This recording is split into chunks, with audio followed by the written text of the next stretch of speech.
yesterday. The wind is up. My goodness, we're in for a treat. Nature at its best. What an adventure we've got in store over the next few hours. So many tee times. They're teeing off until late afternoon. The stories that the Open brings, it's a championship like no other. 7:32 a.m. Here with Pete Finch, and we're on the putting green. And Pete, it really is a delight to be here. We're heading to the driving range, and how are you feeling? Day one of the Open Championship. It all starts now. Yeah, it's exciting to finally kind of get the action underway. I'm sure the players probably feel the same.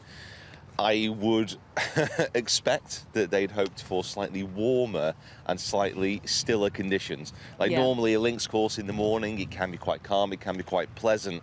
But I've already seen a few people hit it out of bounds on the first. Yes, we were watching it. They teed off at 6:35, a couple of out of bounds already. Podrick Harrington, how did he do on the first? He birdied it. Great stuff. So opening tee shot, opening birdie, and I mean, he must be absolutely delighted with that. That's a great score. What's the wind doing, though, on that first hole?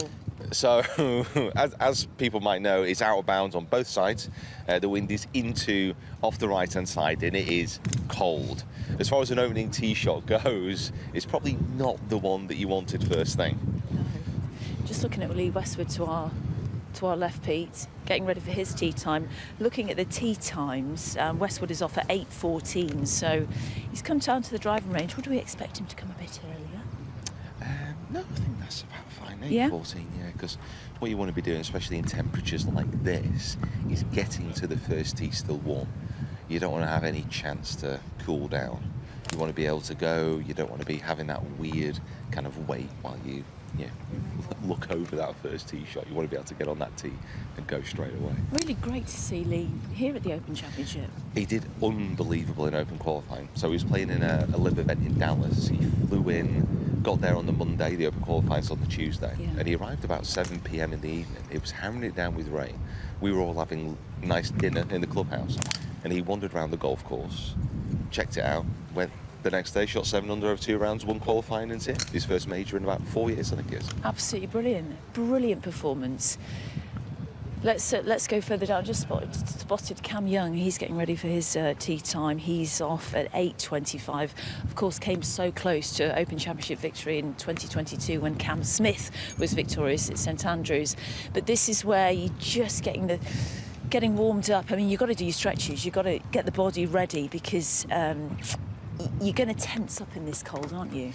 Yeah, I mean, you're going to be a little bit tense anyway. It's a major championship. Just a little bit. These things really matter to the players. But that first tee shot, honestly, it's going to be so difficult to commit, especially in the practice rounds. I'm sure they would have hit a driver at some point. Yeah.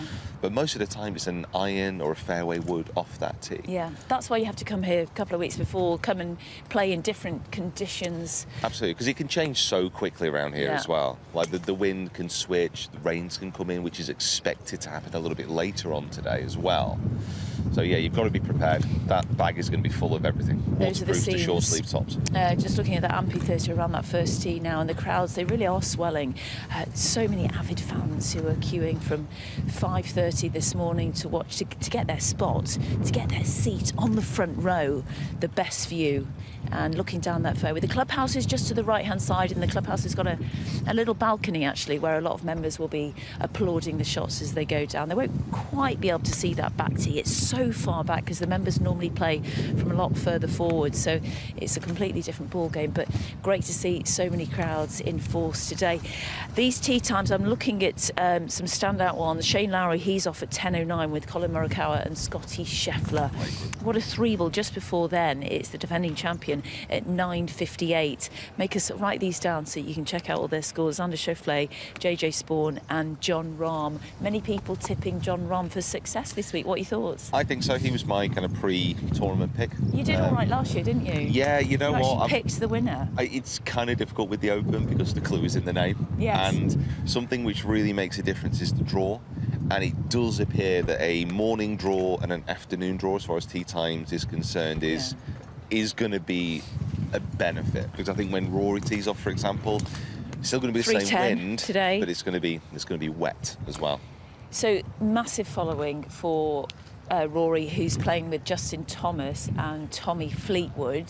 Thoughts on Tommy, second in the Open Championship in 2019? I mean, Tommy is literally one of the most consistent players in the game today, and an amazing ball striker, especially with his irons, which is going to be crucial around this golf course. But he's just treading water. Yeah, it honestly wouldn't surprise me if his first win on the PGA Tour is a major. Yeah. He's got the ability, and he just needs to get over that line. If he did it in this, it would be amazing. He spoke in the press conference at the beginning of the week, saying this is the most prestigious major to win. He wants to win this. He's come close before. We'll see what Jon Rahm does. But the time, it's about 7:40. So many tee times. The latest tee time, can you just check my page, is, I think it's around 4:30, isn't it? Yeah, they go pretty late. 4:16. George Bloor, I should say, we spoke to yesterday. He did our HSBC challenge. He was brilliant fun, actually. He's coached by Damien Taylor. He's got Andy on the bag. I spoke to his dad. Really excited to be here with OJ Farrell and Young Han Song. 4:16. What time will they get in? Well, they might still be out at this point. I'm sure they won't be. They'll come in about 8:30, 9 o'clock, won't they, tonight? Because it stays light till about 10:15. I walked off Port Stewart the other evening. I think most players would want a slightly early tea time, because it's just a long time to dwell. It's a long I'll time. take that paper. It's a long time Slightly to awkward, that, wasn't it? think. I mean, that kind of shows what the wind is doing. It shows the paper could go anywhere. Thanks, Pete. Thanks for your time. We're going to wander up and down and see who's practicing before their tea time. But for now, let's get to our commentary team. And I believe Tony Johnstone is there. Tony, good morning to you. Good morning, Di. Yep. So it's a first day of the Open, Tony. You've played in loads of these. The build-up is quite long, isn't it? Do you feel like you nearly over-prepare yourself, and then you're ready to go?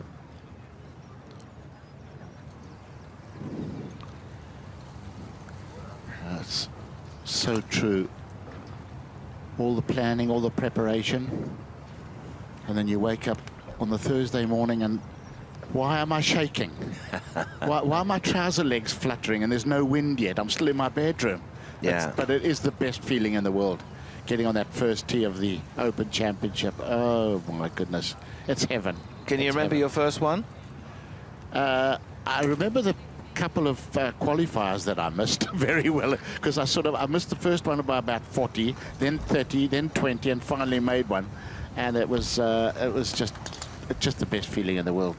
And anybody who's standing on that range and says he's not nervous, I can categorically tell you he's a liar, or he's trying to kid himself that he's not nervous.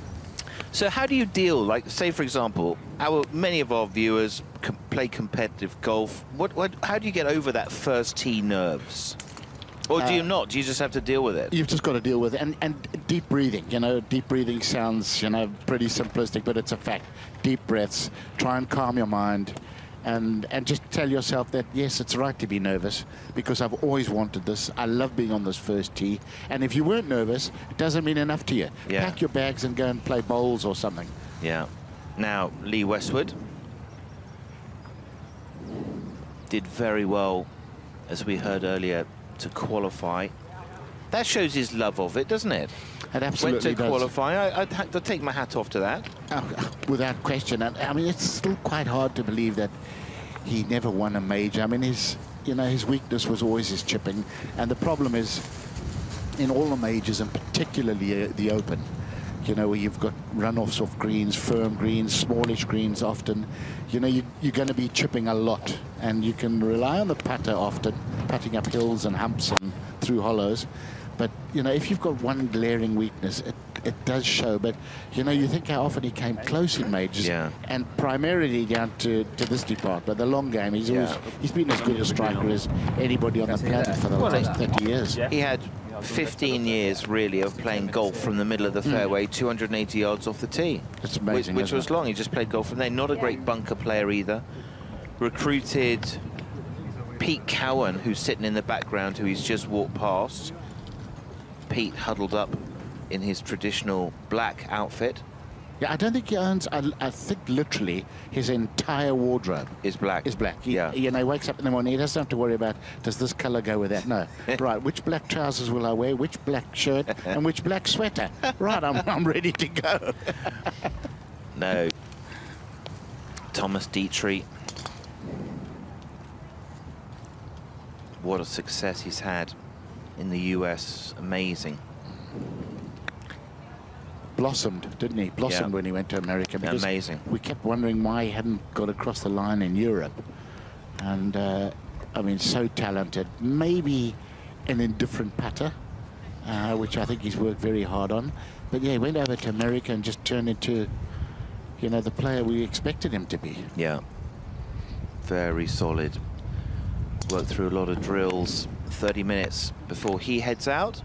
Just getting some chips in. What did you have a special routine, or did you change your routine much, or were you fairly regulated in how you warmed up before your round? Yeah, fairly regulated. You know, I used to go to the putting green for 10 minutes just to, you know, just calm down, test the feel, then go and hit balls. You know, I'd go, obviously we'd start with short irons, work your way up to the driver, then hit a few pitches, and then back to, and then maybe go past the chipping green, couple of those, and then back to the putting green. Yeah. But my biggest mistake in majors, I was silly, as I tried so hard. My weekly normal routine, I just overdid everything. You know, it's like a headless chicken running. I want to play well, I want to play well, I want to play. And I would hit too many balls. I'd be exhausted by the Thursday morning. Bit of a nutter, really, but I don't need to tell you that. You do not. Oh. You know, I first gave you lessons in 1992. That's frightening, isn't it? The Dunhill. Yeah. In Noklazud. Oh, my goodness, you've got a good memory. And, I mean, we were both two little wisps of men. We were thin, we were skinny, we had no grey hair. Oh, wasn't it lovely? And where's the time gone? But what a journey it's been, eh, Sam? It's amazing fun, isn't it? What an adventure we've had. Love of the game. So, Dietrich, wedges. Straight to driver, let's have a look. Okay, so we'll take Thomas's tee shot here, simulate it as though he was playing the first hole. It's not a friendly opening tee shot, is it, Tony? Not in the slightest. And, you know, when you play it in a practice round, look at that. You could sell that. Oh, take that and run. You know, practice round, you get up and you think, well, I've heard so much about this hole, but actually it's not that tight. And then when you get on the first tee, it's like, you know, the string on the top of a shoe bag. It just, you pull it, everything just contracts visually. Yeah. So physiologically things contract, but I won't go any further with that.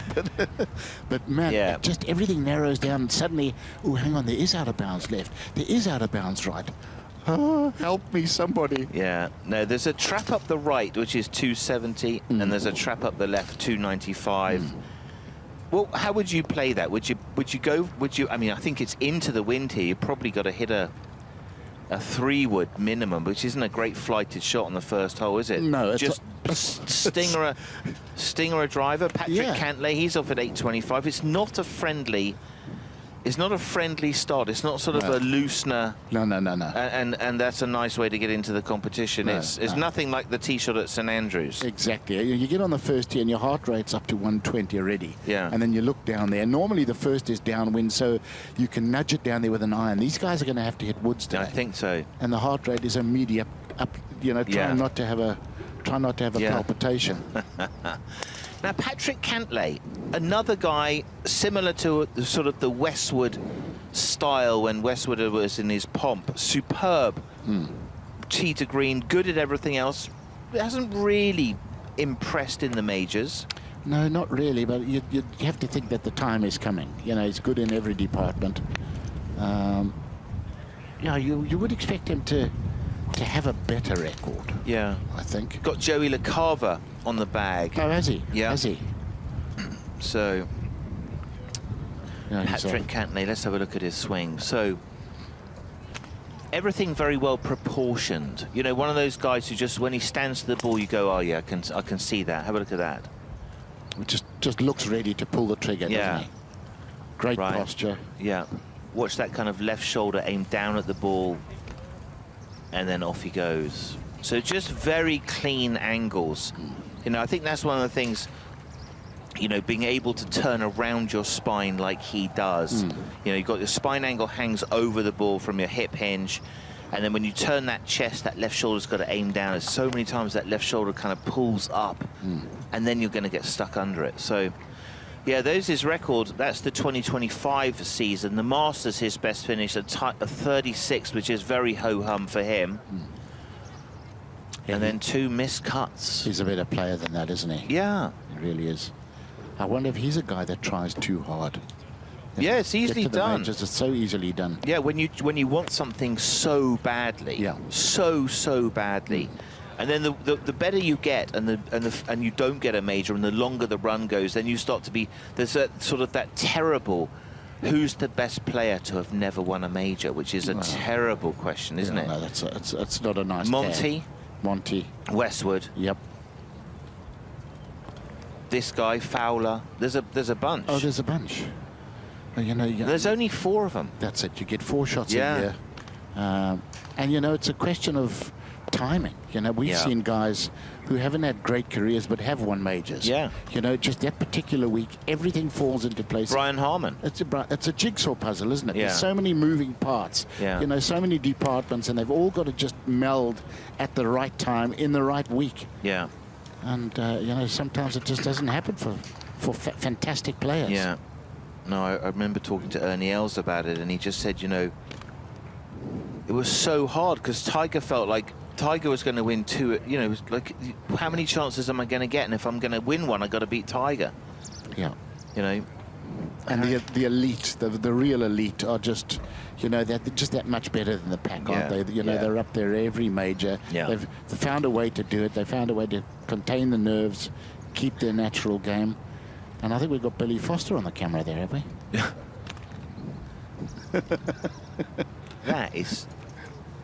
That's Mike. Mike, give us a smile. Sorry, I'm only taking the mickey, Mike. Oh, there he is. That's Kev, yeah. So, Cantlay going through his motions. So, watch the chin kind of stays there, and watch that left shoulder just slot under his chin. Great angles. Yeah, you see that? Just head, the whole of the spine just stays stable, rotates around that, and look at that, just throwing darts down there, TJ. I mean, it really is. It's just, you can throw a blanket over those. Yeah. And you know what, you can do that when he's down to a 5-iron as well. Just a great striker of the ball. Look at those tracks there, every one. Yeah. Identical shape. Yeah, so what we're looking at there is top tracer technology. The whole of the driving range is lit up. We can track every single golf ball, get all of the data. This is ball data. Cantlay just moving through his movements there, his motions there. Cleaning out the grooves, TJ. Why is that important?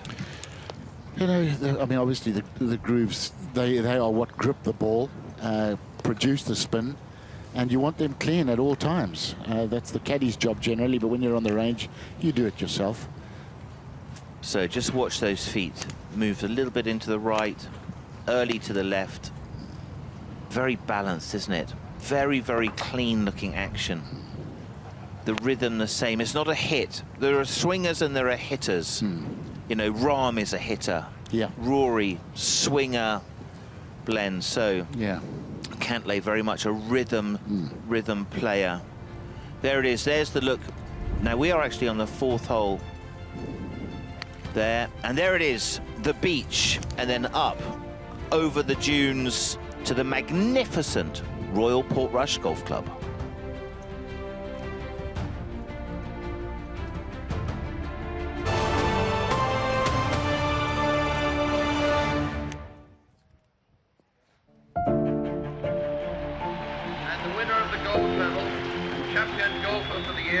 Winning the Open changes a life. A hero at 22 and the first Spaniard ever to win the title. A name remembered, a legacy secured. Open champion, Jack Nicklaus. But look beyond the champion and you'll see that maybe there's a little more to it. From first swings to final putts. From the back streets to the big stage. From the inner cities to the outer reaches. The Open's impact stretches far beyond the fairways. Every ticket, every fan, every roar drives our mission to shape the future of golf. Removing barriers, protecting the land, honoring the past, leading for tomorrow. So yes, the Open is life-changing, but what begins as a moment for one creates a game for us all.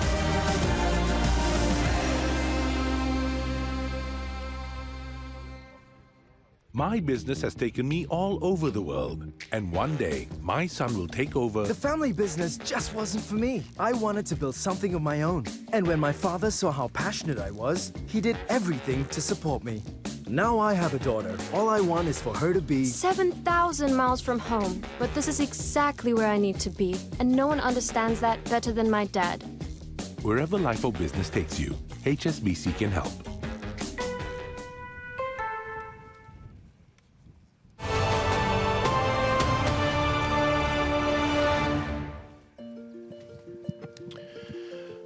Yes, we have now kicked off, and we can bring you first look at the leaderboard. Nikolai Højgaard, great player, with Jakob Skuf Olesen. Two Danes are leading us out there.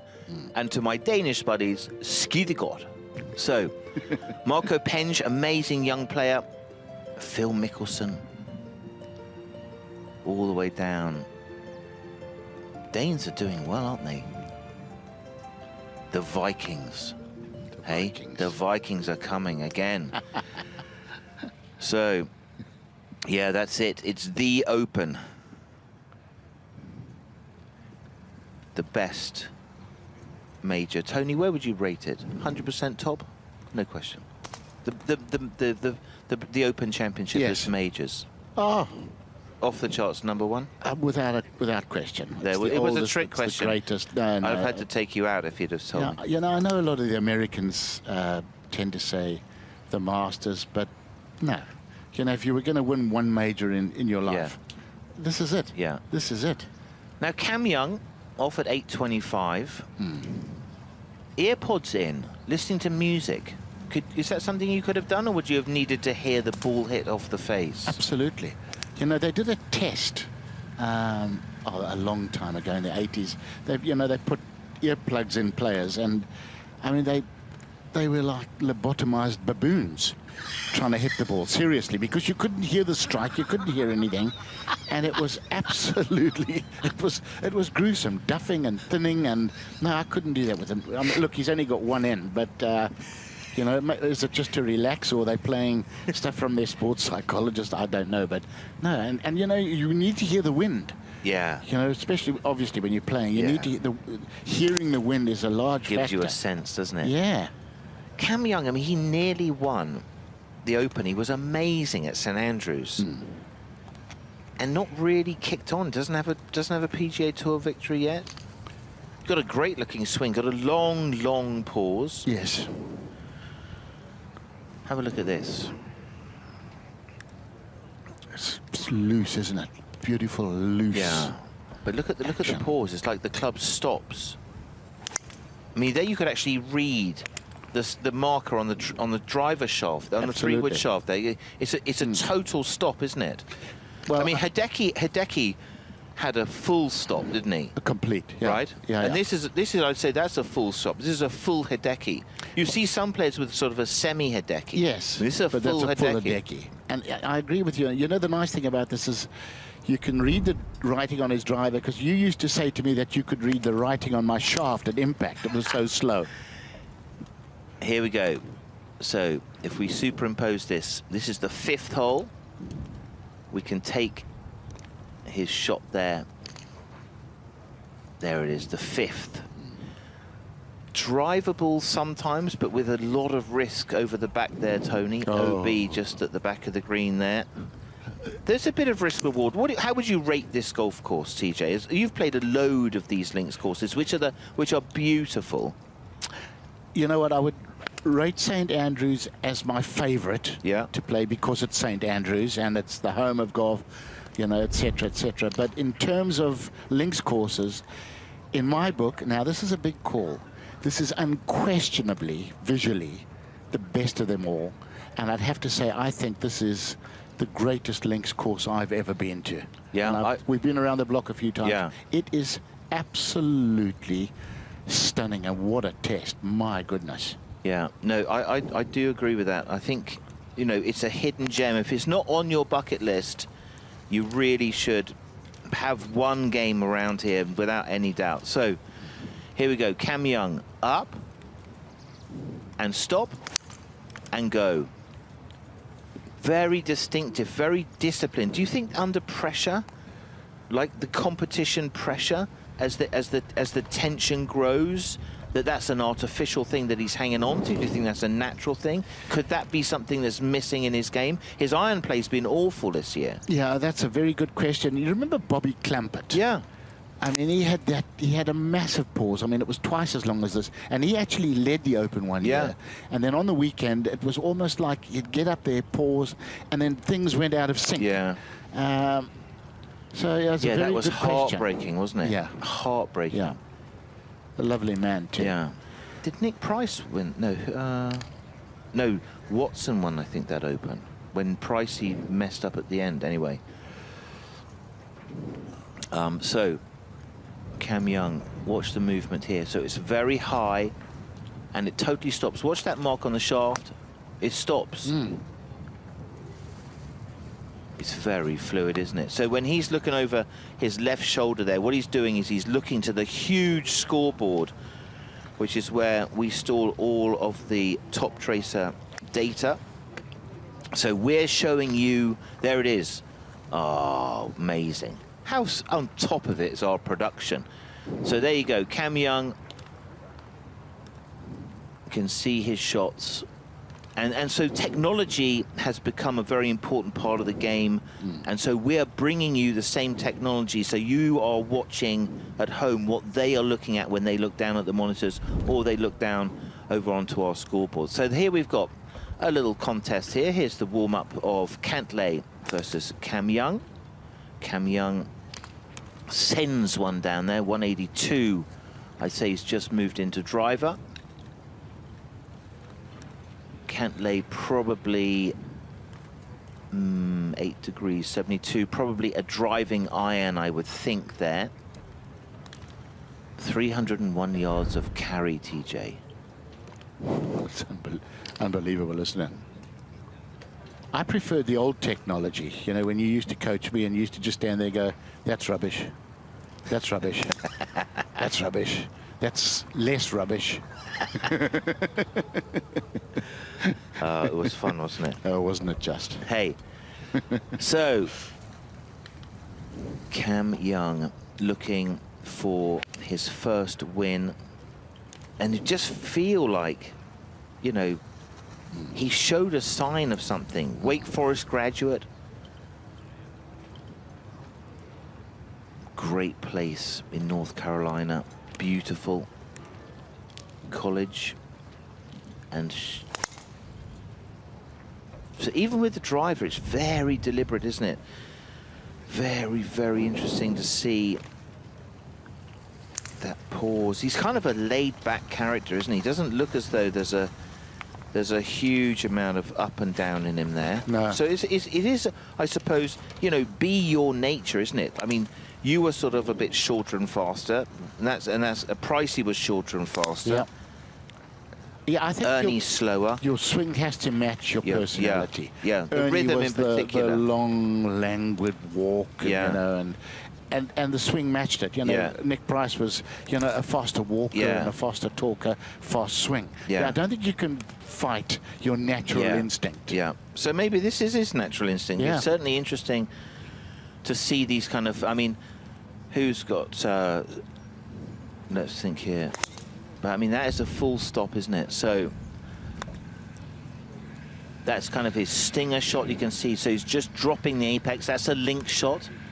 A shot you would never use on the PGA Tour. PGA Tour's kind of got like dome golf, hasn't it? Yeah. You know, if it's windy there, it's going to be bad weather, so you're in the clubhouse. But dome golf versus links golf, you can see there, just drilled it, didn't he? So powerful. Teeing it down. That's going to be a lower one as well. Watch that degree. That's 4 degrees of launch. That's a beautiful link shot there. So easily to adapt to the conditions. I mean, that's a class lot of shots there. Those other shots were kind of like a 120 apex. That's the PGA Tour apex. And then that was just an absolute bullet there. You have to be able to adjust your flight, don't you? If you're going to be good at the coast or at links golf, you have to be able to hit all. Tommy Fleetwood's a great example. Yeah. You know, you can hit it high, you can hit that very low one with the same club. Yeah. Great shot maker. Yeah. So here, have a look here. So stands nice and away from it. Watch that left arm nice and high, and freeze, and go, and rip. That's PGA Tour. So 120 apex. You know, that's kind of his stock shot. He's just checking on the numbers. So I would say that the Cam Young game, as we've seen it right now, looks pretty good. It's going to be interesting to see how he goes. He's not got long. He's just dropped from a driver down. So he's got off at 825 with Cantlay and Mackenzie Hughes for company. You know, talking about natural pace, a friend of mine, I won't mention his name, when he was a kid, he came down to school, breakfast at school, he was at boarding school, and he walked in like a funeral march, and walked in and said, "Good morning, everybody." Then he got his knife and fork and he cut it in slow motion. They said, "What the heck are you doing?" "I'm trying to slow down my golf swing." He did it for about a month. Walked slow, spoke slow, ate, chewed slow. The things we'll do to get better at this game. Golfers are mad. So, okay, there it is, Mackenzie Hughes.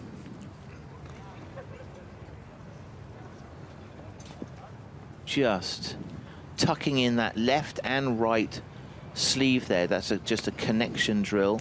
That left arm's very stiff there, isn't it? Almost hyperextended. Rigid. Yeah. Much shorter, sharper, quicker pace. Fanny Sunerson in the background there. You know, I was wondering if it is Fanny. I mean, I haven't seen her this week, but wow, what a legend. Oh, she is a legend. Yeah, she is a legend. March Nick Faldo round his majors. It was Nick Faldo's birthday party yesterday evening. She was there, and she is working for Henrik Stenson. Oh wow! I'd love to see her again. I haven't seen Fanny for a couple of years. Yeah, and there she's he is. Just a delight. I'll tell you what, and the most professional caddy. Absolutely. I mean, just that. I mean, Faldo had high standards. Her standards were higher than his. And great team. Won't take any nonsense. No, absolutely if she not. disagrees with you, she'll tell you, no, that's not the right club. Yeah. Don't be silly. Yeah. No. So, Mackenzie Hughes. There's an earbud in his ear as well. Ah, you know what? It could be.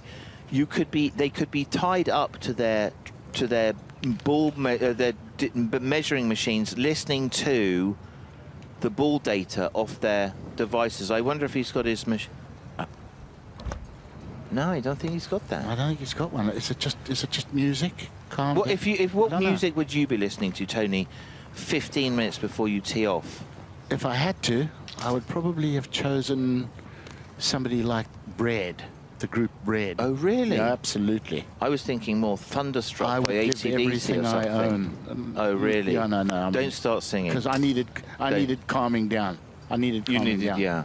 You know, if you're giving me rap or, you know, do you like rap? No. I had one rule of thumb at home with my kids. Yeah. Even when I'm away, if I walk through the door and there's rap playing in the days of Is that- CDs. It was taking a flight over the back edge. Oh dear. No, I don't really like Okay. it very much.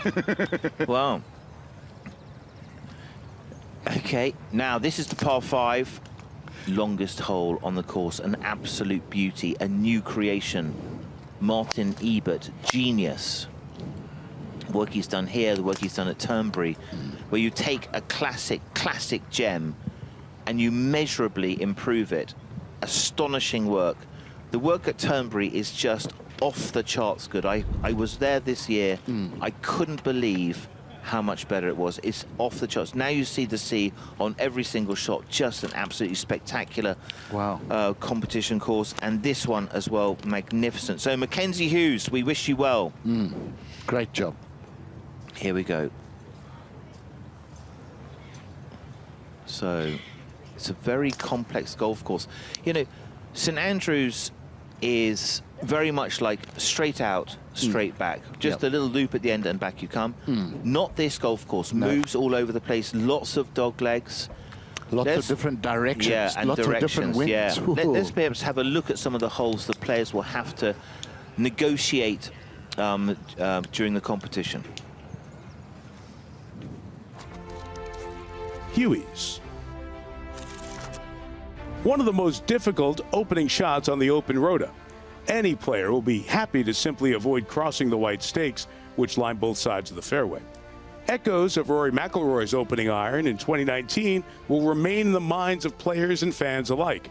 Unlike traditional links opening holes, there is no gentle start here, with the hole playing over par in every round of the 2019 Open Championship. Isla. The first of 4 par 3s, and the shortest of them at 176 yards, is a very stern iron test. Local knowledge states that everything breaks in off the right side of the green, and the runoff area to the left side will suck up many balls throughout the week. Looks simple on paper, but any crosswinds will make just finding and holding the green a very good result. White Rocks. The first sight of the ocean and a spectacular par 4 that is sure to be a popular landing spot for fans throughout the championship. Despite playing only 372 yards, it's a hole that brims with danger. A true risk-reward dogleg, with those willing to bite off more of the corner, able to hit just short wedges into the green, or even get close to the front. With the undulations of the fairway and the blue ocean in the background, this is one of Royal Portrush's true iconic holes. Current Point. The second of the par 5s is also the longest at 607 yards. Another of Royal Portrush's iconic holes, it was created ahead of the 148th Open in 2019. Imposing dunes line the right side, hiding the ocean and disturbing the prevailing wind.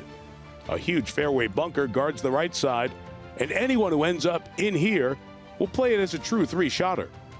The greenside dunes will be covered by spectators, creating a natural amphitheater to see which players can tame the undulating green. Click here to watch Rory McIlroy's take on the 7th. Tavern.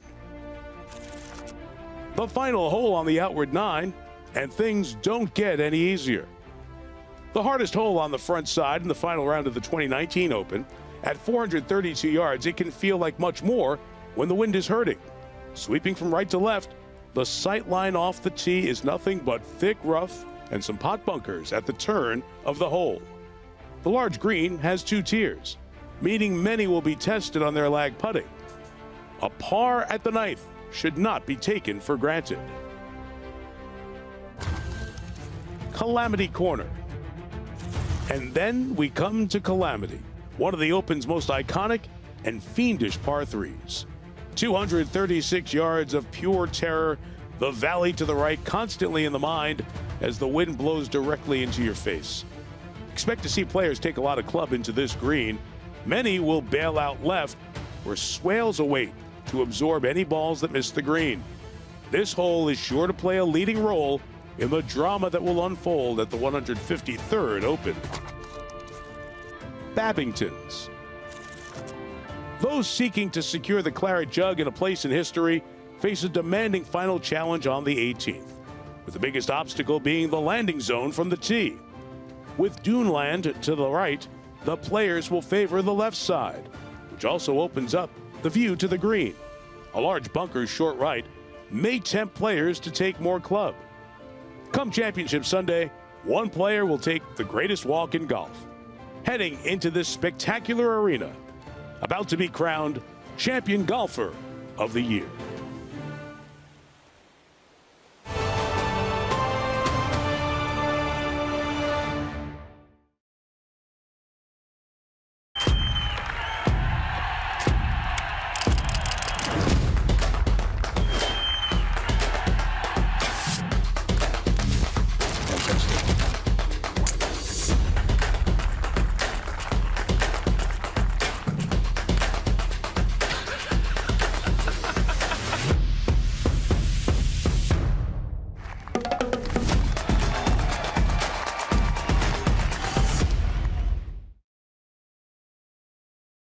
Welcome along to the Open. It's everything you wanted and more. That's fantastic stuff.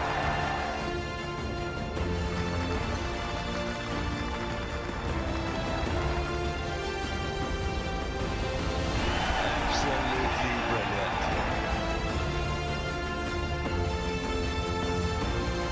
Quite an extraordinary day.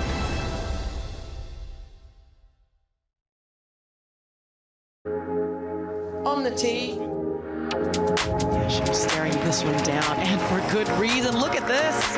Just delightfully done. She's on top of the world. Going directly at the hole. Hey, well, go on. Oh, get in there. There's something about the AIG Women's Open. Oh, my goodness.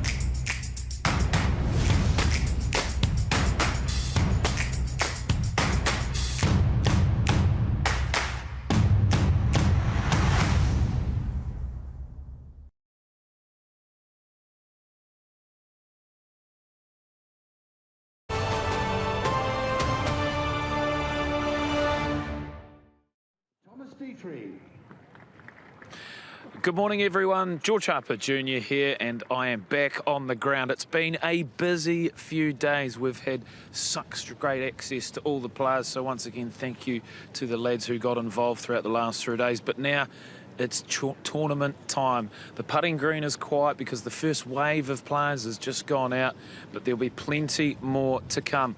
One thing I just want to highlight is look at this.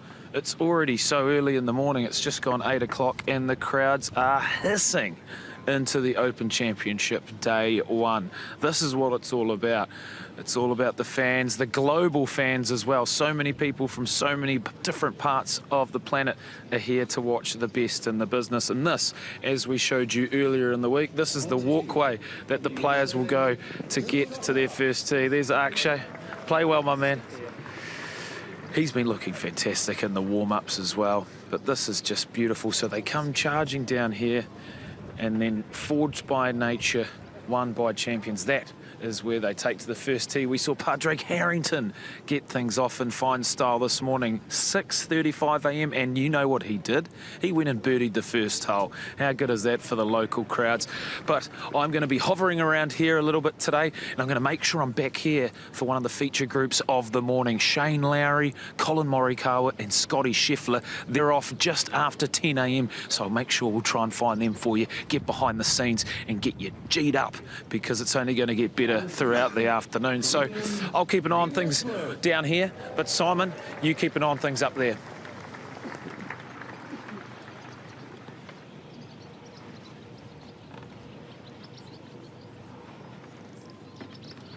So, George, are you good, mate? No, we lost him. So interesting to just see if the weather, if the wind direction changes around, Tony, because this would not have been what the players expect. I think that's one of the things where you go, okay, we normally have a west northwest or southwest wind. This is a lot different wind. This is a new golf course in a sense. That's a hard adjustment, but typical of a links golf course, typical of Mother Nature to throw that at you. Kind of throws your prepper off. So all the clubs you thought of using and the run-outs thrown out. That's something unique, isn't it? When you go to the Masters, you know your numbers. You know that, okay, it's this, I'm going to hit it here, I've got to hit below the hole here. Not around these type of golf courses. And this is where your practice rounds and your planning come in, your course management. You know, you play a practice round out there, you can't plan for one wind, you know. If this is downwind, I've got to hit it there. If it's into the wind, I've got to hit a different club. Left side, right side, a lot of planning. Yeah, no, it is. It's really tough. One of the complexities. Hideki Matsuyama. So, has earlier in the week slept funny or new bed or something, and he's just uncomfortable in his shoulders there. Talking to Louis Meadows, who we rescued and gave him a lift to the golf course earlier today, and so Hideki just battling a little bit with a niggly shoulder. An important part of the scene, Tony, Hideki Matsuyama. You know, very much one of the global stars, plays everywhere, from Japan, a golf-mad country. I remember our times in Visa Tejeo Masters and Dunlop Phoenix back in the days. Great golf courses. Great courses. Hideki, though, you feel like has got the mind of this, hasn't he? The mental side. That Masters victory was sensational, wasn't it? Yeah, he's not scared of anything, is he? I mean, his focus is just unbelievable. Oh, out with a laser. Just check it out. And I mean, he is a unit of a bloke as well, isn't he? Those legs, power lifter's legs. Henrik Stenson in the background there. Open champion at one point. Superb victory. Matsuyama's hands on the club, very orthodox. Balanced. Do you think the interlock grip, so many guys do it now, is that a residual of Tiger's fantastic play? Because over the years, Jack Nicklaus had it, then we didn't really see any great players with the interlock until Tiger. But so many of the young players now have the interlock, it's just unbelievable. Yeah, I personally think that what I see is with sort of hand size or length of fingers. You know, Spieth's interlock is very, very dug in. I don't think that's great for the way your hands are on the club. That's kind of a softer interlock where the middle joints of little finger on your top hand and sort of lead finger on your bottom hand come together. That, I think, is good. If you've got very long fingers, you know, I think that overlap is also a really good option. But certainly, I mean, you talk to a load of these young guys, especially Victor Hovland. They learned golf by watching Tiger Woods' videos. Absolutely. I mean, he has influenced, although he's not here, and Tiger, we hope you are resting well and getting fitter and stronger. He's influenced the mind of every single person on this driving range in terms of work ethic, in terms of the win, in terms of how you play, of how you train, all of those things. He influenced a generation. Oh, absolutely, 100%. But I mean, you know, 99% of the guys in our era were with the Varden grip. Yeah. You know, just the overlap. So yeah, I mean, the influence he's had on the game is just unbelievable, isn't it? So that's interesting, isn't it? Since 2020, the first time major champions, and there's a ton of them. Did you try the interlock much? Did you ever try the interlock? I've tried every grip. I've got some of the worst hands. I've unfortunately had 7 hand surgeries. Mine fingers and wrists are rubbish, but I've now gone on an overlapping grip, only because my little finger doesn't straighten out. So I'm not a great tester, but I mean, that's an astonishing. So many first-time major champions, and I mean, I suppose that's, you've got sort of 2 dominant players, super dominant players in Scheffler and in Rory, who are kind of picking up. Well, Scheffler's certainly picking up a couple. Brooks picked up a couple.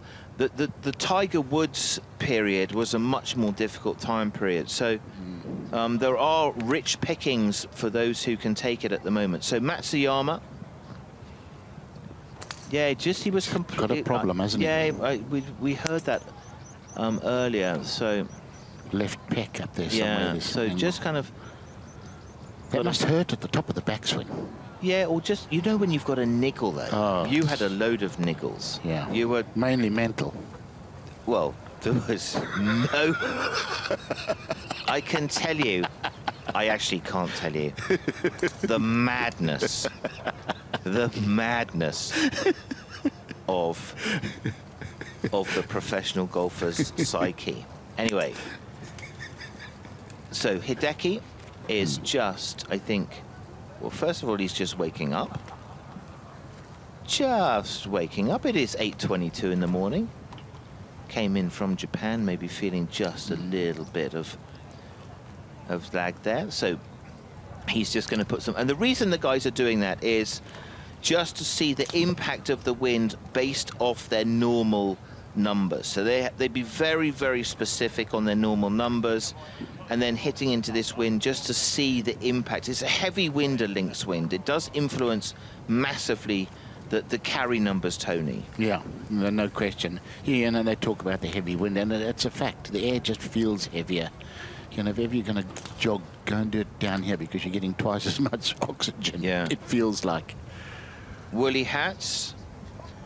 It is chilly out there. Now, that's the little bally. I thought it was a birthday party. I thought it was blowing up a balloon. No, No. Ugh, no, man. I've seen this, Simon. I have seen this, yeah. No, so this is just a little connector. So I love this. I love this device. It gives you, I think, two really good benefits. So it's a connector between arms and chest, and just to keep those arms in front of you. You know, a bad player, a bad player doesn't have that connection. So Fitzpatrick just hit one or two there. Very strong left-hand grip. Just watch him keep that in through impact and all the way to the finish.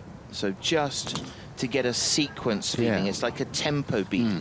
It's like chest and arms is such an important sequence. So watch him there. So keep in front of his, kind of in front of his sternum. We don't want to have your arms too late. Just let that pop out. Great idea, isn't it? Yeah, it's a really useful drill. Like, I mean, there is a certain sort of over-analysis. Certainly, the YouTube, the internet is full of medicine, and the problem with it is you don't know if you've got that illness or not. So, great little connector. And you can see, just let that drop out. Gained so much speed, Matt Fitzpatrick. Incredible how much he was able to up his ball speed. Did a lot of training, Matt Fitzpatrick. Yes, okay, decent. I saw him at the Masters. He did not look in good form there, but in much better form. PGA was good. Quail Hollow is a tough test. Oakmont was really just a savage beast, wasn't it? So that's it. Bally in, bally out. That is Mark Blackburn in the blue cap there. English guy, does very well out in the United States. That is our cameraman Mike, who's just eagle eye with Kev. A little bit. Do you remember the Muppet Show, Tony, with the two chaps up in the back? I think Waldorf and Stadler. Kev and Mike, sort of Waldorf and Stadler-esque there at the back of the driving range. No offence, lads. I'm gone. There they are together. If you watch them together there you go. The hecklers at the back. They miss nothing, those two lads. Anyway, it just popped in my head. Don't know why I said it, but there it goes. Fitzpatrick just loading up his machine, and the big benefit, just to let you know here, is they're not working on anything. They're just seeing from the normal numbers how much the weather and the wind is impacting those carry numbers. So, you know, one of the things that an amateur golfer will do into a wind is sort of swing down steep and swing fast, right? Ups the revs, the ball floats, you lose the carry number. Tony, well, you were a good wind player. You could knock the ball down pretty well. That sort of dropping down your tempo, taking a bit more club. Like if you had, let's suppose you had a 7-iron 150 and dead into the wind, you're going to hit a 5-iron. Tell the viewers kind of like what your keys were. Well, if it was a 2-club wind and I was into the wind, yeah, my 7-iron was 150 in those days. That was about average. You know, if it was a two-club wind, so it's playing 170, instead of taking the 5-iron, I'd take a 4-iron and hit it softly into the wind. With wind, spin is your enemy. The harder you hit it, the more you spin it.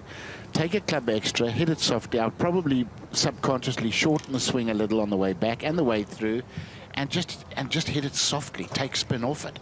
You know, the more spin you've got, the more opportunity the wind has to play games with your ball.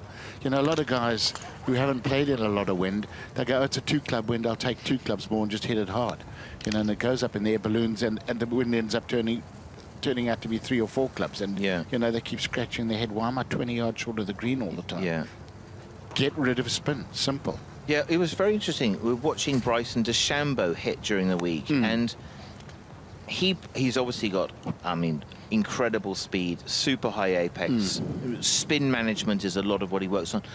It doesn't look like he's adjusted as well during his times over here to those things. Do you see, from what you've seen this week, any changes in his ability to knock the ball down or to manage that? Is that something which he could improve to become an Open champion? Yeah, I think probably. And you know, I think this tech is such an advantage where you can stand on the range here and you can see your ball speed. You know, we had none of that. You know, you sort of felt it and just gauged by the flight of the ball and the shape and how it landed.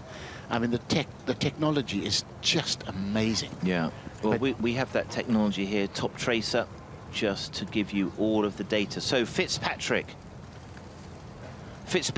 gained a lot of speed, and the way that he did it was not to sort of back slowly and then go, just to go back as fast as he can, so speed up the whole of the movement. It's an unusual concept, but it's absolutely worked for him. There's some great content if you like to increase your speed by Sasho McKenzie, who's a biomechanics guy. Chris Como is another great guy if you're hunting for tips on how to get stronger. Those two guys have got some really good, like, sound advice. Not, you know, nothing crazy. Coming from science. Those are the sort of places that you want to visit. Terry Rolls is another great resource for great content on sort of analysing what's good for you, what models you are. You know, the internet is amazing, and it is very hard to filter out what is useful and what is useless. So Mark Blackburn and Matt Fitzpatrick, I think that is a fairly new relationship. Mike Walker for years and years has guided the Fitzpatrick swing. So magic potion, hydration is key. It's a lot of science now into the professional game. It's a much more professional, like it's more like an Olympic sport, and the way the athletes are training than back in our day, which lacked some of that discipline, Tony. Yeah, well, I think you lack the opportunity too, and you know, I think it's down to cost as well. You know, when we were on tour, you know, once your kids started school and they weren't traveling with your wife, your support system was your caddy, your friends, and your coach. You know, and that was your support system. You know, in Austria, a few weeks ago, one of the French players was doing an interview and said, you know, he had his team of 8 people traveling with him. He had his manager, his coach, his caddy, his sports psychologist, his dietitian, his physio. So, yeah, I mean, you know, you're paying 8 salaries. You're going to earn a lot of money before you start earning a profit. But, yeah, you know, they've got every angle covered. We couldn't afford to do that. No. Well, we've got every angle covered for you here live at the range. In the middle of your screen at the bottom there, that is the Minion Cam, which brings you absolutely stunning viewpoint. Players hitting over the camera. There it is. And there's the big grandstand at the back there. That has been absolutely packed this week. A lot of players, a lot of viewers starting to catch out their favourite player, then maybe rush out and join them on the golf course.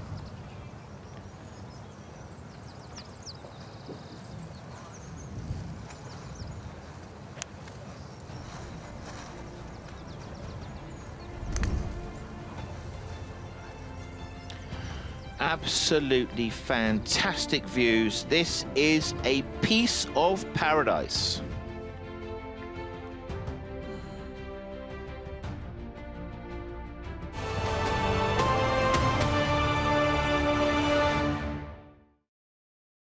Welcome along to the Open. It's everything you wanted and more. That's fantastic stuff.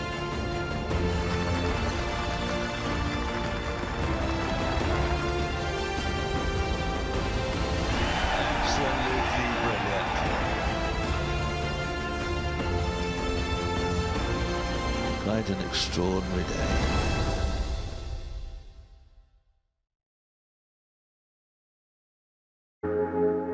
On the tee. Yeah, she was staring this one down, and for good reason. Look at this. Just delightfully done. She's on top of the world. Going directly at the hole. Hey, whoa, go on. Oh, get in there. There's something about the AIG Women's Open. Oh, my goodness.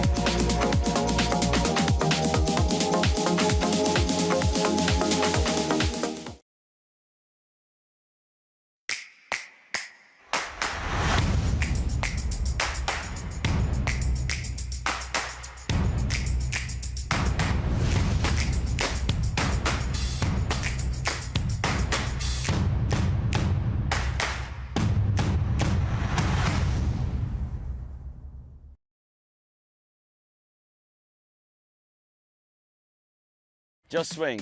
Visit golf.golf to find out more. Just swing. Visit golf.golf to get started. Why not give golf a go? Just swing. Swing wild. Swing weird. Swing wonky. Whoever, however, Wherever. it doesn't matter. Just swing. Head over to golf.golf To start playing. Find out where you can learn to play at golf.golf.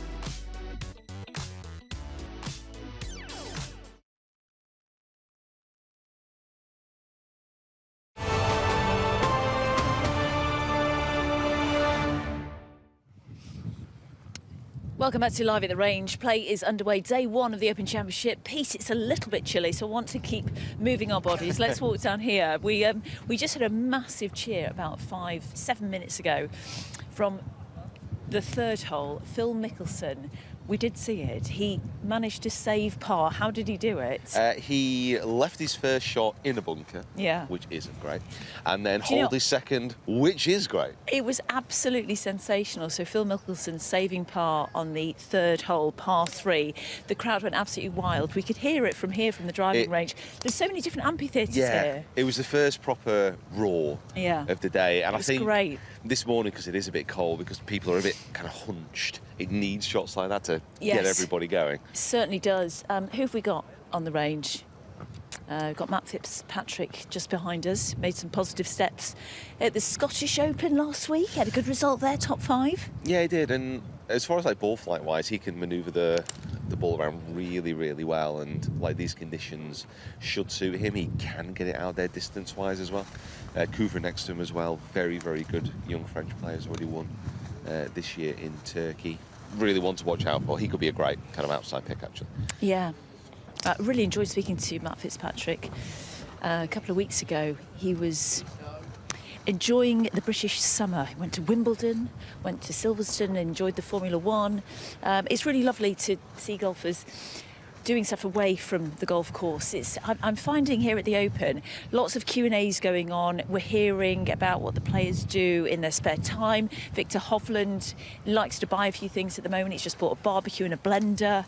But they really open up, actually, when the questions are away from golf. Seems very specific It what was he's a barbecue buying at and the a moment. blender. Right, Yeah, okay. I know. He's one enjoying step away from an air fryer right now, isn't it? Great. So also he had a boys' trip away, which he really enjoyed. Ryan Fox is about to arrive. His caddy's here, waiting for him.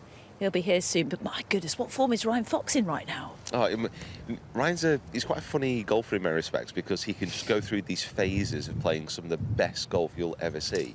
But because of his swing, because of its inherent kind of power, but some odd moves, he can also go through weeks where he'll miss cuts. So it depends which Ryan Fox turns up.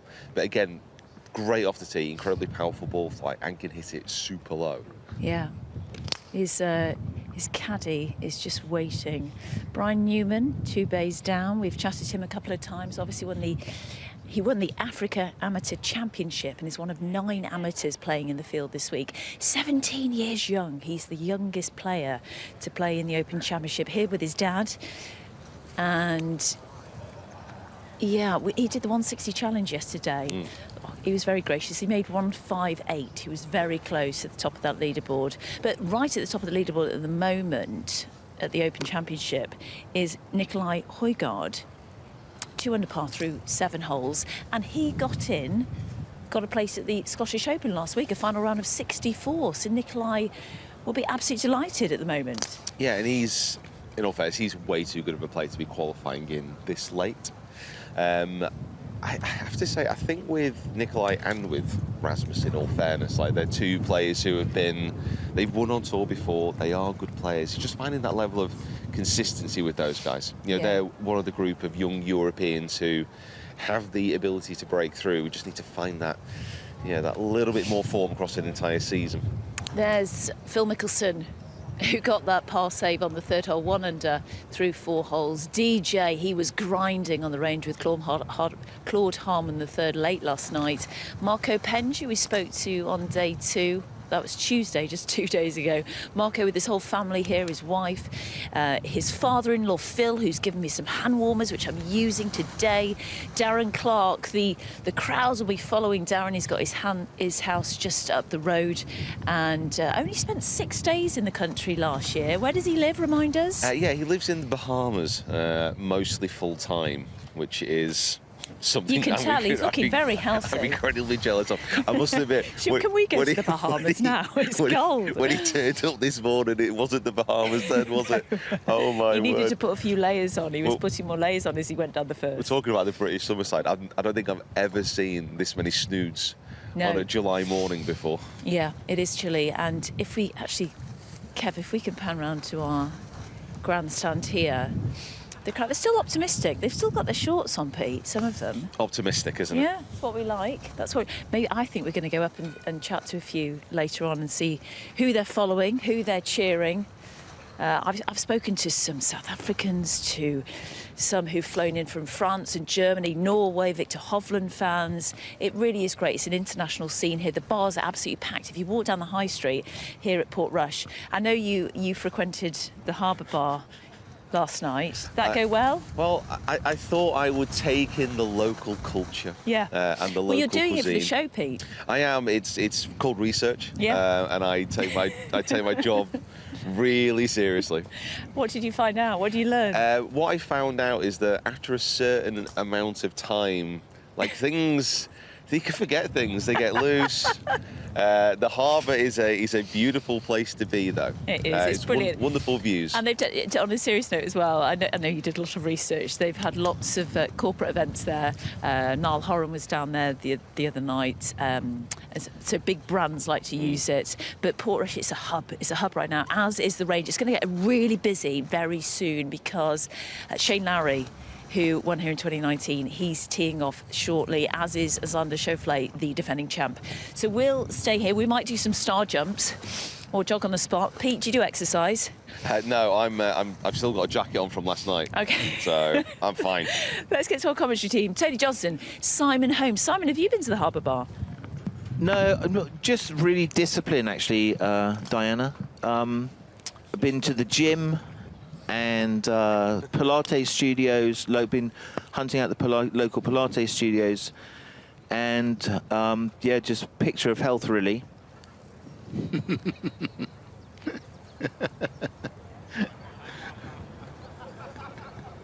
So, Matsuyama with a niggle, always stretching, moving. the modern day golfer hits a lot of golf balls, Tony, hey? Bryson DeChambeau at the Masters hit over 1,000 golf balls during the week on the range. Yeah. Do you think there's a danger of the modern player beating so many balls, damaging their bodies, injury? I do, and because of the mania for distance, I think one of the downsides of it is that guys are chasing distance. Yes, they spend a lot of time in the range, but they do spend so much time hitting balls, pounding drivers, and personally, I think the short game gets neglected. Yeah. I would say at any point in time, any day of the year on tour, there are more guys out there on any day of the year with serious chipping issues than I saw in 35 years on the tour. I think it's all about power hitting. Yeah, and it's also, I suppose, like strong grips, shut faces. That's not how you chip. Anyway, exactly. I mean, it is interesting. I remember during the times when being out here and watching, when Tiger was preparing himself, he didn't hit that many balls on the range. He putted a hell of a lot. Yes. He putted and putted and putted and chipped. But he didn't really thrash golf balls during the week of the competition here at the Open. No, I agree. I agree entirely. So Matsuyama, very powerful. And Simon, it's a long week. These majors, you've got your managers and their contracts being signed and their potential sponsors, and it's exhausting anyway. So, I think I did the opposite. I overworked. I always tried to do that bit extra, and I was exhausted. But, try and conserve your energy for out on the course if you can. So, let's take a Matsuyama drive, put it onto hole 1. You're going to have to get that aiming line a little bit more left. So, what's your idea? Aim at the right edge of the green and just try to hit it something short of that left trap, Tony? Or would you go hit something at the right trap, just making sure you don't get there? Yeah, I think so. I think you're trying to come up 10 yards short. It's only a shortish par 4. You want to be 10 yards short of that right-hand bunker. There are only 59 bunkers on the entire golf course. You compare that to St. Andrews, where every time you take a side step, you fall in a pot bunker. So, and when Tiger won at St. Andrews, he didn't go in a single bunker the whole week. No. So, and these are deep. You just avoid the bunkers at all costs. One-shot penalty. Yep. It's a magnificent golf course. Harry Colt Classic on an incredible piece of land. Incredible spot, beautiful, improved massively by the genius Martin Ebert, who, through the R&A has taken a gem. The 17th and 18th holes, on the old Dunluce course here, when we used to play the north of Ireland, were kind of field holes in a field, like not a great finish, county down a little bit like that finish, and then it's just genius what he's done here. It's absolutely fantastic. So congratulations to Martin, his team, and the groups involved with these spectacular improvements. Turnberry, as we were saying earlier, another beneficiary of Martin's work. Is absolutely, it's one of the best links on the planet, maybe the best, Turnberry. And Portrush, sort of sisters together, just two magnificent experiences of proper golf. So we are live at the range, just watching the players warm up before they head out for this opening day. Ryan Fox, two-time winner on the PGA Tour this year, and congratulations to him. He's off 925. Quite an unorthodox swing. Have a look at this. Just getting ready. That time period between waking up and that first tee shot just can't go fast enough. Feels like time stops and you want to go. So here we go. Here's Minion Cam. Have a look at this. A lot of side bend. Just looking across there to see the carry numbers. That's on our massive scoreboard. We are powered by Top Tracer this week. Just getting the, yeah, see the wind, Tony, that's the thing, right? It's like the wind has changed. That throws people off. Yeah. Now the player's trying to imagine, okay, what's my opening tee shot? What's this shot? Here we go. So here are the three guys having company. This is 9:25. Matsuyama, Fitzpatrick and Fox. A little bit at different timings. Foxy's arrived a little bit later than the others. Fitzpatrick probably hitting a 6-iron there, possibly. Matsuyama was working through some drivers, now just cooling off. Fantastic, the technology, isn't it? The ball tracer for me, Tony, has absolutely, for the viewer at home and for us who watch a lot of golf, it's fantastic, isn't it, to see, you know, that whole piece of the ball follow was such a hard, you don't know where it's going. Is it a good shot? Is it a bad shot? Now you can really tell it out. It's brilliant. Yeah. Absolutely brilliant. Yeah. I love it. Yeah. Sky has always been thinking about how to improve the viewers' entertainment. That's an innovation, and sort of it has brought much more life into, much more tension into each individual shot. Now you can see, you know, is this a good shot? Is it a bad shot? What's going on? So technology can ruin things, but they can also bring light, and that's definitely a great piece, a great improvement. So to the technological teams, our thanks. Fox just going through his motions. More of a natural golfer. Have a look at this backswing here, where that right arm kind of tucks in. It's like kind of skimming a stone, Tony, isn't it? Yes. Like skimming a stone off that right arm, like, you know what I mean? Like the right arm tucks in, like that flat trajectory into the water. See how many times you can get it to skip. The old Barnes Wallace, I think it was, wasn't it? Yeah, the bouncing bombs. Simon, how strong is this guy? I mean, his top half. Yeah, he's got strong genes, hasn't he? But he's a rugby player who's playing golf. Absolutely. His father, Grant Fox, is one of the most renowned all-black rugby players of all time from New Zealand. And yeah, and he's got the genetics, hasn't he? Yeah. No. And one of the nicest human beings an you'll amazing ever meet in your life. Bloke. An amazing bloke. So let's have a look. There's the footwork. So Ryan Fox has got an ankle injury that he needs to fix, and so in the meantime what he's doing is just flaring that foot out. It nearly aims down the target line, so it's very much a sort of like a, if you can imagine, if you're looking at your feet and they were dead square to the target line, they'd be two 12 o'clockers. Well, this is sort of like a 2 o'clock and nearly a 9 o'clock foot, so very widely splayed out. Just have a look at the footwork there. Strong feet, and you see that left foot's nearly aimed at us, and I suppose that takes a bit of tension out of it. You know, you think about the power they're putting through that lead leg. You think of Scotty Scheffler and the bounce and the landing that he has.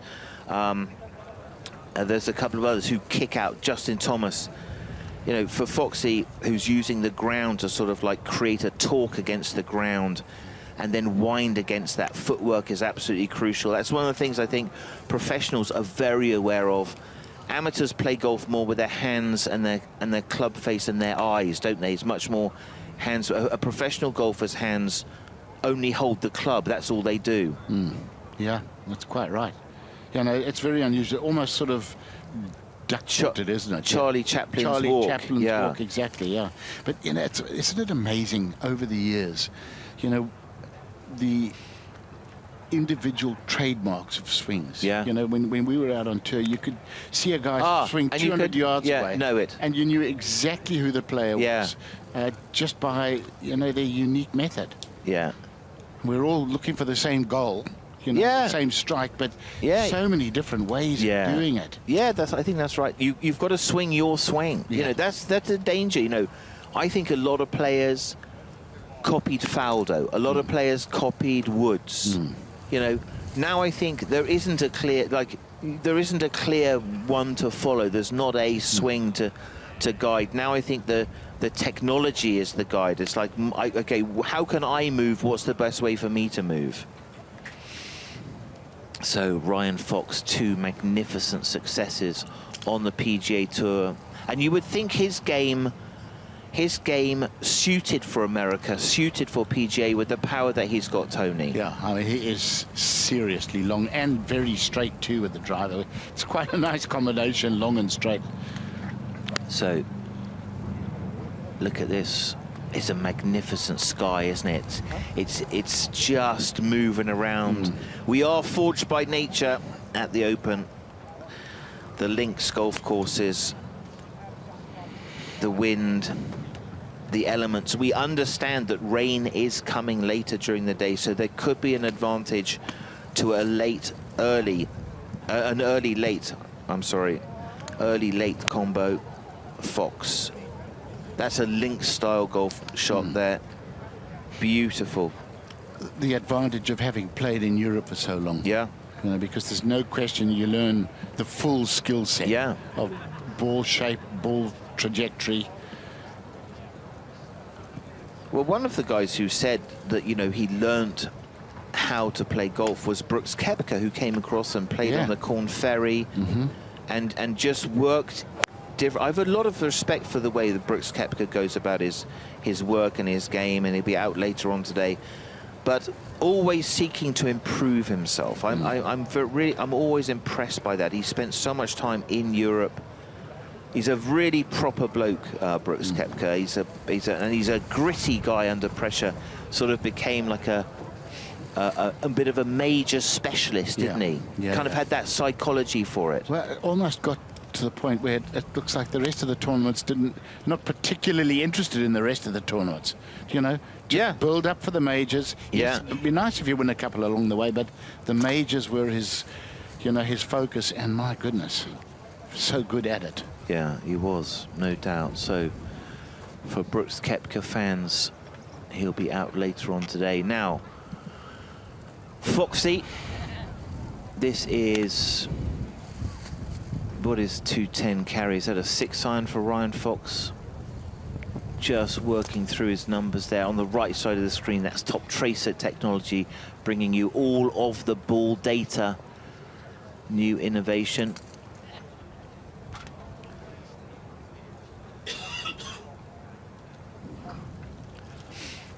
That looks a bit more like a driving iron. That's a new addition. So left hand on the grip first, right hand joins it later. A little aim check. Here we go, minion cam. Watch how open he is. And under, like skimming a stone, as we were saying. So that's kind of like the lower launch. Only 71 feet of apex. You know, probably a Ryan Fox standard shot is like a 110, 120 foot apex. The launch is lower. The hang time is long. 4 feet of curve, that is straight. The bullet that you need around here, Tony. Think for a Ryan Fox who's a power driver, how many drivers is he going to hit around the golf course today? I tell you what, I haven't thought about that. A very good question. Dependent, you know, with this change of wind. Yeah, you know what the thing is with that driving iron in calm conditions, he can hit the thing close to 300 on a links course. You get it chasing out there. Probably won't need that many. No.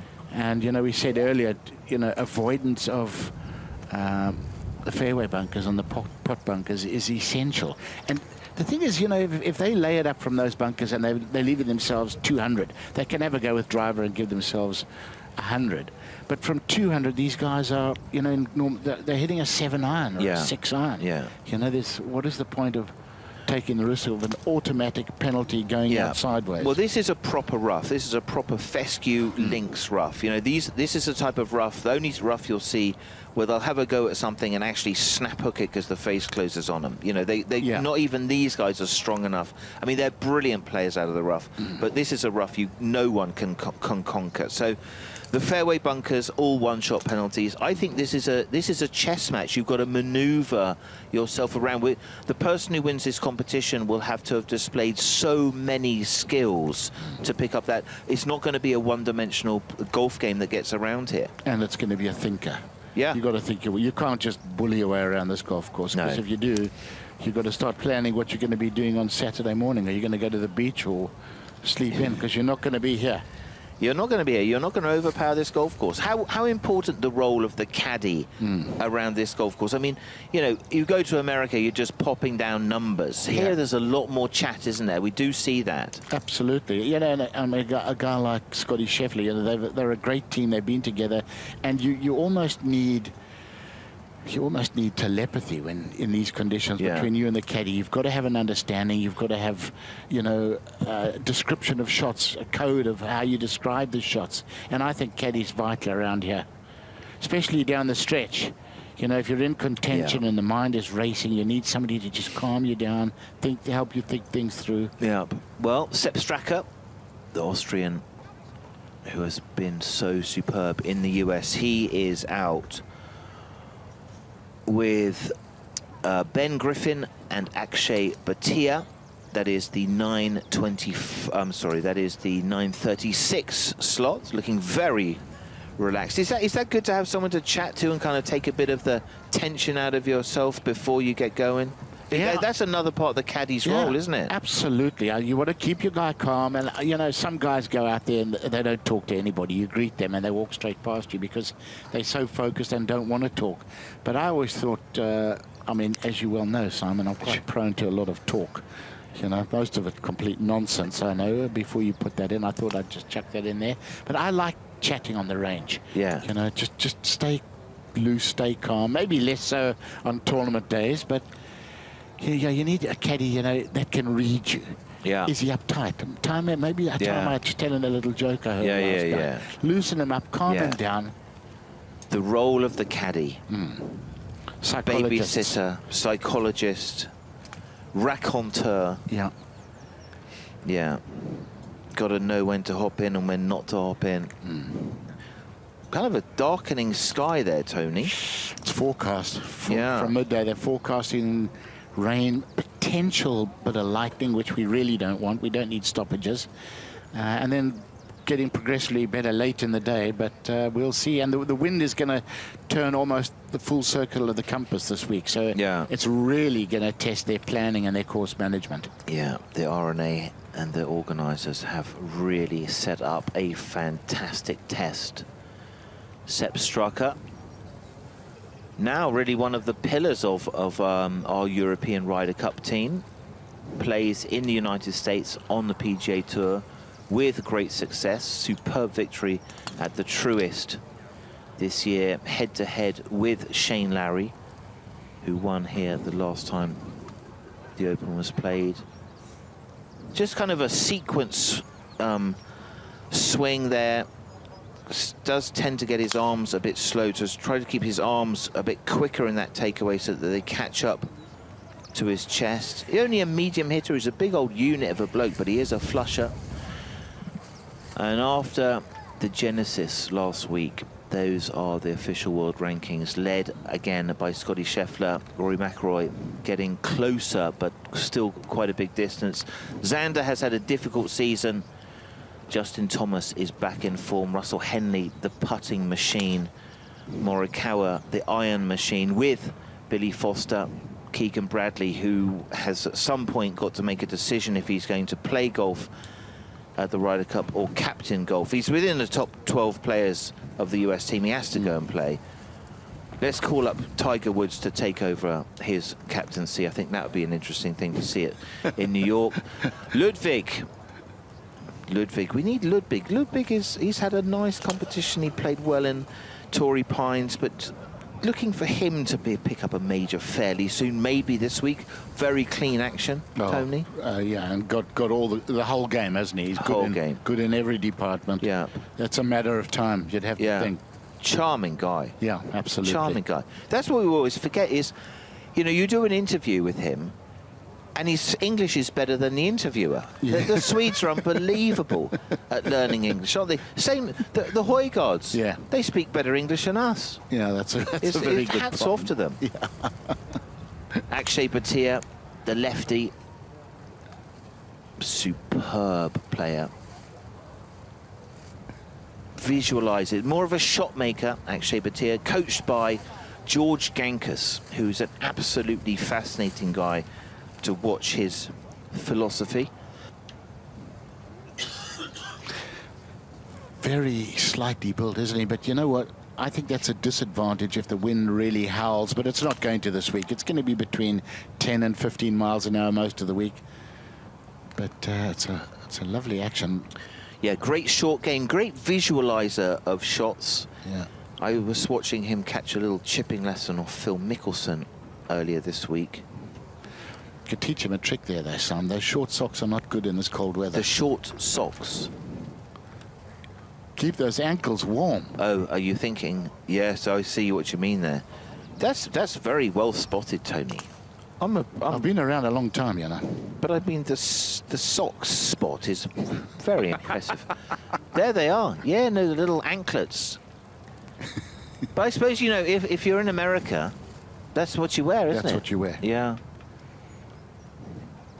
Some fresh-looking shoes. I think they're called fresh crepes, actually. My children, fresh crepes. So what about the little elasticated bottoms on the trousers, TJ? Could you, like jodhpurs, could you see yourself in like a minor jodhpur? No, I Those are couldn't actually see myself in those in the garden, to be honest. It's a young man's thing, I feel. When you're doing the gardening? No. Yeah, no. But those shoes are mint straight out the box, aren't they? Which I never wanted to do. I never wanted new shoes. I wanted something that you'd broken been in, comfortable. You know, you got brand new shoes, end up with a blister. The days of the leather golf shoe are over. Yeah. Now it's FootJoy Classics. Oh, which weighed I still got 27 pounds each when they got wet. Still got them. Still got them. So here we go. Akshay Bhatia. Just working through some wedges. Those are some spectacular bright shoes, aren't they? Amazing. Well, the technology that goes into shoes these days. I know. It's unbelievable. No. Yeah. Everybody's got them. Look at those other ones are fancy with holes in the bottom. Anyway, so we move on. Akshay. 9:36. Just going through a few wedges, finding his feel. Works the ball, shapes it, plays it right to left, left to right. Much more creative than some of the more robotic movements that perhaps we see coming in on the tour. So his battle was really with the putter. It's now gone to sort of a longer putter. Powerful swing, isn't it? Wiry but fast.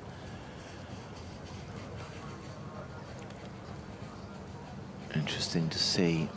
Just moving it around. So we will say farewell to Tony Johnstone, who now goes off for featured groups, and welcome to the commentary for the first time, Mark Rowe. Great to be with you, Mark. Yeah, lovely to be here, Simon, and lovely to sit for 10 or 15 minutes before I came on listening to you and Tony. I only hope I can keep up that level. Well, it's unlikely. Tony is I like particularly the like the Google conversation of golf. about the golf shoes of Akshay Bhatia. But this is a rookie error. Cold ankles, when it gets rainy and cold later on, cold ankles is not a nice thing on the golf course.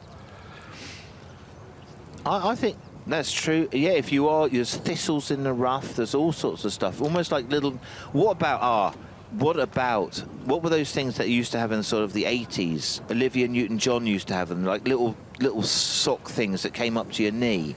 I can't remember what they were called. I don't remember that. You're older than me. When they were like little leg warmer, ankle warmers. Leggings. Were they called leggings? No, leggings is a different thing. That's like a tights, which is now very fashionable. What were they called? Anyway, he's a fascinating player, isn't he? In a way, he does everything his own way. He's kind of a little bit quirky when you hear him. Lovely character. Slender chap, but hits it absolutely miles for his size, which is the modern way now. It's incredible how far the sort of slender players can move it out there. But what I love about him is his short game, Simon. It is wonderful. I'm not 100% sure, but I saw something about him working a little bit with Phil Mickelson, asking for Phil's advice on one or two things. Already had a great short game, and if he adds a bit of Mickelson to that, he could probably have the best short game of all. Yeah, it was on... It was, I think, on Monday afternoon, and I was just watching them on the range, and it was about sort of that face rotation, you know, not to get the face too strong in the backswing. That was Mickelson's advice, was to get more toe rotation. So that you can, interesting, yeah. You can present the bounce differently. It was a great chat. Yes, it's interesting, isn't it? It's kind of almost the antithesis to Scheffler in a way, who also has a great short game, but sometimes he gets a little bit sort of more shut and closed on the takeaway when he's pitching and chipping. So nice flight, apex 125. So yeah, it's only a short iron, so he's basically just warming up, going through the bag. But that's a lovely flight, isn't it? A lovely soft flight. And that's what makes him a great pitcher as well, because he has that little soft left to right flight, or on his case, right to left flight. Yeah, a little soft cut, but he's pitching. So, good angles. Just see the top of the Callaway bag and the Callaway Open Championship special bag. Seen it, it's absolutely beautiful. Yeah, I'm under pressure from my wife to find one of those, because I got her the St Andrews one, the 150th anniversary, as a gift, because she has Callaway irons, and she absolutely loved that bag, and she's seen this one, and I'm getting a call every day saying, what are your chances? I don't know. I mean, if anyone can squirrel one away, Rory, it's going to be you. Well, I think players' locker room Sunday, when they're not concentrating. Oh, you're going to steal one. Tip the clubs out, and just be very fleet of foot. Ben Griffin, Sepp Straka, and Akshay Bhatia are going to head out as a group. That is going to be at 9:36. So this is sort of their fireworks show here. You can see Straka ahead in terms of the practice. Ben Griffin just flipping a few away. And with those wedges, you often see sort of ball speed and carry number be kind of matched up, kind of like a 1-to-1 ratio. And then as the club gets stronger, that ratio increases all the way up to sort of, let's suppose, the what we call the smash factor, which is sort of like, if you can imagine, a ratio of 100 miles an hour of club head speed would give 150 miles an hour of ball speed. So fascinating to see how technology has crept into the game, Mark. Yes, it is, and I didn't realise I sat next to Albert Einstein.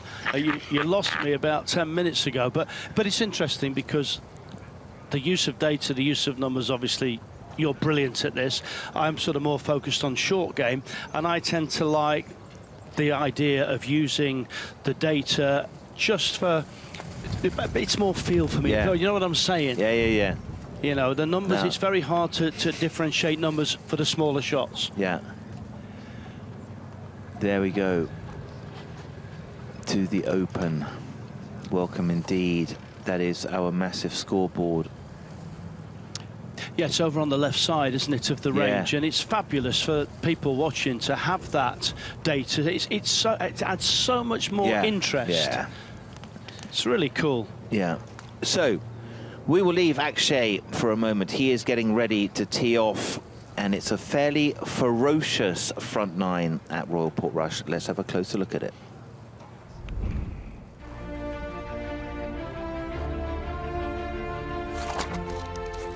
Huey's. One of the most difficult opening shots on the Open Rota. Any player will be happy to simply avoid crossing the white stakes, which line both sides of the fairway. Echoes of Rory McIlroy's opening iron in 2019 will remain in the minds of players and fans alike. Unlike traditional links opening holes, there is no gentle start here, with the hole playing over par in every round of the 2019 Open Championship. Giant's Grave. After the tough opening hole comes a par 5 second hole that offers one of the best birdie chances of the round. The fairway narrows after the slight dogleg, and the biggest decision for those that miss the fairway will be where to leave their layup. The cross bunkers and undulating fairway will mean many could lay back further to give themselves a better chance to attack the flag. A large runoff at the front left of the green means players need to play the approach with caution. Isla.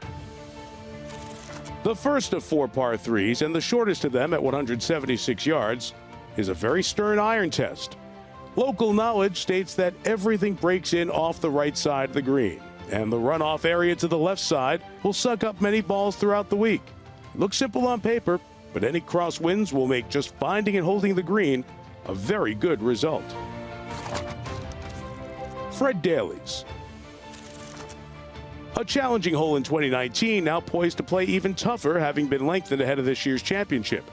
Out of bounds runs very tight to the right-hand side, and the fairway slopes deceptively from the right, feeding balls back toward the center line, but also toward the fairway bunkers. The approach to a slightly raised green will be blind for all pins on the left side of the green, as well as playing into the prevailing wind. Par here is always a good score. White Rocks. The first sight of the ocean and a spectacular par 4 that is sure to be a popular landing spot for fans throughout the championship. Despite playing only 372 yards, it's a hole that brims with danger. A true risk-reward dogleg, with those willing to bite off more of the corner, able to hit just short wedges into the green, or even get close to the front. With the undulations of the fairway and the blue ocean in the background, this is one of Royal Portrush's true iconic holes. Harry Colts. With the players' backs to the ocean now, it's the second of the par 3s. With a tailwind from the sea, it will play a lot less than its 193 yards, but the large green will offer a wide range of pin options. The back right pin in particular will make for a very tough par. Current Point. The second of the par 5s is also the longest at 607 yards. Another of Royal Portrush's iconic holes, it was created ahead of the 148th Open in 2019. Imposing dunes line the right side, hiding the ocean and disturbing the prevailing wind. A huge fairway bunker guards the right side, and anyone who ends up in here will play it as a true 3-shotter. The greenside dunes will be covered by spectators, creating a natural amphitheater to see which players can tame the undulating green. Click here to watch Rory McIlroy's take on the 7th. Dunluce. To hit driver would require a draw off the 8th tee, and many players will choose less club in favor of accuracy. Anything left will be swallowed up by the dunes and the spectators that line the fairway. The 8th, like many greens at Royal Portrush, is crowned with runoffs on all sides. Players will favor hitting deeper into the green to avoid the nasty front right bunker. Tavern. The final hole on the outward 9, and things don't get any easier. The hardest hole on the front side in the final round of the 2019 Open. At 432 yards, it can feel like much more when the wind is hurting. Sweeping from right to left, the sight line off the tee is nothing but thick rough and some pot bunkers at the turn of the hole. The large green has 2 tiers, meaning many will be tested on their lag putting. A par at the 9th should not be taken for granted.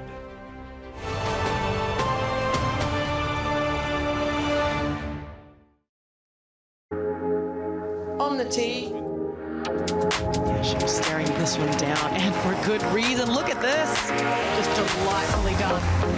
She's on top of the world. Going directly at the hole. Hey, well, go on. Oh, get in there. There's something about the AIG Women's Open. Oh, my goodness.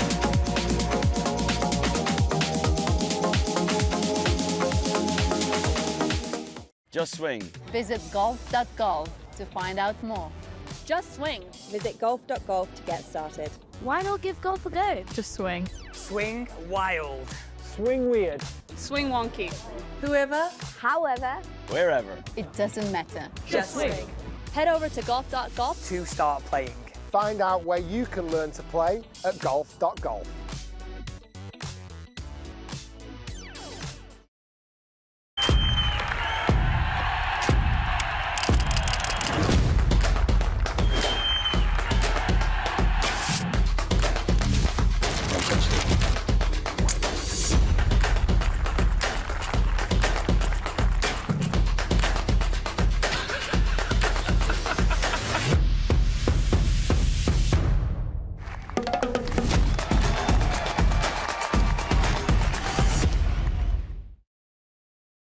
Welcome along to the Open. It's everything you wanted and more. That's fantastic stuff.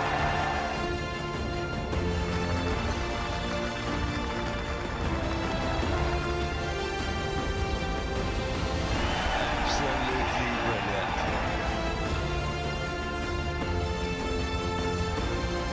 Quite an extraordinary day.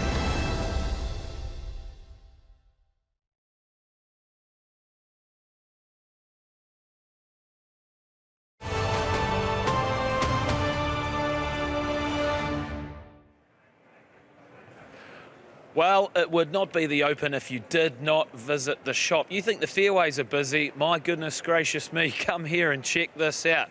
It is simply amazing. And I'll tell you what, over the week, more than 250,000 people come to the Open, and virtually every single one of them comes into the shop. And fair enough, you've interrupted me actually, I was on a bit of a roll myself.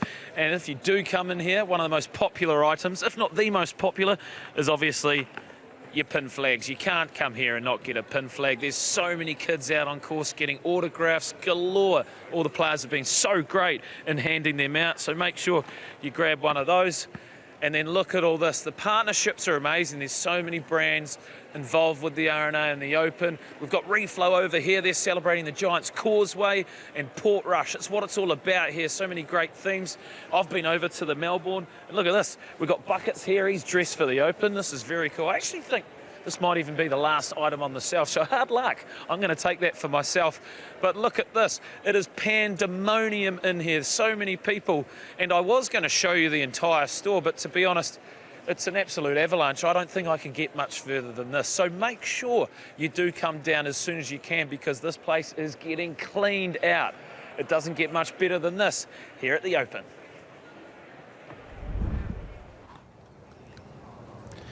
Yeah, it is absolutely fantastic. I can tell you, the yellow umbrella is the signal of a proper golfer. It's just, it's iconic. But you know, George, he'll be trying every way he can to get through that checkout without paying. I know, George. If anyone can do it, he can do it. Actually, but here at the bottom of your screen there on the right, into drivers. The time is provided by Rolex, one of the massive, amazing sponsors that we have in golf. John Rahm. Iconic. Yeah. At the association between Rolex and time and history, in all honesty, history. An amazing company. It is an amazing company. We thank them. HSBC, a massive sponsor as well of golf. Brooks Koepka,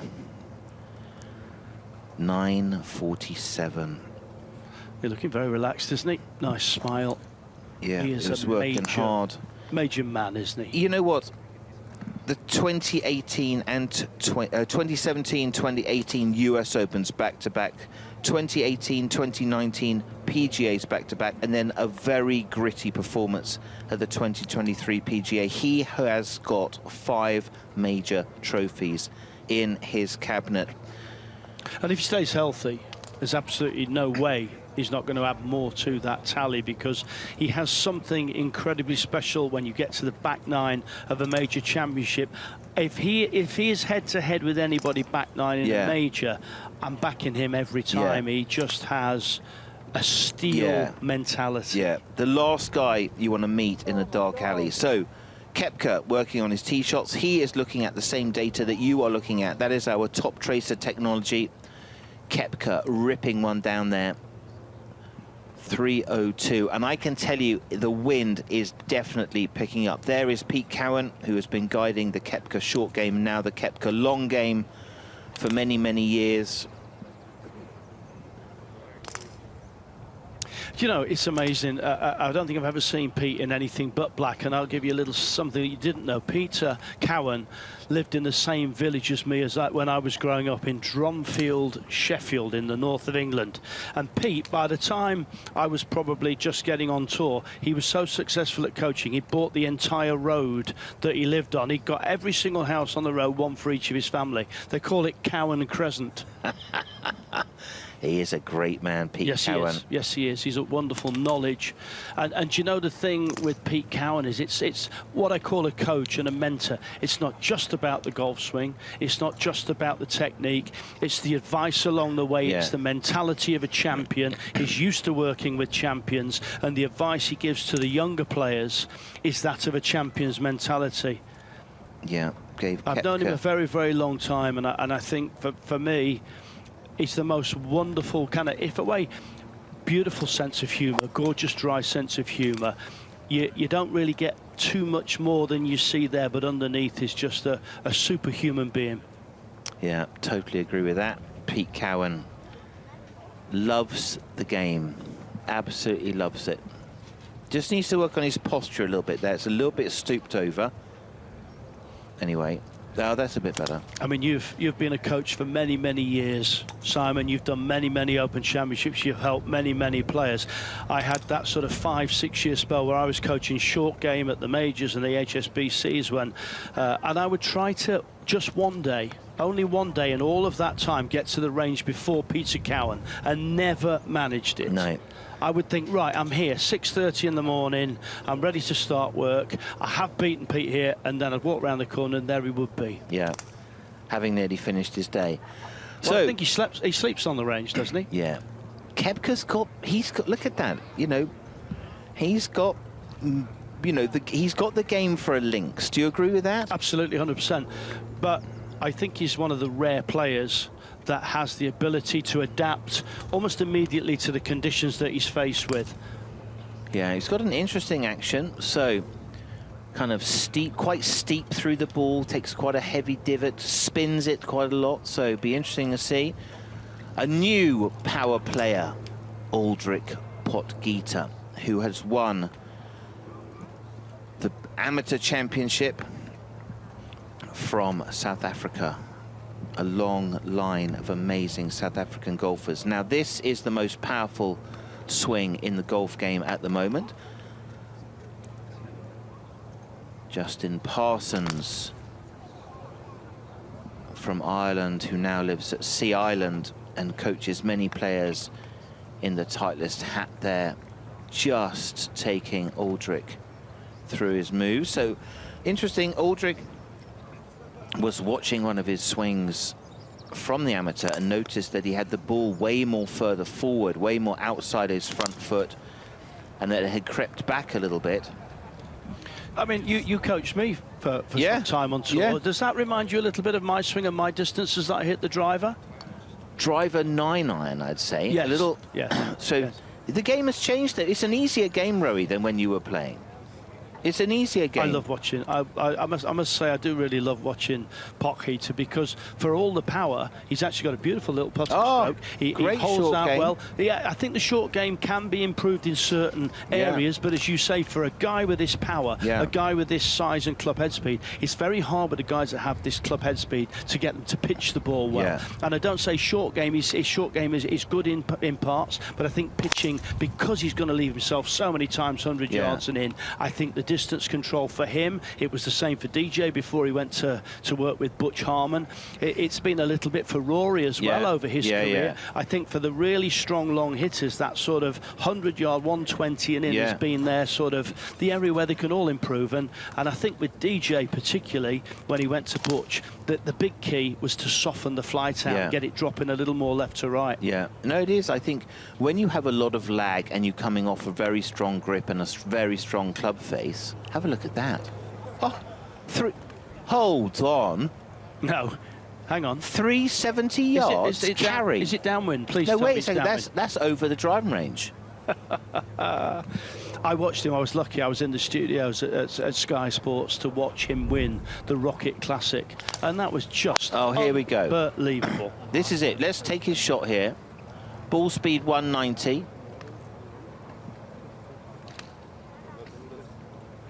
Miles down there.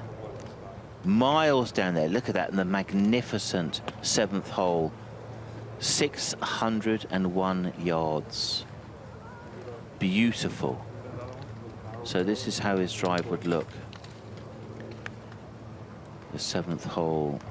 Yeah, he has the ability to do something crazy, doesn't he? Downwind on a links golf course with, of course, it's not as fast running as some Open Championships have been, but you catch a little downslope on that sort of carry and don't even know where that one's gone. No, but crazy. I mean, he can hit a bullet, which is literally like it doesn't get more than 25 feet in the air. Look at him. I hope he hits this one a little bit harder. I hope he goes at full speed. Just watch this. But when the club is at the top of the backswing and stopped, he has already kind of stamped down into that left side. So there's his bullet drive, 44 of apex, 269, and it will never, ever stop. So what a weapon to have. It's like it's kind of our new John Daly in a way. Someone popular has just arrived. Yeah, I mean, if I had two guesses, first of all, I would have gone maybe it's Simon Holmes coming on the range, but it can't be you because you sat next to me. So I'm guessing it was either Shane or Rory, and there you go. There's your answer. Shane Lowry in the house, ladies and gentlemen. Great to see all the superstars. It's an incredible...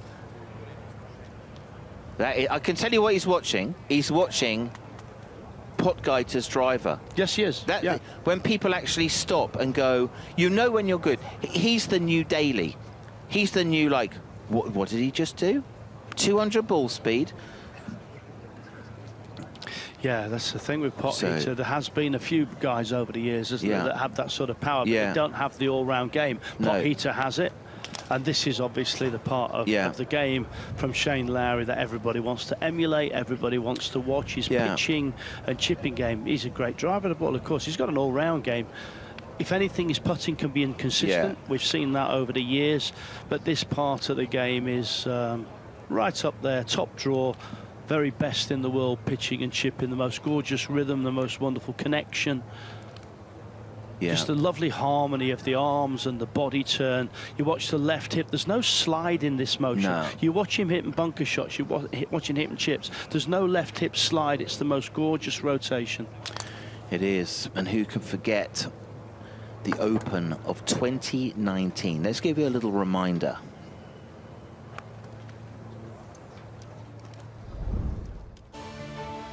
You know, some people say the greatest championship in the world. I think when you get your hands on the trophy and you actually start reading the names and how far it goes back and who's won it, and it's literally all the greats. And it was getting to a stage where I just wanted to hold putts because the roar was just kind of, it was almost entertaining for me, you know, to hear the roar. And then when you see the emotion I show after holding that putt, that was it, like that was the tournament over at that stage. I think it's because of where I'm from. That's how we celebrate things. To be able to bring joy to so many people. The history of the trophy, like, what an incredible trophy. And for me to have that on my mantelpiece in the house, I walk in some mornings and it's hard to believe, you know.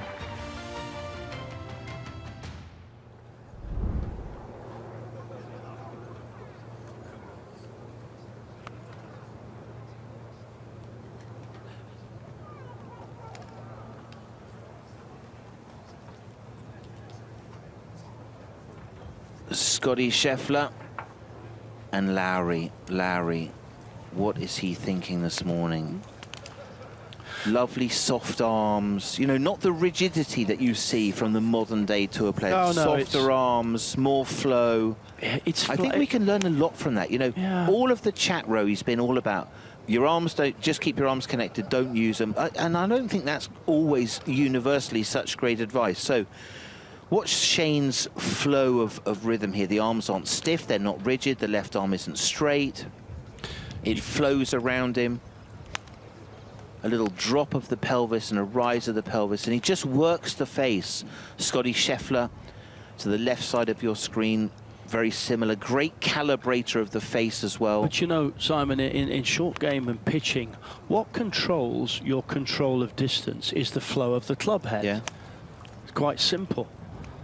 I think it's just beautiful to watch, and as I say, I love the centralisation of that motion. Yeah. I really do. It's the most gorgeous, centralised. As I say, the hips do not slide, they turn. Yeah. And it's so often when I'm teaching short game, I'm asking people to get the feeling that their left hip turns.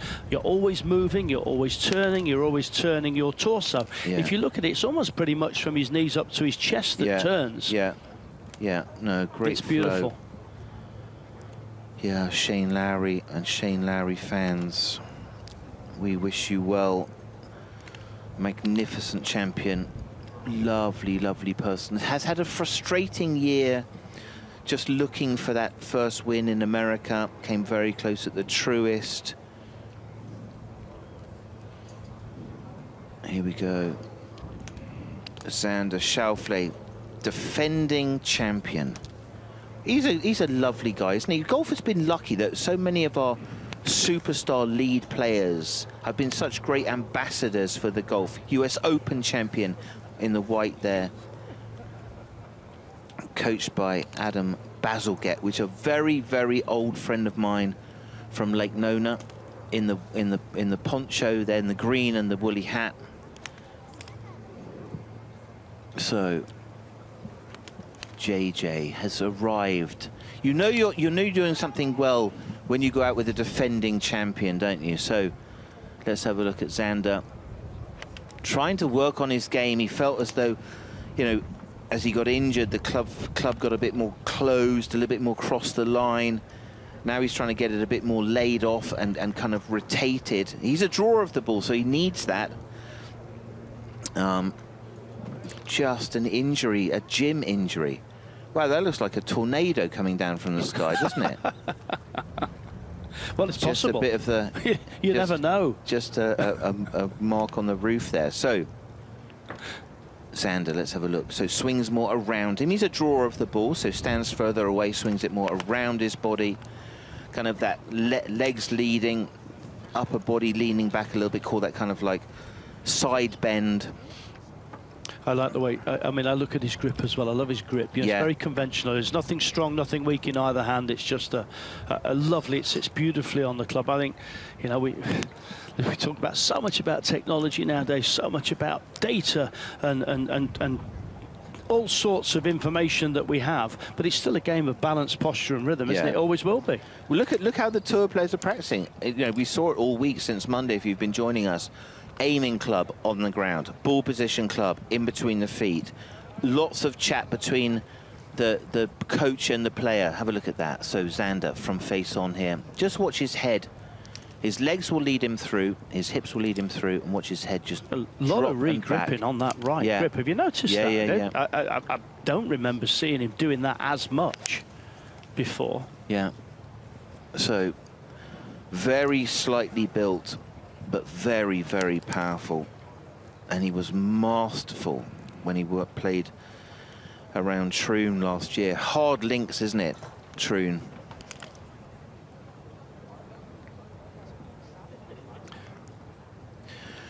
Oh, John Rahm. What a three ball. What a three ball. What a player, John Rahm. 958.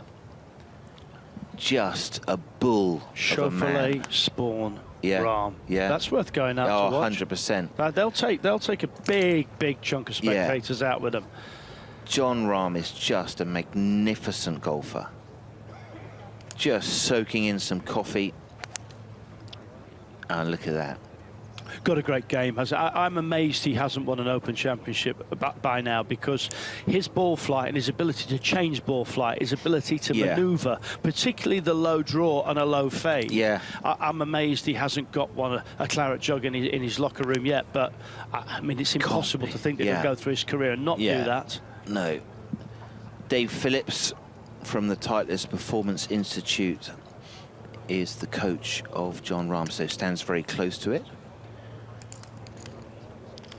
Doesn't have a lot of depth of hands, but has a lot of rotation of arms, and it's like a lasso where the legs lead the club head through.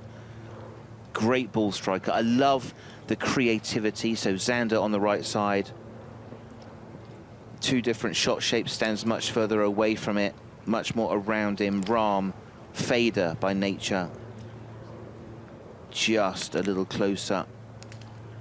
And watch the speed of the legs. I think it's fair to say, when you compare the 2 swings, you look at Scheffler there on the right-hand side. One is a swing and one is a hit. Yeah. Rahm's a hitter. Yeah, he is. He's a hitter. So, what a 3-ball. Here are the ball flights shown to you by Top Tracer technology. We have lit up the whole of the driving range, bringing you all of the ball data. JJ, probably on a 6-iron. Xander on his 3-wood, and Rahm flat out with his driver. So Rahm, watch for the red tracer coming soon.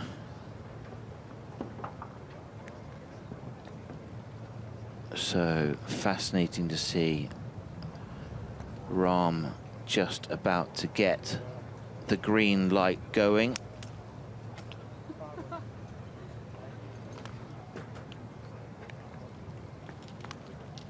Xander, the 3-wood. Rahm, a cannon shot. No, that's not his driver, so that's a 3-wood shot there, just moving the ball around. Little baby fade for Rahm. I mean, they're so neutral, isn't it? 170 ball speed, little 3-wood, 260 carry, just flighting it down. Fascinating to see the ball data and the tracers. Billy Foster in the background with Morikawa. He's new on the bag, Billy Foster. But just look at the speed and the footwork. Let's have a look at his footwork. Again, Rahm, 3-wood, just flighting it down. Probably a club he'll use quite a lot, maybe even off the tee.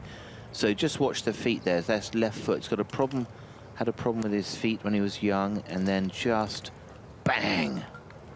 Again, you're seeing the little tap, the little movements in the feet, toes to heels, just that little bit that initiates the movement. I've been talking about this all week. You're seeing it with so many more players now that are actually, particularly Padraig Harrington, who's really doing a fabulous version of River Dance through Impact. But, you know, what he's doing is he said to me, Roy, I'm just, it's getting me moving. Everything is about motion. He said, when you start playing badly, you get too set, you get too rooted, and you stop turning, you stop rotating, and you stop moving. The feet are so important, Simon, in the game of golf. It's like, for so many years, people don't really talk about the feet as much as they should do. No, well, the balance comes from the ground up. I mean, that's where you talk against the ground. So, yeah, absolutely crucial. Rahm with a driver. Would he have a what was Aldrich's 370 carry? Well, that's a strong shot. No, it's superhuman. That's superhuman. You can't compare anybody else on the range. I don't think really you could go to Penge or Nienaber, but Potheater is that's otherworldly, isn't it? Yeah. Jon Rahm. Having said that, he'd love the career of Jon Rahm, wouldn't he? Oh. He'd like a US Open that JJ Spawn has got. Yeah. He'd like a claret jug that Xander's got. You know, it might come for him. I mean, you know, he's only 20, isn't he, Potheater? But he's got game, there's no doubt about it. And I mean, power is a weapon in the modern game. It didn't used to be when you were on the tour. he had to really play golf from the fairway. The golf balls and the drivers were not nearly Well, as that's the point, isn't it? consistent. You can only play with the equipment and the technology that you have in your era, if you like. And you know, the golf ball has always been the kind of dominant factor in the changes through the history of the game of golf. Right from the feather ball era, right through the gutty ball period to rubber core gutties and on and on and on. The golf ball has dictated so much in club design as well. Yeah. So fascinating to see the warm-ups down on the driving range, and also on the driving range, the effervescent Di Stewart. Thanks, Simon. That's a lovely description. We've got our eyes on Xander Schauffele's caddy, champion golfer 2024. He's got a special bib. It's an absolute privilege. And there is Xander just getting ready for his tee time, which is 9:58. He's playing with JJ Spawn and John Rahm, who we've just been looking at John Rahm on the range. But Xander looking splendid in that outfit. Here with Pete Finch. Pinch, hey, how you doing? Hey, Pinch. Pete, that outfit, we like to talk about fashion, don't we? What do you make of it? Do we like to talk about fashion? Well, we do. We have been doing over the last few days. I have to warn you, I am incredibly colourblind, so he looks great. He's Xander looks like he's a blending into the background at the moment for me. Nice, lovely beige knitwear top, and very smart with his black trousers and black cap. And just striping a few. My goodness, it's a star-studded range, isn't it? I have to say, this side of the range is incredible. We've got major champion, major champion, major champion, qualifier from West Lancs, major champion, major champion, major champion, major champion. We'll look at them in just a moment. But Xander is next to JJ Spawn, winner of the US Open, who I bumped into in the Causeway Cafe, which is the cafe next to where the players come in to the putting green, and then you walk through the putting green, well, around the putting green to get to the driving range. Great setup down here. Next to JJ, let's move on. Who've we got? Got Patrick Reed, obviously Masters champion. Patrick is off his tee time. I'm just having a look down. I'll let you know where his tee time is. I can't see him. There he is, 10:31. He's playing with Nico Echevarria, who we spoke to, and Denny McCarthy. I respect so 10:31. I respect how he's done like the most handicap golfer thing ever and just like dump all his balls out next to him. Well, it's easy to get to them, isn't exactly, it? Moving on to our qualifier. Tell us. Richard Tedder qualified, chipped in at West Lancs. He did, and what an absolute thrill for him as well, because he is literally in amongst some of the greatest players in the world right now, major champions. What an absolute treat. Yeah, he's got, as you say, Patrick Reed to his left and Shane Lowry to his right. Richard, brilliant scenes when he chipped in that playoff to get through the qualifier, to qualify for the Open Championship, first Estonian player to do so. And he's next to Shane Lowry. Shane's just going to go and wipe his club. He might be leaving the range. It might come back. 2019 champion. Off they go. There they go. Scotty Scheffler's still here. And Scotty's playing with Shane and also Colin Morikawa, who's just to Scotty's right-hand side. Yeah, some incredible groupings. They tend to do this with the majors. They tend to group a lot of the big players together so the crowds can follow them around in conjunction. And Scotty looks like he's swinging it very well today. Yeah. Not been playing links golf for that long, as he mentioned in his press conference. I'm looking at the time right now. It's 9:44. Morning, John. John Rahm's just walked past us, and John is off at 9:58, so needs to make his way to the tee time. But he's been in his press conference this week, Scotty Scheffler, talking about fulfilment in life. You win a tournament, you celebrate for a short period, and then it's move on to the next one. Lots of debate has been created around his press conference and what he's been saying this week. Finding the balance in life is so important as his caddy throws him a ball. Great way to just throw the ball to the player. Yeah, I think that ability to celebrate will be tested if he does lift the claret jug at the end of the week. I know George Harper Jr. spoke to Justin Rose, who said he could help out in terms of he knows how to celebrate and have a party. I think we all could. Yeah. I think we could all volunteer our services. But Scotty doing what he does best, just in the zone, says he loves practicing, he loves playing golf, he loves a challenge, loves playing on the PGA Tour. He was asked in the press conference whether he would consider travelling to other destinations around the world. He said, right now I'm playing on the best tour in the world, playing with the best players, and that's my home right now. So it might change in years to come. What do you make of those comments? I mean, he's the #1 player in the world. He's playing like some of the best golf. He's a major champion already this year. Like, why would he change anything that he's doing? Like, he's currently on top of the world, and he's earned the right to kind of say and to think whatever he wants. It's a little bit like Rory at the start of the year, when the comments, some of the comments he made, where he says, you know, I feel I've earned the right to kind of say what I want now. I think Scotty's there. Like, you've got to listen to what, you know, you've got to listen to his opinions, because he's the best player. He is at the pinnacle of the sport, and people want to know what he thinks. Last year at Royal Troon, tied 7th position there. He's played in 4 previous Open Championships. His first one was actually Royal St George's. He had a top 10 there, tied 8th position. So, and as he said, you know, he's not been playing links golf for that long. No, there's nothing wrong with his ball striking. There's nothing wrong with his imagination around these courses. It's just his putting. It always is, because, you know, the same comments that he's made about playing on the PGA Tour and the best in the world, they also play on incredibly quick greens. These aren't very quick. They're rolling great. They're beautiful surfaces, but they're not fast by any means. So he struggles to control his speed. I know he's been working on that with Phil Kenyon this week. So. Have you had a chat with Phil this week? You managed to catch up with him? Yeah, we had a little bit of chat. We did. I actually had a lesson with him a few weeks ago. Oh, so great. we've been talking about that. Just imagine, imagine the difference in quality. Listen, you almost qualified for the Open. We look forward to you qualifying next year. In terms of Stats' career achievements, just looking at a few on the screen right now. 3 major titles, obviously victorious at the US PGA Championship this year. What did you see from him in that major? Just a continuation of everything that we expect. I mean, he had a slightly dip in form at the start of the year, but that's only in comparison to how incredible he was last year. And he also had that injury, where I think he cut his hand open on some glass after making pasta. There was like a whole series of events I didn't quite understand. Yeah. But it kept him out for a while. It certainly did, but he's back and he's ready for the Open. He's just leaving to go to his tee time, which is not long away. But earlier on in the week, a couple of days ago, Scotty sat down with the press. He was in the press conference, and this is exactly what he had to say. Let's have a listen.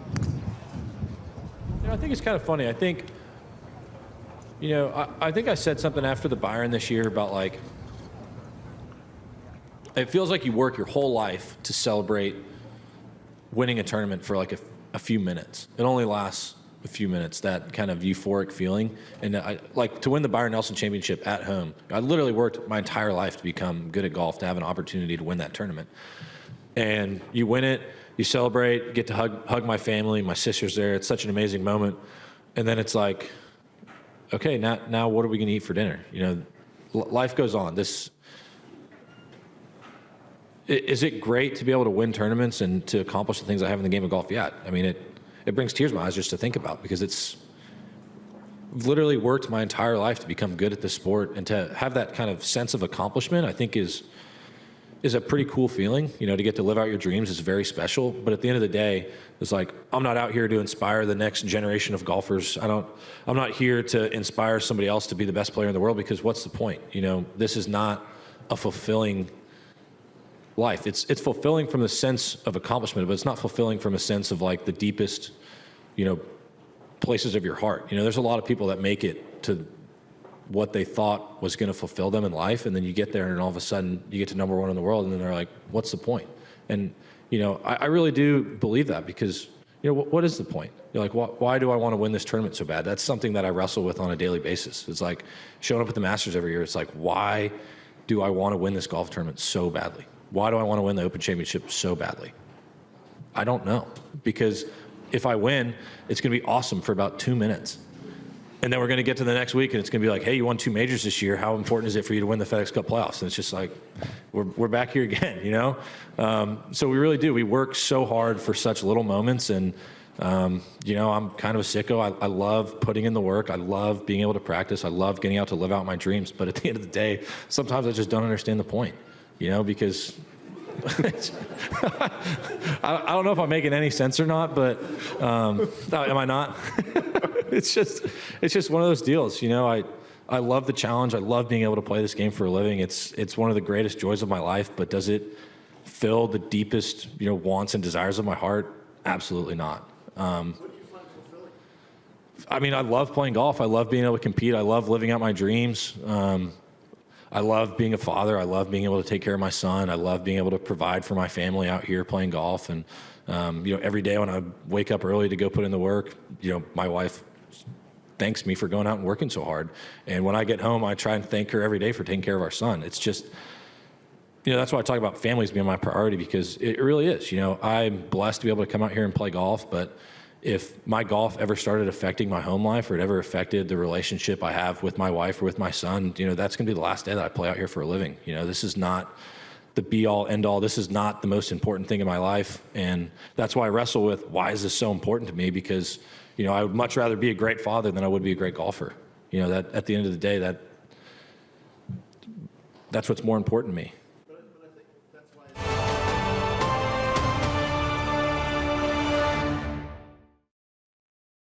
Becoming champion golfer of the year is rarely a straight line.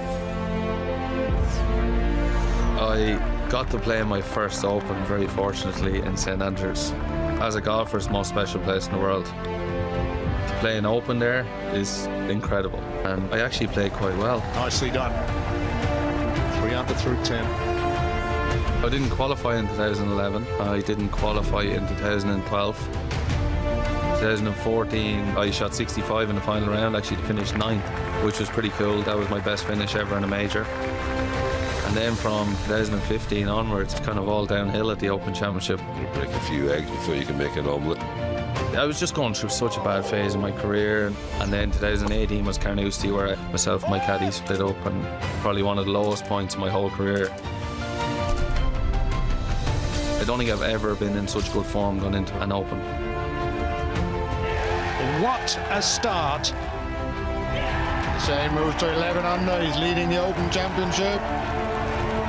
I get down onto the tee and I'm looking around, the crowd are going mental, and I'm just taking it all in. I'm like, this is incredible. Oh, what a boy, Shane Lowry. There's no in between today. Like, it's either going to be one of the best days of my life or one of the worst. What a time to throw in another birdie. I have to go and win, and that's the way I felt. And thankfully I did.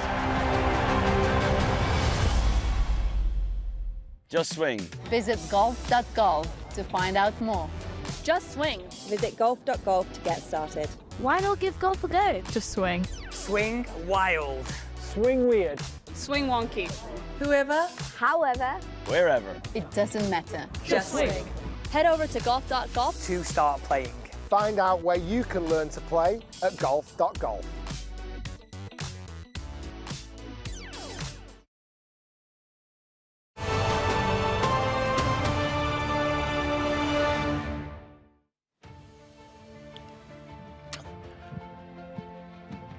Absolutely spectacular view. The TV compound.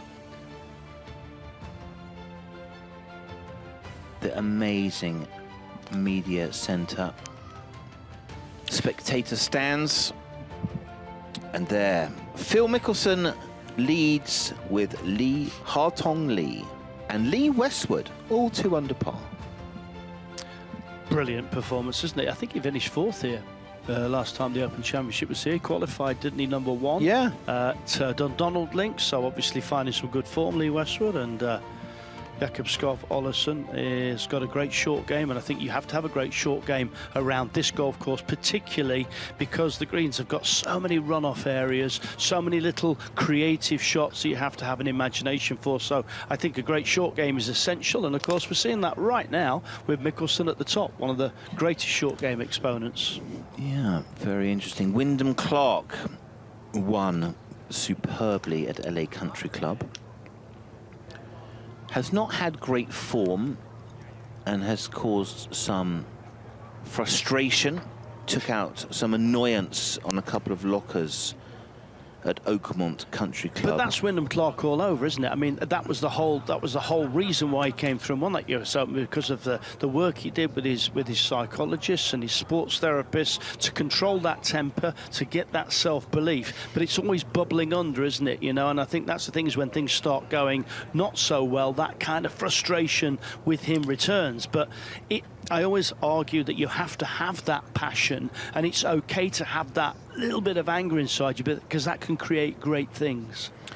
Yeah, got to be tempered. So let's have a look at the Wyndham Clark action. Strong, isn't he? Yeah, fast. Just remember when he won at Quail Hollow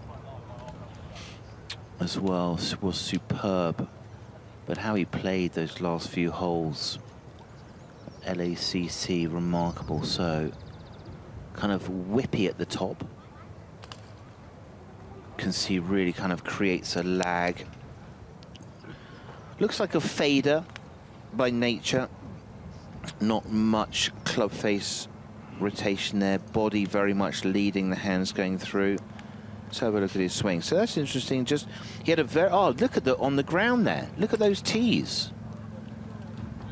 What have we got there? Is that how he's aiming? So there's a tee in the front there with the ball up on it, and 3 to the left and 3 to the right, and he's aiming over that. Oh, what have we got here? Look at us now. Hang on a second. So those are kind of visual start lines you've got to think. So baby fade. And the reason for the high one in the middle, Simon, I'm going to... Target line? Well, yeah, the whole line of balls is a target line. You think that, just think, you know, a flight line maybe? Yeah. Oh, I like that. Yeah, that's the first time I've seen that. First time I've seen players that. put one single ball in front and try to use that as their start line and use it for alignment. It's like short picking on a putt or a chip and or whatever. You've got a little book down on the ground there. That's to make sure perhaps doesn't drop it inside. I think the book's I like some of that. I like some of that. He's only really missing a sort of smiley clown's face and a windmill. In all honesty, he's got the full package. The windmill, genius, Mark. Happy Gilmore coming out July 26th. Happy Gilmore 2. You were a shot maker. You were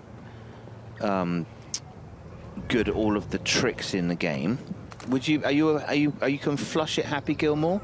The 3 steps in. And I've done that so many times. I absolutely love doing that, and actually do hit it further. I mean, I really can flush it when I take a run at it. Podrick is very good at that. He practiced that a lot. I extended it. You know, Happy Gilmore takes a couple of steps in.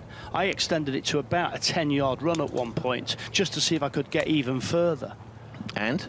Yeah, it was tremendous. I did toe one through a window just off the right of the fairway, but when I finally got it in the middle of the club face, it was perfect. The madness that occurred in the 90s. But somebody asked me, you know, you go to the range, everybody has different things that they do, and, you know, this is his way of doing it, isn't it? This is the optics of this has are he very come up with this interesting. himself? Because we've never seen this before, have we? It's tremendous. A new innovation. But I think the thing that the point you were making, which I think is really, really important, Simon, is that these are the best players in the world. These are the greatest players in the game. Yet they all have their alignment sticks down just to check the feet, a cross line to check the ball position. They're realizing how important just the posture, the address, alignment is in everything they do. This is just a visual tool for him to get the ball starting off down the correct path. And that is something that I say to everybody about, don't go and just hit balls. Have a purpose. Make it quality, not quantity. And just use simple things that check the basics of the game of golf. Everybody should do that. Have a target as well. Always have a target. Yeah. Look at this. So that's a 3-wood now. A 3-wood. I guess he starts...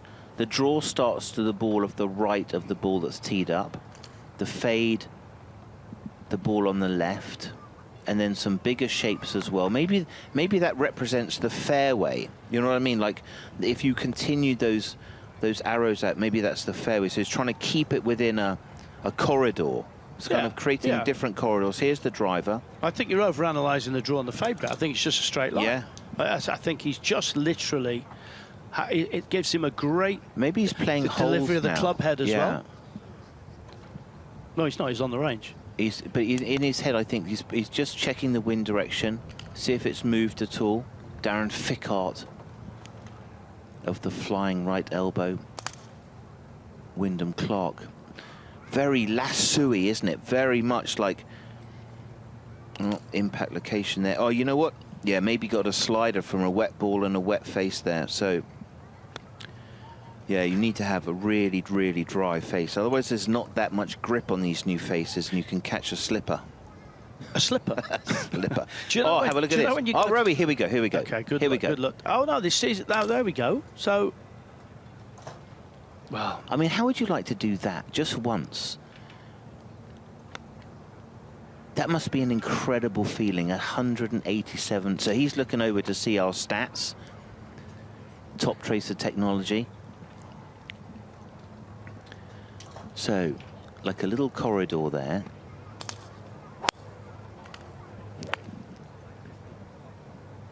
Wyndham Clark is in form. He has brought some game.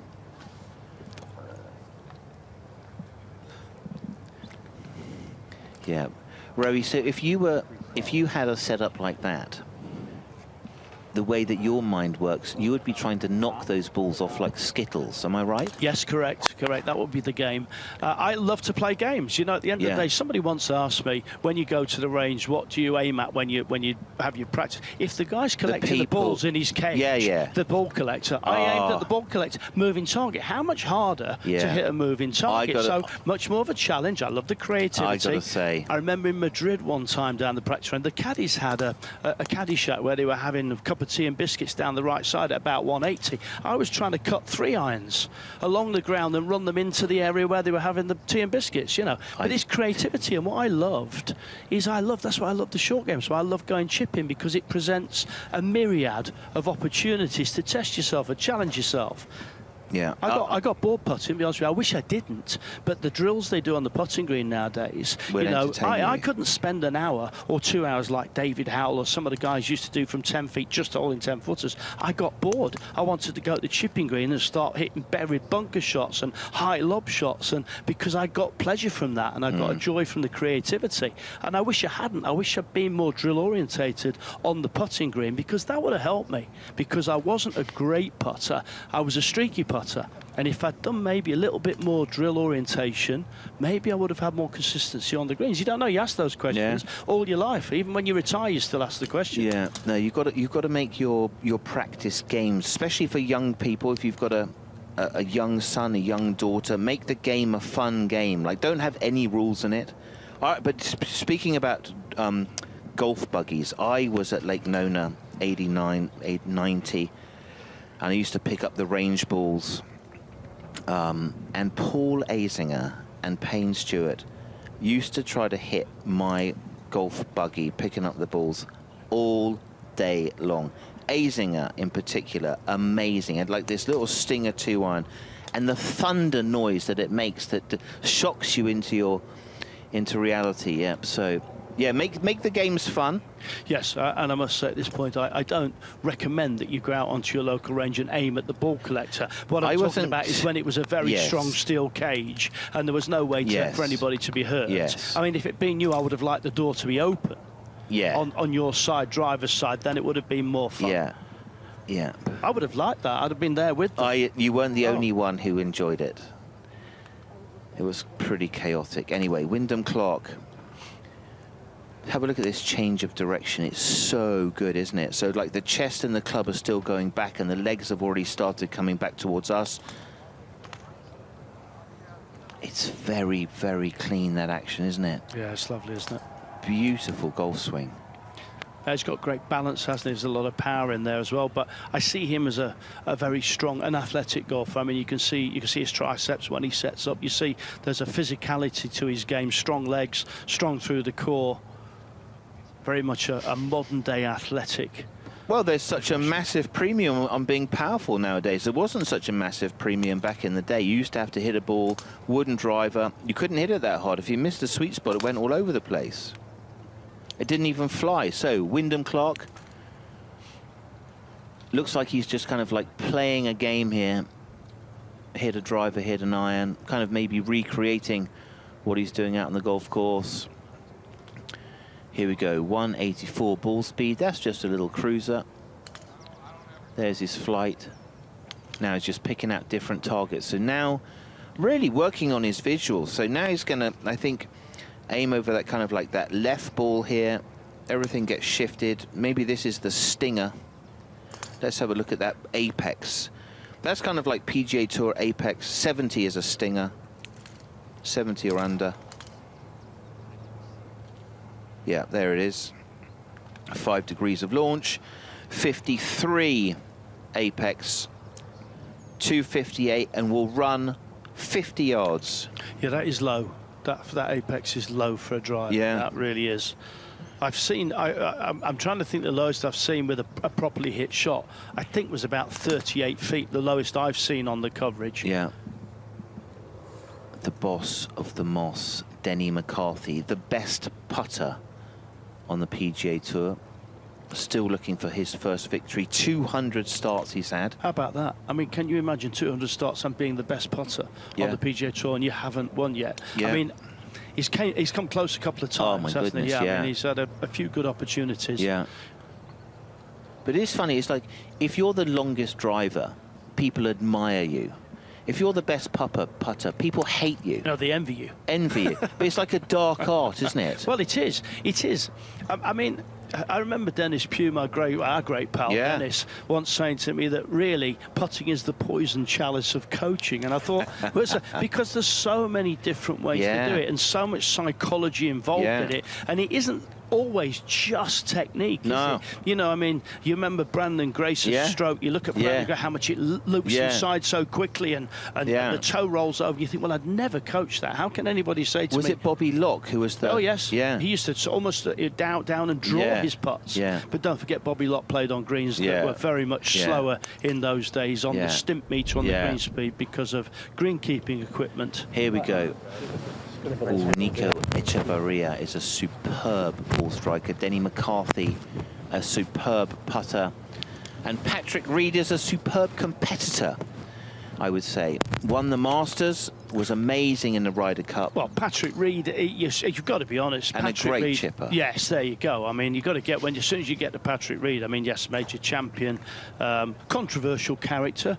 I would call him a Marmite character, in a way. You either love him or you hate him. There's no in-between with Patrick Reed, is there? But I have to say, short game-wise, I love him. I watch him. I admire him. I love the way he goes about the short game, and he's a player that if I was to say to somebody, you want to go watch somebody's short game, go watch Patrick Reed. Brilliant. Yeah, no, I think that's true. That'll be an interesting game to watch. There are some fantastic games out there. Jakob Skoff Olafsson, Phil Mickelson, Hartong Lee and Lee Westwood have joined Matt Fitzpatrick at 2 under par. They currently lead. Nikolai Højgaard is 1 under par. So we are underway.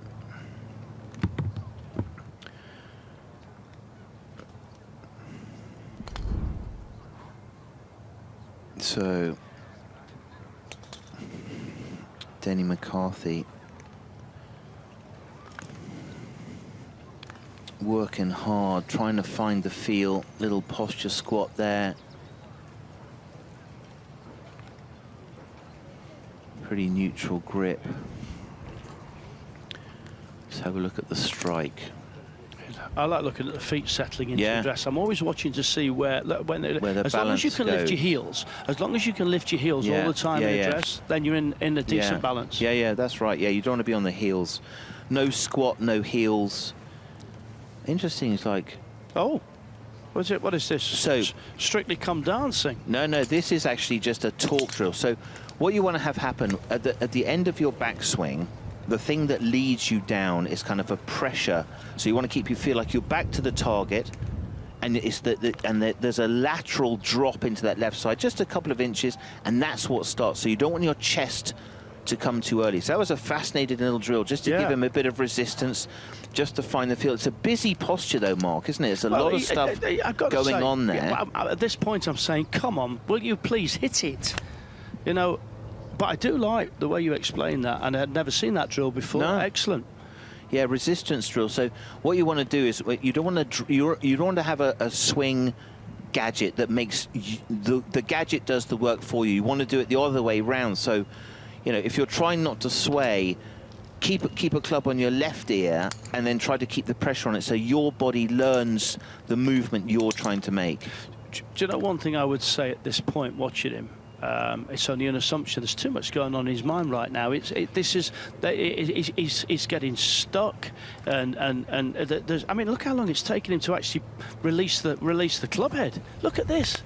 Yeah. I don't think there's a player on the range taking as long to hit as him, which to me says too much going on in your mind. Yeah. And then back for the drill, which I actually thought was just practicing a high five for the first birdie, but you got that nailed. But, you know, watch this. Look, oh, come on. Look, back again to the caddy. Back again. Oh, too much animation. Let's just see. So there he's over the ball. So 1, 2, 3, 4, 5, 6, 7, wow. 8, check that. Check 9, this. 10, 11, His caddy's 12, falling asleep. Oh, no, he's 13. It's quite a long time getting to your pull trigger, isn't it? Yeah, well, you do me a favour, Simon. Yeah. Just run on down to the range and just tell him to relax. Calm down. Just calm down. Calm down. No, no, phone out now. He's not going to learn anything from that, is he? The phone. Oh, switch. So, that's it. The caddy. He's gone for breakfast. No, he's not. I think he's had enough. We haven't even pulled the trigger. Oh, he's in, he's out. Do you know what? He's going to be here 45 minutes and it's 7 balls. Was he, just thinking, sorry, going off a tangent, was he not a very good basketball player? Is he the one that I'm thinking of, or I'm confusing him with somebody else? Oh, that's a new one on me. I wouldn't put him down if he was a basketball player. I thought in college he was a very good, had to choose between... Eventually chose between basketball. Yeah, there we go. 18 minutes. Well, that's okay. That's another 2 shots. But 18 minutes is it is a busy process, and you've got to get down to that first tee. You need a buggy. No, it's a buggy ride. I think he's missing his tee time. If he has to go to 3-wood and driver. So, yeah. It is there's a lot of stuff going on there.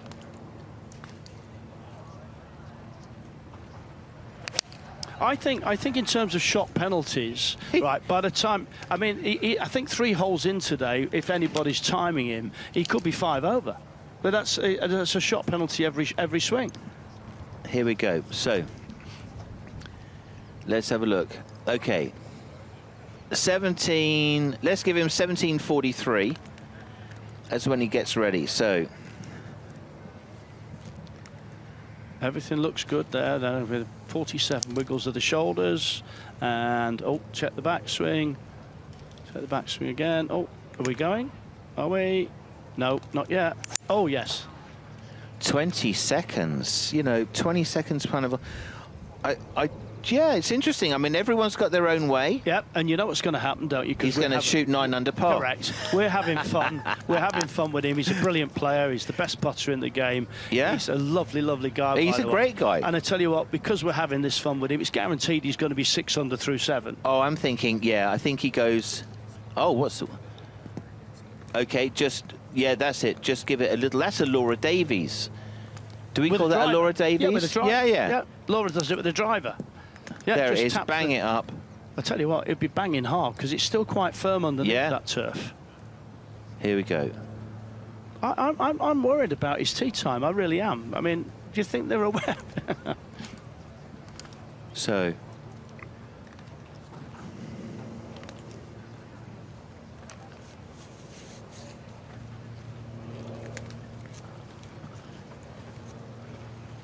Okay, come on, tappy, tippy, tappy. 10:31 he's off. Okay, so he's got a bit of time. Oh no, we're not that much, has he? Well, he doesn't need to practice his putting. Oh, here comes the rain. Here comes the rain. That will actually probably just give him a nudge that he's off in 16 minutes. I'm confused here. That range is quite a long way from the first yeah, tee, it is. It's a buggy ride, there's no doubt. It's a buggy ride? Yeah. So he's done the putting before? Well, he doesn't need to practice his putting. Oh, that's not true. Got to get a bit of a feel for the pace. You've got to have a feel of the pace of the green. He must have done it before. The rain has come early. It's unwanted. It's unwanted. It was scheduled to come at about 3, Mark. Yes, but you can never, ever get the forecast right up here on the coastline. It's impossible. Well, listen, I'm watching. I have about 900 weather apps. No, I have 700 weather apps. I think he's got about 900 swing thoughts right now. It doesn't show. I mean, it doesn't show any rain until about 3 o'clock. So what's gone on? So he's down to his driver now, Simon. Driver, 15 minutes to tee time. 10-minute buggy ride? Yeah. No, 5-minute buggy ride. Whoa. This is like sort of almost... His playing partners are... They're on the tee. Nico Echeverria and Patrick Reed. They're waiting. They're just waiting to board the tee. Here we go.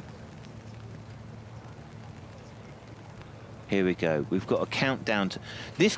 That's a good thing. What's the latest a person leaves before their tee time? That'll be a fun thing. Well, I'm thinking about the old Le Mans 24 hours race start where they actually ran to the car to start. I'm seeing him right now, possibly running to the tee. So, here we go. I mean, there's a clock right behind him. Yeah, but I mean, this has got to be one. This is last or penultimate. As a player, listen, as a player, having played in 13 Open Championships, this is worrying me slightly. Here we go. I have to be honest. Well, if he doesn't get there, he might have to use our simulator for his first tee shot. But maybe he thinks he can stay there and play the course. What, off the sim? On the simulator. Here we go. Simon, I mean, I'll tell you what, we could be watching this for 20 seconds while he gets ready. You've just double-checked his tee time, haven't you? Yeah. We have not got this wrong. You agree his name is Danny McCarthy. He's off at 10:31. So he's 14 minutes to get to the tee. Yeah. Which is doable. 13 minutes. Here we go. I don't want to flushed go, it. yeah, but I don't want to go back to the range and see him now hit. And he's got another one. Right, OK. Oh. He's coming again. There it is. Here we go. We're under 30. This is really exciting. It's like watching the launch of one of the space shuttles or something like that. It's only this many minutes to go. Here we go. Well, under the rules of golf, Simon, he does have also, once his playing partners tee off and walk off the tee, he's allowed for them to get to their balls. Yeah. If they hit the second shots, he's gone. Yeah, that's true. But if he's first out. So he's maybe planning on letting them hit it off, walk forwards, and then he'll just run on and catch them and accept the one-shot penalty. Yes, it's an interesting theory, Mark. Yeah, hang on. So what do we do now? I mean, he's a very relaxed character. You've got to say that. Yeah, it's 10:18. He's off at 10:31.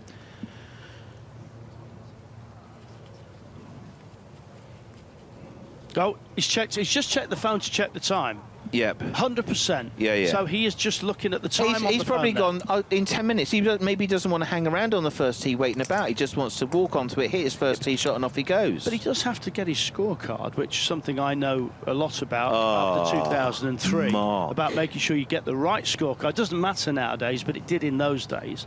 And I wasn't even going to go there. Well, I was on the tee ready, but Jesper Parnevik ran on the tee late, and we forgot to exchange the scorecards, and it was quite expensive. It was a big mistake. Anyway, I hope that doesn't happen to Denny today, because he's 11 minutes and 27 seconds. It takes him 3 minutes to hit every shot, and he still thinks that he's got plenty of time to practice, and I don't really think you should be there right now. It's time to move. Does he go at 10? Does he go on 10? Oh, yeah, here we go. Here we go. 10 minutes. He goes on Denny just McCarthy 11 minutes. has left the building, remained completely calm. He's going to make his tee time. Everyone relax. Yes. We're all good. Yep. And he walks over there to where the buggies are parked. Oh, the poor old caddy. Yep. But he walks over to where the buggies are parked. There's no buggies. Oh. What odds? Yeah. He walks over. Oh, no. Where's the buggies? It's too well organised. The RNA leave nothing to chance. No, it's brilliant, isn't it? Okay. Nikolai Højgaard makes another birdie. He is through 13 holes, 2 under par with Jakob Skavolason, Phil Mickelson, Hartong Lee, Lucas Herbert, Lee Westwood, Matt Fitzpatrick. Come on, lads. I have to say, at this moment in time, my pick for the week was Matt Fitzpatrick. And I don't think I've ever picked a winner, so... No, well, he's birdied every single one of his holes. Yep, good start from Matt. He's birdied 100% of his holes. 7 tied up, early doors. Yeah, absolutely fascinating. So, Nikolai Højgaard is now out onto the back 9. Let's take a closer look at it. Himalayas. Few players will choose driver at the 10th. A hard left-to-right dogleg means the landing zone is narrow, with the fairway seemingly sitting in a valley of dunes, typical of this spectacular setting. The green also seems nestled in deep amongst the dunes, and players can use the natural mounding to their advantage to bank the ball onto the green. P.G. Stevenson's. The 11th is a fearsome hole. The fairway so hard to find that bunkers are not required for additional defense. The hardest hole in 2019, there were 27 double bogeys or worse here across the 4 days. Playing more than a half shot over par in the final round, the green sits over a large hollow, and a false front will collect the balls that don't quite have the legs to carry on to the putting surface. Duvarin. After the 11th, the 12th provides a bit of a respite. The easiest hole of the 2019 championship, the final par 5 on the card, offers a great scoring opportunity. If the wind is prevailing, the players will have it at their backs. The main obstacle off the tee being 3 large bunkers on the right. If those are avoided, there is clear sight to the green. Anything sliding to the right is in danger of catching the slopes, which could kick the ball towards the thick rough. But the players will certainly see this as a strong chance for birdie. Featherbed. The 13th is another of Royal Portrush's eye-catching par 3s. Playing considerably downhill, yardages will be tough to calculate when the wind is factored in as well. There are slopes off the back of the right bunker which can be used to a player's advantage. However, many will end up long, especially downwind. The green itself is a tough read, with everything tending to break from the front right to the back left. Causeway. Another of the back nine's daunting par 4s, the 14th was the second hardest hole in 2019, playing well over par every day. There were 169 bogeys or worse made here over the 4 days, and avoiding the 2 fairway bunkers off the tee is non-negotiable. At the 148th Open, less than a third of the field were able to hold the green. The large bunker to the left is a fearsome sight, and getting up and down out of there is a rare feat. Skerries. A great par 4 rising over the crest of the hill and giving the players another sight of the ocean. Named for the island you can see as you walk up to your ball, a drive up the right side gives the best line into the green. Despite not being the longest, this hole still played over par across the 2019 championship and will be a good 4 again this year. Calamity Corner. And then we come to Calamity, one of the Open's most iconic and fiendish par 3s. 236 yards of pure terror, the valley to the right constantly in the mind as the wind blows directly into your face. Expect to see players take a lot of club into this green. Many will bail out left, where swales await to absorb any balls that miss the green. This hole is sure to play a leading role in the drama that will unfold at the 153rd Open. Purgatory. With calamity conquered, there are still 2 tough tests to come. The 17th sweeps down to the right, the blind tee shot demanding every ounce of concentration to find the right aiming point. If players find the fairway, they'll be faced with a downhill approach to a firm green that will be hard to hold. The huge downhill slope to the green means players can actually get close from the tee, should they be feeling bold. The atmosphere here is sure to be electric, with grandstands surrounding this area, which backs on to the 13th green. Babingtons. Those seeking to secure the claret jug and a place in history face a demanding final challenge on the 18th, with the biggest obstacle being the landing zone from the tee. With duneland to the right, the players will favor the left side, which also opens up the view to the green. A large bunker short right may tempt players to take more club. Come Championship Sunday, one player will take the greatest walk in golf, heading into this spectacular arena, about to be crowned Champion Golfer of the Year.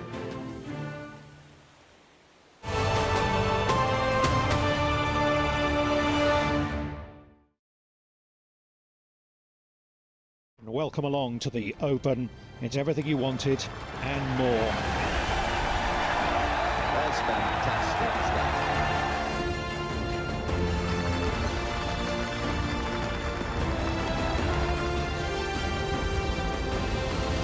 Absolutely brilliant.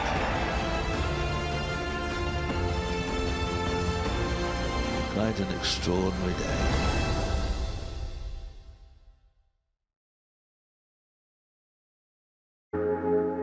On the tee. Yeah, she was staring this one down, and for good reason. Look at this. Just delightfully done. She's on top of the world. Going directly at the hole. Really well. Go on. Oh, get in there. There's something about the AIG Women's Open. Oh, my goodness.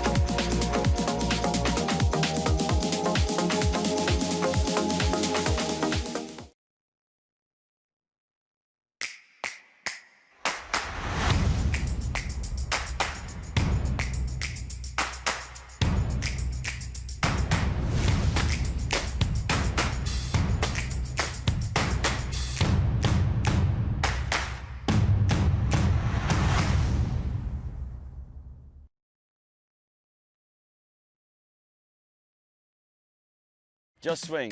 Visit golf.golf to find out more. Just swing. Visit golf.golf to get started. Why not give golf a go? Just swing. Swing wild. Swing weird. Swing wonky. Whoever, However, Wherever. it doesn't matter. just swing. Head over to golf.golf. To start playing. Find out where you can learn to play at golf.golf.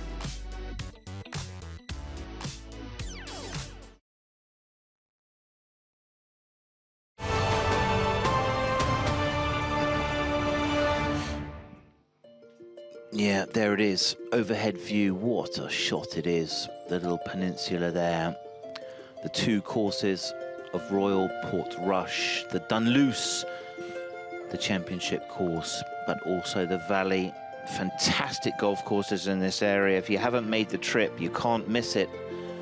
Port Stewart, magnificent little golf course just up the road. It's golfing country, Mark. A beautiful part of the world, isn't it? And it's every bit as beautiful on the ground as it is from the air. And you mentioned Port Stewart. We drive past the old Port Stewart course, and it's beautiful as well, right on the cliff tops. Just gorgeous. Yeah, that first hole Everything down about the hill. whole area. So, fine. The saga of Denny McCarthy. We were watching him on the range. Left about 10 minutes before his tee time. What did he get up to? There he is, writing in his 700 swing thoughts into his book. Just getting them, perhaps the wind directions. Oh, you know what? I bet he's putting in the pins. Just putting in the pins. Now he's on the run. Off he goes. Hopefully he makes his tee time. It's in 2 minutes from now. Well, Denny McCarthy was on the range just a few minutes ago. Di Stewart is always on the range. Let's go and join her. Oh, thanks, Simon. It's once a year I see these gents. Tim Henman, Brian O'Driscoll. The year's been kind. You're looking very fresh, both of you, I must say. You're wearing shorts. Was this an error? No. Always shorts. Always. Legs like these, you've got to get them out. Yeah, well, I would say, Kev, can we pan down and see? Check these. Are they? No, they're not. They're not. There's sort of out of bounds post going on there. It's sort of a ritual that we've been lucky enough to come to the Open for quite a few years. We've never, ever worn trousers, shorts. Like 15 years of playing professional sport in shorts. Yeah. Like that, no cold there, cold here, no cold there. Are you sort of numbed? Really bad circulation in my hands, but my legs are great. Oh, I love these chats. Tim, tennis, my goodness, Wimbledon's just happened. You did a brilliant job commentating, really, really good. You've just had a dream 8-ball at a very prestigious golf course down south. Can you tell us who played? Yeah, it was the Monday after Queen's, and we had Carlos Alcaraz, Juan Carlos Ferrero, his coach. Andy Murray played. I was playing with Leighton Hewitt, Alex de Minaur, and a couple of others from Beaverbrook, and we had a very, very nice day. Alcaraz, how's his golf? He can hit it a long way. I mean, it is just frightening, his sort of speed, and not always in the right direction. Okay. But I think he's been playing a bit. He played a lot with Andy over the preceding weeks. Needs a bit of work around the greens then. I think so, and I think Andy, with his sort of 6 hours a day on the range and 18 holes, most days ending in Y, he's playing a lot. He's obsessed. Yeah, he's got the bug, that is for sure. How's your golf? Well, that was the only time I played in 7 weeks, so yeah, a bit rusty, and yeah, we'd shut the roof in this weather. Yes, you would do. You would do. Listen, you're both very accomplished golfers. You're both single figures, aren't you? Is it scratch? No. What are you? I'm out to 7. Oh, 7. Oh, poor Brian. It's poor. What's yours? Meant to be +1. Okay. Excellent. I remember watching you at the Dunhill Links Championship. I think you beat Monty's gross score at Carnoustie. Anyway, Brian, how's your golf? Mixed. Played here maybe 3 weeks ago. It was amazing. Patrons Day? Patrons Day, yeah, with HSBC. So, and I got to do a bit of filming with Shane. It's only his second time back here, which I couldn't believe, since his Open win in 2019. So we walked around and kind of hit some of his iconic shots, of which there were many that weekend. So, yeah, it was cool to be back, and this place is spectacular. I actually think it's one of those courses that it gets better every time. It's like, not that it needs to grow on you, but it does. It grows every single time, and each hole then grabs you, something new about it, some nuance. You're like, wow, this is just that's a brilliant element, or that's perfectly placed, or the condition it's in at the moment is just it's prime. Was it great fun to hang out with Shane Lowry? Always. He's such good entertainment, and I think, you know, as Irish people, we do have a natural connection to one another, and you know, you kind of immediately get stuck into one another and start taking the piss out of each other. So you pick up where you left off the last time, and I don't see. We'll excuse that little bit of language, Brian. Sorry, my apologies. My apologies. Is the P word a bad word these days? We're all good. We're all good. You had a great time with Shane. Okay. Yeah. Sorry. Great fun had together. Yes. Yeah. Listen, we're in Northern Ireland. It's brilliant hospitality, I must say. But in terms of Shane Lowry's just teed off. He obviously came here in 2019 and was, won by quite a few shots. There's been so much attention on him and Rory as well. Yeah. All the Irish guys get lots of attention. Who have you got your eye on in particular, Tim? Oh, wow. I'd love to see Tommy Fleetwood. He came so close in America a couple of weeks ago, and he's always so consistent. If the things could fall his way, that'd be amazing. Ryan Fox has been playing brilliantly. There's so many good players. So close at the Travellers for Tommy, wasn't it? Really close, that tied second finish. What about you, Brian? Who you go for? My two that I actually mentioned to him on the way in, and now he's literally just hijacked both of them. In fairness, I think everyone would enjoy Tommy winning. He deserves one. Ryan Fox does like it in Ireland. He won the Irish Open in Rosapenna a few years ago, and he loves this track. So, and then Bob McIntyre, I saw him say that it is his favourite links course in the world. I think that's quote unquote. Yes, so. Absolutely, yeah. I'm good. He finished. I didn't realise he was finished 5th in 2019. So anytime someone has gone well and then they love coming back to the place and they're in reasonable form, got to have a chance. You really want to go on those memories. My top tip's Justin Rose. That's who I'm going for. We've just had cameras on Denny McCarthy, who left the range with about 10.5 minutes until his tee time. A little bit risky, Tim, rushing. Fine, isn't it? Yeah, I thought you go from the range to the putting green. Well, you do, but he sort of sprinted across the putting green, and then it's a 3 or 4 minute buggy ride. Was that your umbrella or mine? He's made it? He's made it. We're hearing he's made it to the tee. That wouldn't be a great Are you ever running to the tee? Good, bud. That's good for the blood flow. Yes. Gets you pumped. You know, I bet he hit a big one off the first.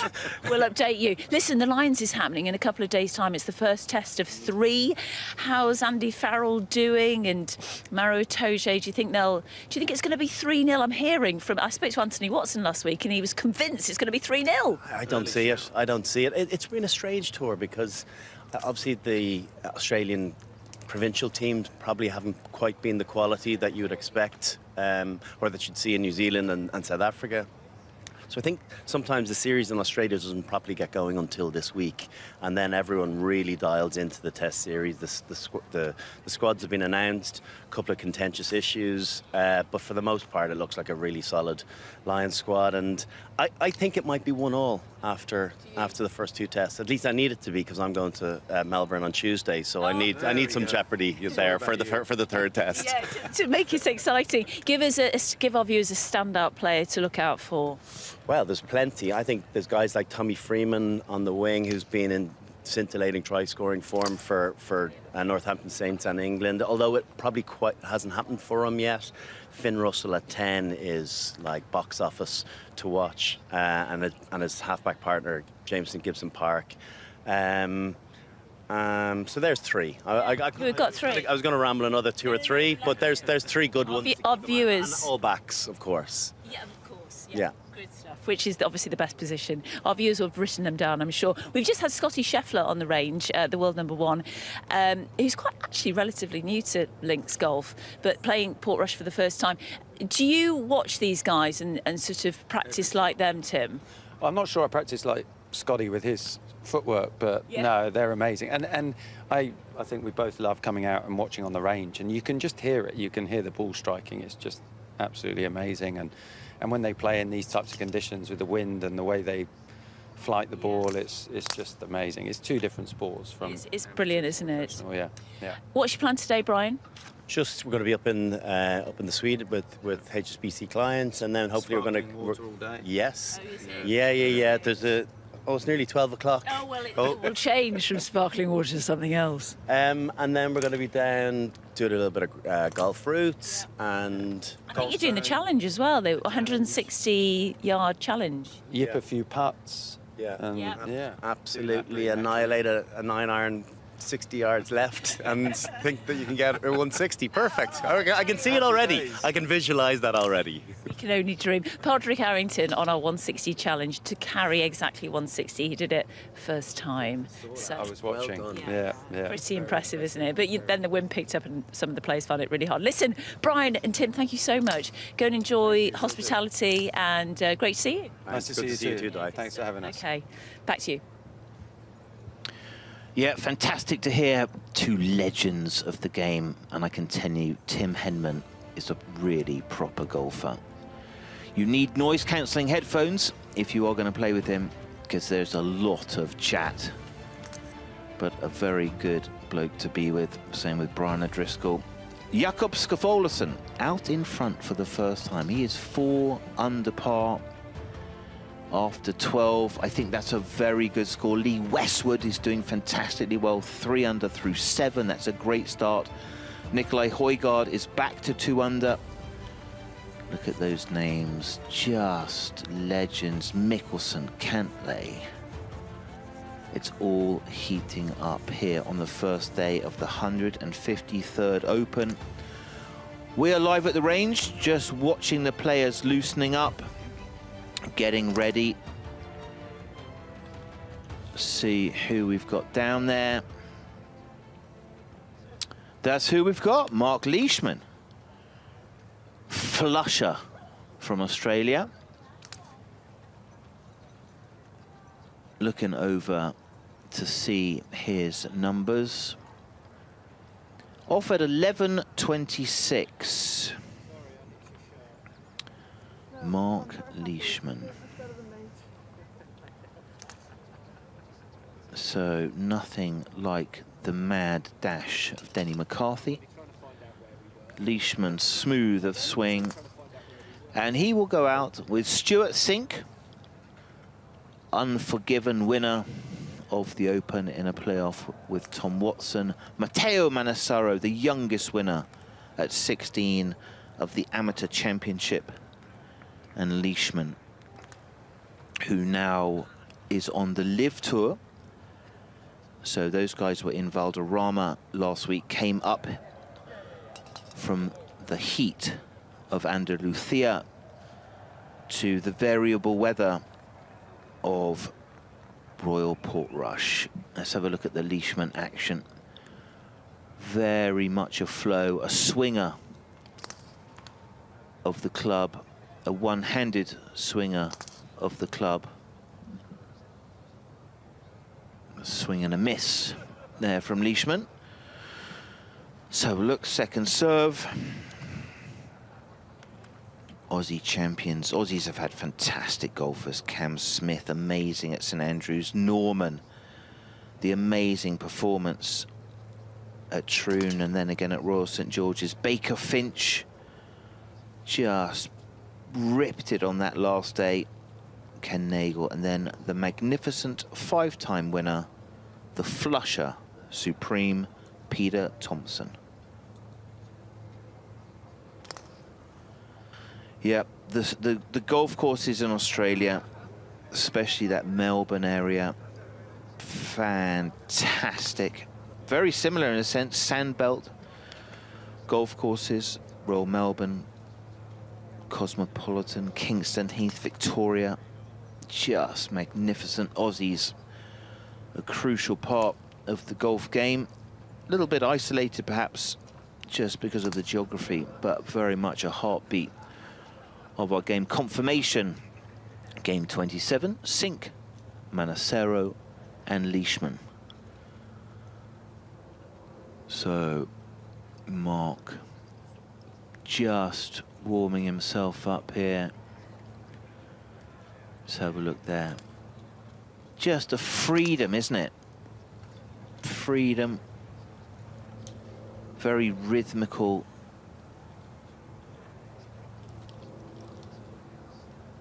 Let's have a look at the flow there. So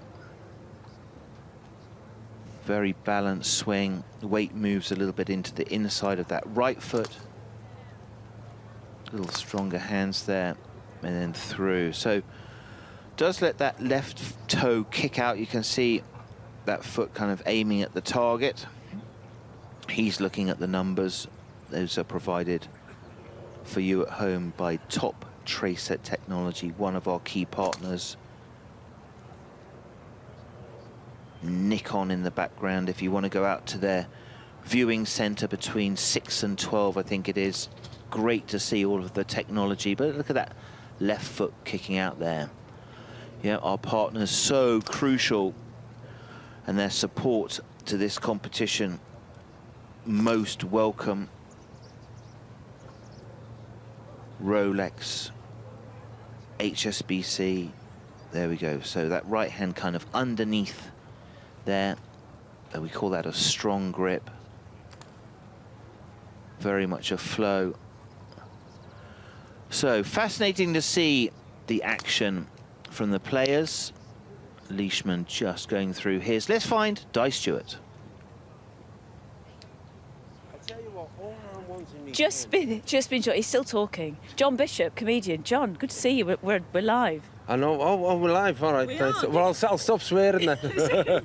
You were fine. You were good. Really good to see you here at Royal Portrush. Are you a really good golfer? I'm an excellent golfer. Oh, you thought so? Excellent. Thought so. Yeah. No, I'm not actually a golfer. Okay. I'm like you hit golf balls. I'm like a lot of people. I play a couple of times a year, and every time I think, all right, I'm going to take it up, and then I don't. But this year I might. As the clothes are getting better, the style's getting better. You're looking very dapper, I must say. Yeah. Great, isn't it? Have you just bought this from the shop? No, I've borrowed this off my mate's son. Okay. Because my mate, I've got a friend who's a member here. So that's why we've come down. This is all an excuse to drink Guinness and walk in grass. Do you not normally walk on grass? Yeah, you know. Okay. Be amongst the Irish weather. Yeah, it's brilliant. Have you been to an Open Championship before? I haven't. So I went once in Southport, but not in this way, because I went when it was at Southport. Oh, God, the world's beautiful for the Open. Yeah. But this is. I'm really looking forward to this. Yeah. I'm really looking forward to having a couple of days trying to follow a few people and just see what happens. Yeah. Do you follow any golfers or know any of the golfers? And I've met a couple of them, but I mean, for me, it's very much just being here. I just love this part of the world, so it's just another excuse to come to Ireland. Oh, gorgeous. Been to Giant's Causeway or anywhere else? All of that. I've done, yeah. Well, as I say, one of my oldest friends lives here, so I've come here loads. Oh, brilliant. Now, listen, in your profession, as we walk onto a first tee, obviously we get the nerves and everything, but what's it like for you, sort of performing to sell-out crowds all the time? Do you ever get nervous or not? You don't? No, it's funny. I don't get nervous about doing the stand-up, but when I have played golf for some charity golf days and stuff, that first tee, and I always think nerves is always the main thing with nerves is it's consequence. The confidence is consequence. So what you got to do is to say, what's the worst thing that can happen? Fair enough. Yeah. And if the worst thing that can happen is everyone just laughs at me. You know what I mean? Then for me, on the first tee in any charity thing, I think, well, look, if everyone laughs at me, that's my job. Well, you've done well. I could just say I was only messing. There you go. Yeah. But can I tell you something? On the first tee, nobody really cares where your ball goes. Only you do. Yeah, exactly. Is that your tip? It is my top tip, because all these people watching, they only concentrate on their tee shot, not yours. But when you go, I'm always interested. Stand-up comedy. Have you had an audience where it's not gone very well, and what have you done about it, and how have you felt? Thanks for that. Well, no, because I've been on stage sometimes. You go up to the lads on the practice and go, if you ever really played crap. You're not working this week. No, I tell you, I had one, my worst death ever was in Newcastle. I'd only just started. Right. I was doing a comedy club called The Hyena, and I tell you how bad it was. No one heckled. Oh, no. The audience just started having a chat. So did you have to shush them? Shush them. You're on stage and the audience going, yes, it is. And you think, oh God, it's a learning curve though. No, and I tell you what, there's another comedian. I was relatively new to it, and a comedian called Ross Noble had said to me, "If you ever died," I said, "No." He said, "You will." He said, "The worst thing to do is to die on a Thursday or Friday, because you've got to go back to the same club, and none of the staff want to look you in the eye." Oh, so what I did. So I knew that was going to happen. I died on the Thursday, so I went back on the Friday, but I went out on the Friday, was in a shop, and I bought a pair of crocodile skin shoes, right, really bright shoes. And as I walked up to the door, you could see the bouncers looking at me, thinking, oh, that's the lad who died last night. And they didn't want to look, so they looked at my feet, but Jesus, he's got confidence, hasn't he? And I've kept those shoes. I've moved house about 4 times and kept the shoes with me. Seriously? So that's the thing. No, it's all growing and learning. Yeah. Brilliant. I love the confidence. We love what you do. You are very funny. Much. And hopefully we'll see a golf shot from you one day. Yeah. Celebrity pro-am somewhere. I'll be up for that, definitely. Good stuff. John, thanks for your time. Thanks a lot. Cheers now. Thank you. John Bishop, everyone.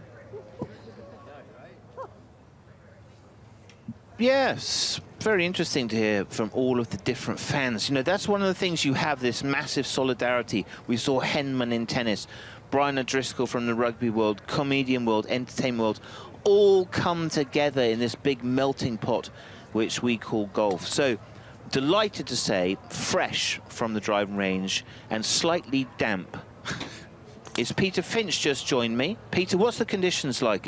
Worsening?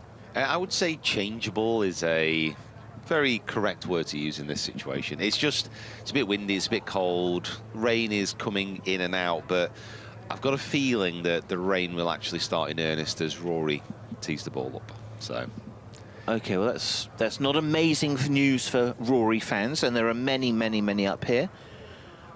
That is Justin Su.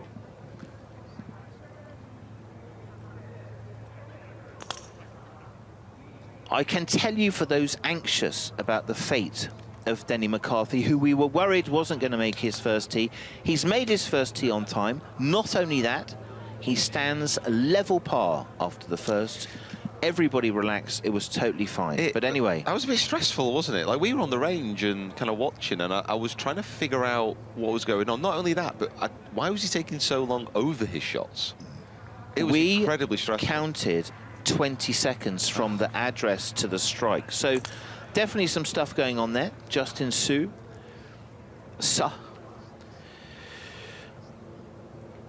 PGA Tour player. Sitting into that posture, wow. Yeah. At USC, a Trojan. Randy Line, the longtime coach there in downtown LA. He was the #1 ranked amateur golfer. Came through Korn Ferry, now on tour. So, a game in the climb, I would say. Interesting to see, must be coming from Los Angeles. Quite a few adjustments to this coastline here. A couple. I mean, I've been out there and I can't hardly tell the difference between LA and Royal Portrush.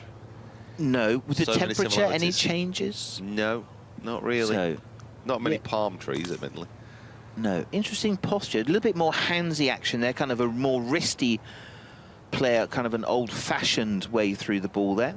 Yeah, a lot of shots holding the club all the way down the grip as well, just trying to get a touch more control. So having a look at the swing right before he goes out, just double-checking, putting his mind to rest. He's only got 13 minutes and 4 seconds to go. Get yourself down on the first tee. You've got a buggy ride. You need to calm yourself down, take a few deep breaths. Let's hear from a man who's always in a relaxed state of mind. It's George Harper Jr. We're on the hunt to see who is going to lift the claret jug at the end of the week, but we've found a man who's lifted 2 Opens himself, Brendan Lawler, now 2-time G4D Open champion. How are you, mate? Great to see you here. Keeping well. That was definitely a week I'll never forget for a long time. It was good to win the first one, but to win the second was even sweeter. So absolutely delighted. Yeah, how cool is it to call yourself a 2-time major champion now? That must feel pretty special. Yeah, it's such a well-run event by the RNA. It's an unbelievable event. Woburn suits me. Unfortunately, it's not going to be there next year. So I had to try and pay them a bit of money to keep it there for the next couple of years, but that's not going to happen. But yeah, it's unreal. The sport's growing phenomenally since all this has started, and we're just going to keep going. How nice is it to be here in Royal Portrush to see some of the big boys get into it here ahead of the Open Championship? Yeah, it's nice to have an event like this in your doorstep. It doesn't happen too often, and I played the course about 2 weeks ago, and it's in phenomenal shape. It's very hard to pick a winner, and it's very hard to know what the weather's going to do as well. So I think you need to be on the lookout for maybe a random winner this week. Yeah, well, that would be nice. And speaking of Portrush, how good is it to have the Open back on the island as well? Because it really does bring a lot of energy to this country. Yeah, and especially when Shane Lowry won it last time he was here. I think so many Irish people are buzzing to get down here and watch. Anyone I've talked to is coming down to watch, whether it's Thursday, Friday, Saturday, Sunday. And I think Irish fans are the best in the world. I don't think I'm being biased there. But we love it. People will come out in their droves, rain, hail or snow. So it's going to be a good week supporting all the best golfers in the world, and I'm going to keep my eyes peeled. What's next for you, mate? I am off to Scotland next week for the Prince of Monaco Ryder Cup. It's pretty cool. A few nice names in it, like Wayne Gretzky, Oliver Phelps, Keith Duffy, all them guys. And I'm representing on the Europe team. Then come back home and we have the Irish Open and then Wentworth. Brilliant. So it's starting to cook now, so it's good. Very good. Who's your pick for this week? Well, or should I say, who do you want to win out of Rory or Shane?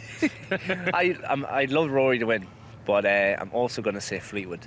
Love Fleetwood to win as well. Nice. He is flushing it as well. He's playing well. I'd love to see him win. I think if he wins soon, it's going to be a big one. So it'd be nice for us this week. It certainly will. Thank you very much, Thanks Brendan. so much. Always a pleasure, my man. Cheers.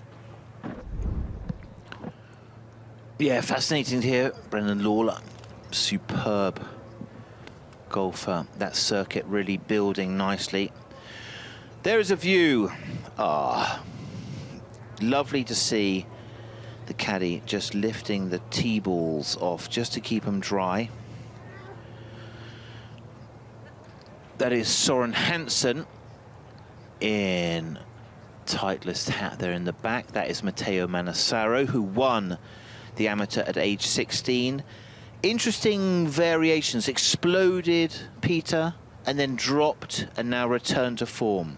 Yeah, it was such an incredibly large drop-off as well. To go from you know, really starting to move towards the top of the game as he turned professional, won very young as well, and then completely lost his game. He's probably one of the most, in my mind, kind of inspirational players realistically, you know, of the past few years to come back from those troubles that he had, to kind of rebuild his confidence, rebuild his game. He's one of the guys who I really root for anytime he's up near the top of the league. I 100% back that. Matteo Manassero hit the wall. His game hit the wall. It hit it physically, hit it mentally. And he's rebuilt it. Soren Hansen, who also coaches the Højgaards, who was an amazing player, DP World player, guiding the talent, the mind and the talent back to this level of performance. So very clean action, Matteo. He was really a shot maker, not a powerful hitter. He tried to change his swing, tried to make it more powerful, trying to change his body, trying to make it stronger, and lost the field. You know, it's like if you speak to David Duval today and you say, okay, what did you do wrong? He spent so much time in the gym that when he came out of the gym, he couldn't really feel his body. He lost his game. That's what Duval says about his career. I think it's interesting to compare different players as well, because Manassero, as you mentioned, he's always been kind of a shaper, good ball striker, but not long off the tee compared to some of his peers. Medium hitter. But I suppose it's about getting the most out of your game. And I think you can add distance through physical work and through technique change. But it depends what you're chasing and if, when you get there, it's worth the cost. Yeah. And you have to swing your swing, you know. I mean, that's one of the things where the technology perhaps has put such a premium on distance. There you go. Just working a little bit of aiming and ball position, just trying to match up those two vital trajectories. It's very clean action, isn't it? It's not explosive. It's a swing, isn't it? His skill was feeding that face, moving the ball around. A fantastic victory at Wentworth. Never forget that. And then you're thinking, okay, sky's the limit for this guy. There it is. Hands on the club, super neutral. A little interlock. Just very classic. Just a really good action. It is a really good action. Matteo off with Sink and Leishman at 11.26.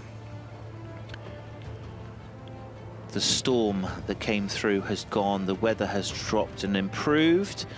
Here is the current leaderboard. Jakob Skafolason, 4 under par. He leaves through 13 with Westwood in second place. So you can see the golf course probably bossing the morning session. It's going to be fascinating to see what happens and follow those results through day one. Please come back and join us at 12:30. We are live at the range.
Lovely day here at Royal Portrush for the 153rd Open. Radar's alongside me. Radar, lovely day today. The weather's going to get a little bit damp later on the week. It certainly is. Hello, everybody. But this morning I got up quite early to come into Royal Portrush, and it was very humid first thing, but not so much now. The sweater, all week, get used to it. The sweaters will be on and off, and umbrellas will be up, but that's just part of the Open. Doesn't matter where we go with the Open Championship. We go to so many great places, but... Great day to get your game in shape, Radar, isn't it, with the practice facilities here at the club on a lovely day just before we start the championship. That range is going to be packed all day long. Probably not playing so many holes, maybe play 9 holes or something like that, then come to the range, just fine-tune your game. Yeah, a lot of players do it differently. You know, they go out there and play 18 the first day, Tuesday, then maybe just 9 holes just to ease into it. A lot of players who are exempt for this championship, who didn't have to qualify, come here months ago. Rory McIlroy surely would have come here probably a couple of times, even though when he was 17 years of age, he shot a 61 around here. So he knows this place very well, even though it's changed a little over the years.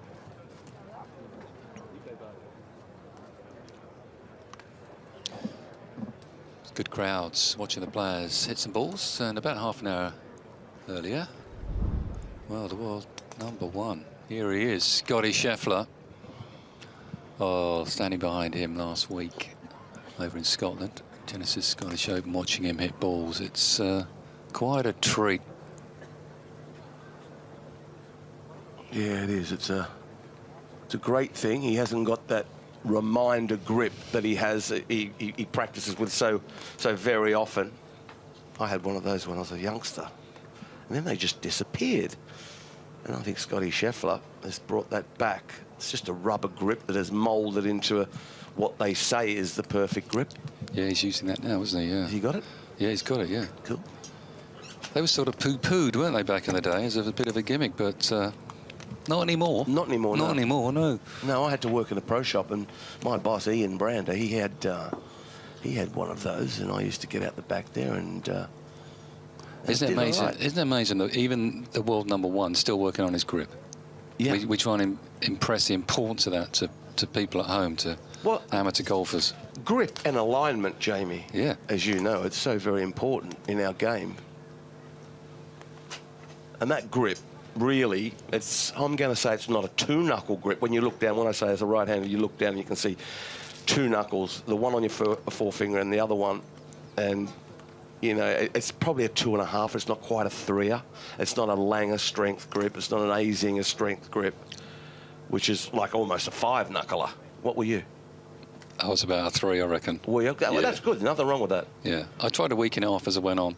Really? The stronger you got it, the more you're going to hook it. And I started off as a hooker and then try to go the other way. Yeah. But you've got to get your hand on the club, haven't you? No knuckler is like a really weak grip isn't as good as having a stronger grip. That's a really good grip. The great thing with Scheffler is he hits the ball both ways. I mean, he can just do anything with it, can't he? Yes. And I've always put him down as being an Open champion, and that's not I'm not just getting on the bandwagon, Jamie. It's just I feel as though I'm with you. He can really bend it and he can turn it against it. He's a good enough putter. He's a better hitter than he is a putter stats-wise. But he... I was with him last week. Walked around with him a couple of times, and into the wind, he just come up short quite a bit, quite significantly short. Balloon balls? Yeah, he just seemed to spin it a little bit too much into the wind. I'm sure he's working on that, flatten out that ball flight. Because we are going to get some wind this week. It's not going to be horrendous, but it's always windy here. Yes, it is. It's a fantastic golf course. It truly is a magnificent thing, Royal Portrush. I've been here twice. Irish Open a few years back, Jamie Donaldson was the winner. I think he beat Anthony Wall, if I'm not mistaken. I think he did, yes, I think he did. And then I was here for Shane's in 2019. What an Open championship. It's going to be sensational. Yeah, Lowry shot 63 on the Saturday, probably the round of his life, to open up a bit of a gap, give himself a good lead going into the Sunday, Lowry. They expect 270,000 people here this week. It's a lot of people, isn't it? Big old property. Well, they love their golf on the island of Ireland. There's more golfers per capita in Ireland than the rest of the world. So they absolutely love the golf, which is a surprise to me. Oh, they do, yeah. They love any sport. They do, yeah. Funnily enough, they like the horses as well, Jamie.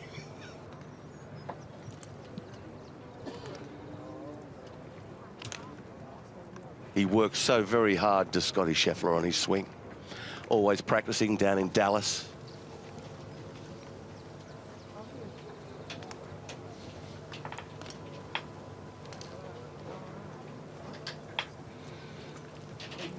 Best part of his game, Radar? I mean, I'm going to answer my own question. I say he's chipping. I love watching him chip. Well, you took the words out of my mouth, yes. Same? Yeah.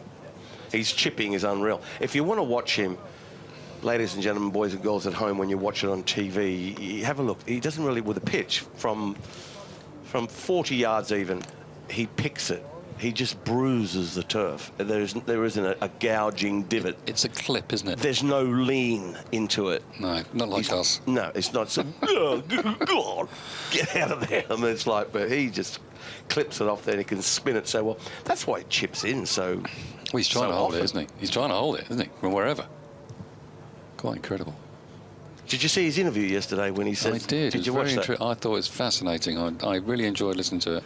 Well, he said one a couple of years ago at the Masters after he went, he said golf doesn't define him.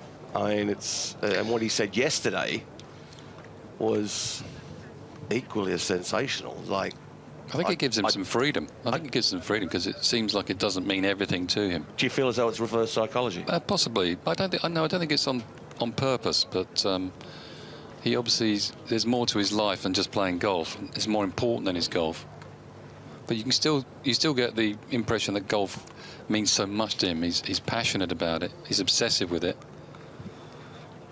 But I think when you work that hard and you're that obsessed, when you do get to the end and you reach your goal, it's like, well, what do I do now? I think that's what he was saying. Well, that's what Rory was alluding to after winning the Masters. Same thing. Yeah. Same thing. Like, what now? And you've got to regroup. And Rory, I think, has regrouped already. It's only a couple of months, and he has regrouped. So that's great news for everyone because he wants a big Open Championship. Well, the thing with Scheffler is he wins so often, I don't know, doesn't he? He just seems to be... It's a surprise if he doesn't win. What did he say? He said it's great for 2 minutes, and then I think about what am I going to eat? See, when you have a player such as this, like Tiger and such great players, they drag the others along. They improve, but they improve the other players as well because they have to stay in touch with him. You can't win all the championships. Like I remember Harrington saying, 3-time major champion, Portrush Harrington saying about Tiger Woods. He says he's not going to win them all. So we have a chance here to pick up some scraps and win some as well. I mean, it's true as well. And Scotty Scheffler is one of those players. Sure, career Grand Slam, I think that's very difficult. Rory showed us how difficult that was to do. It wasn't difficult for Jack Nicklaus and Tiger Woods. Career Grand Slam, they both did it twice. I can see him achieving that feat, Scheffler. Yeah, there's not really a US Open, or we've got the PGA, an Open. I think, and we said it earlier, I think he is made for this type of golf. I just think the way he plays, he's made for any golf, quite frankly. He can win anywhere, can't he, Scheffler? He's so adaptable. But when you have to use the imagination as almost a 15th club, I think this guy comes into his own. I'm not sure we've seen a golfing brain equivalent to this since Tiger Woods. 15-time major champion. I love his clearance out the way. He gets out the way of the ball so well, uses his feet. It's not something you can copy, to be honest with you. It's unique to him.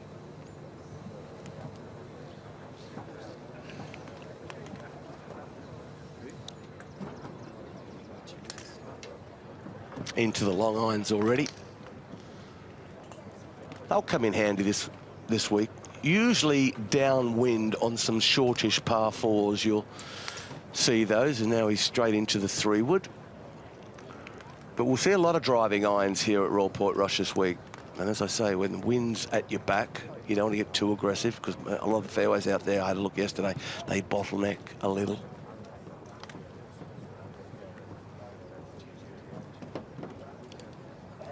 The further you go down there, little divot with that one, just trying to gouge it, probably a little squeezy fade. Good shot to have that, isn't it, off the deck. Just takes the spin off, get a bit of overspin, get it through the wind. Through it off the deck, I think so. It's just safe play off the tee. Let's see if we have another one here, just a little puff.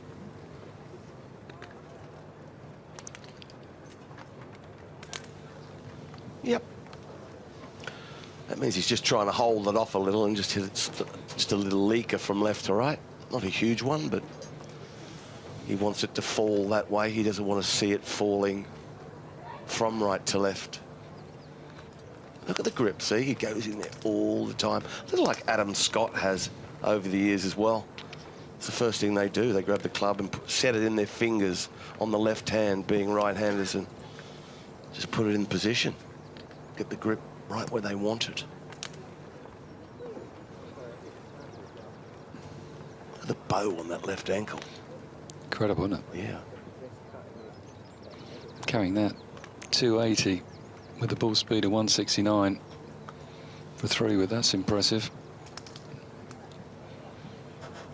Not that high either at 86 feet, it's about right. Big dog's out now. Interlocking grip there, Jamie, look. Yes. Most players, well, Jack Nicklaus and Tiger Woods had the interlocking grip. You can see it right there. Most players, most professional golfers use the Varden grip, which was the overlapping grip, which was invented by Harry Varden back in the day. But if Tiger Woods and Jack Nicklaus can use, and Scotty Scheffler now can use the interlocking, well, why not? I was actually taught to go from the interlocking to the Varden grip. Yeah, same. Yeah, as you say, the vast majority of players use the Varden grip, but you've just mentioned 3 incredible golfers who interlock. Maybe we should all do that. 315-yard carry on the previous driver. That's a healthy hit, isn't it? Well, the thing is why we were told to go to the Varden grip, not the interlocking grip. The interlocking grip, you can kind of get more fingers on it. Am I right in saying that? I don't think so. Oh, am I missing a finger? You're missing a finger. I think it's the other way round. Okay. Yeah, well, the Varden grip, you get more. You get more on that. That's what I'm saying. More, yeah. The interlocking grip, you haven't got as many fingers. With your left hand on there, you only get 3. But the Varden grip, you can get 4 fingers on there. Feels stronger, doesn't it? When you've got the interlocking, you feel like the hand's working maybe a little bit better together. But there's a little bit of a fight between the 2 little fingers, which they're interlocking. But listen, whatever works. I mean, when you first start playing golf, get all 10 fingers, 8 fingers and 2 thumbs on the club as youngsters.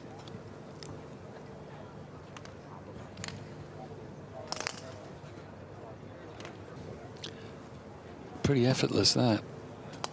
Ball speed 181, that's getting up there now. Well, he's long enough, Scotty Scheffler. He isn't one of the longest out there. He's but long enough he can reach all the par 5s. Doesn't need to try to hit it any further. Why would he?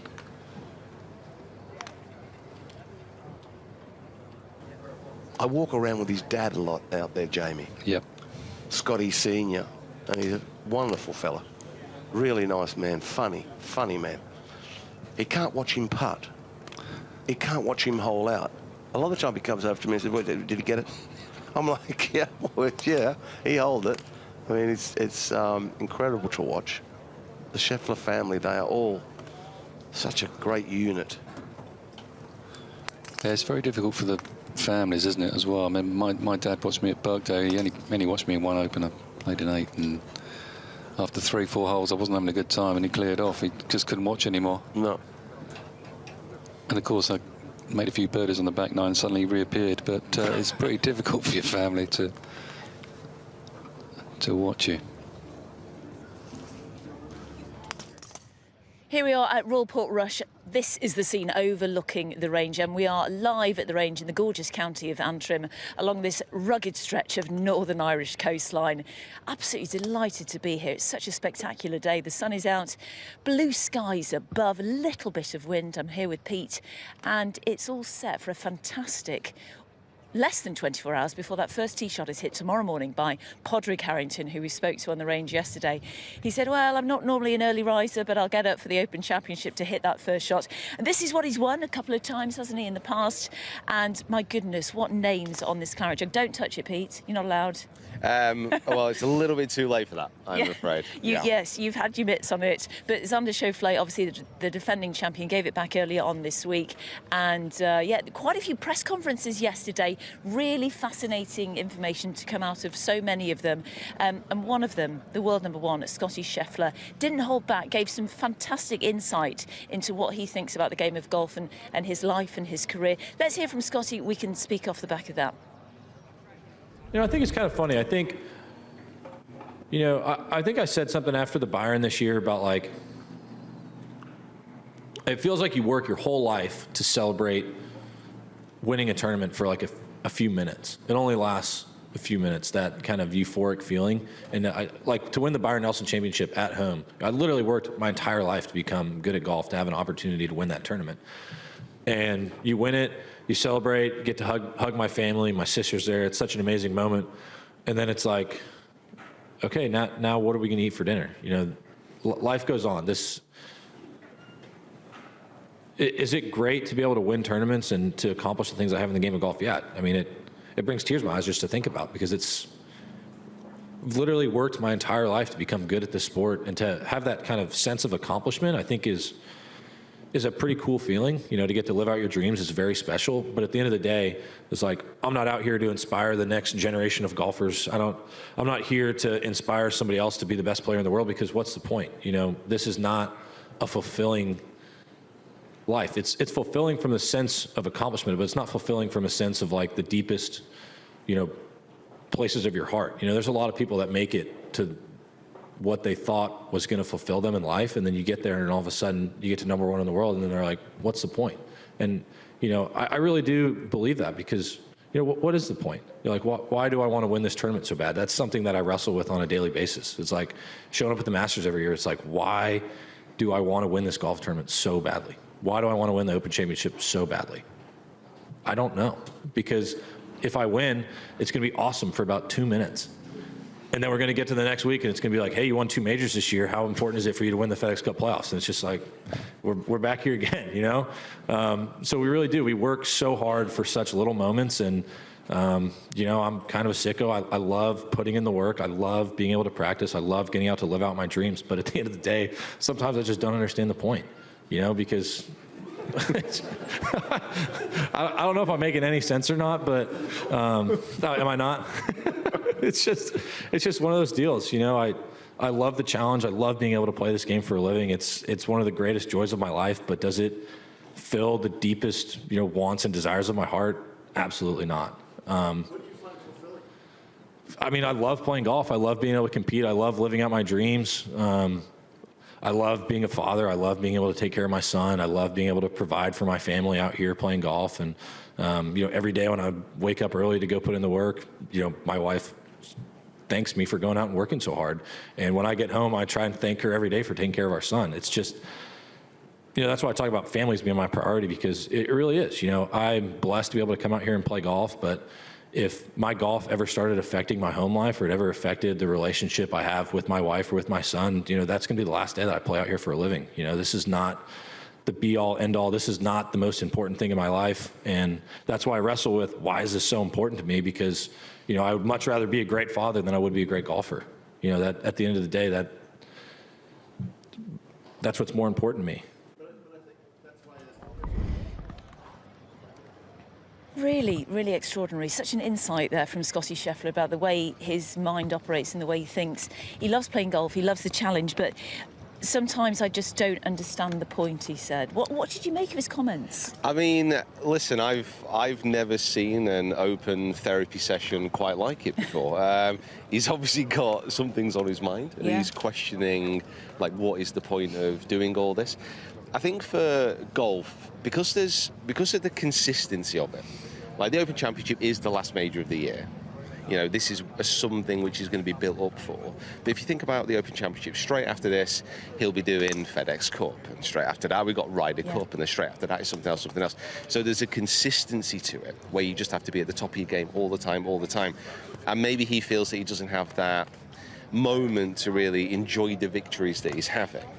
Does it feel a little bit about what Rory was alluding to at the end of last year, trying to find the balance and get, you know, have a bit more fun in your life? Because, as you say, it's after you win a tournament, after you win a major championship, the next question is how are you going to do this week? I found one of his comments, does it fill my deepest wants and desires of my heart?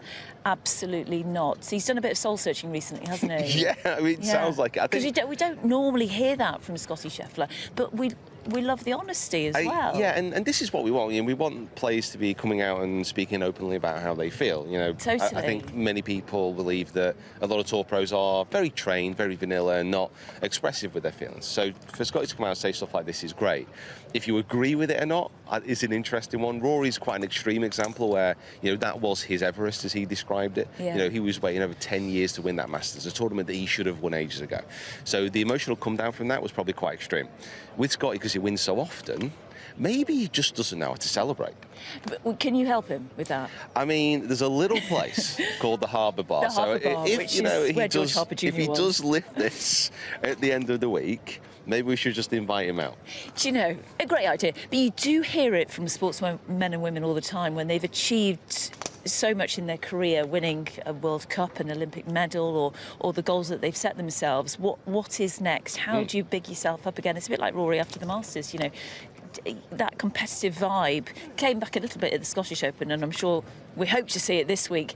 But that sort of roller coaster that we mere mortals can only imagine when you reach that high, it must be, from an outsider's perspective, a lot of people may think, what are you talking about? You're living this life of this brilliant life, travelling the world, and you're winning tournaments. What's there not to be happy about? But we know there are so many layers to happiness. I suppose it goes into that kind of chat. The criticism would be, you know, you are living out a dream. Yeah. And he did say this in his presser as well, Scott. You know, he is living this dream. He loves the process of it all. He loves winning.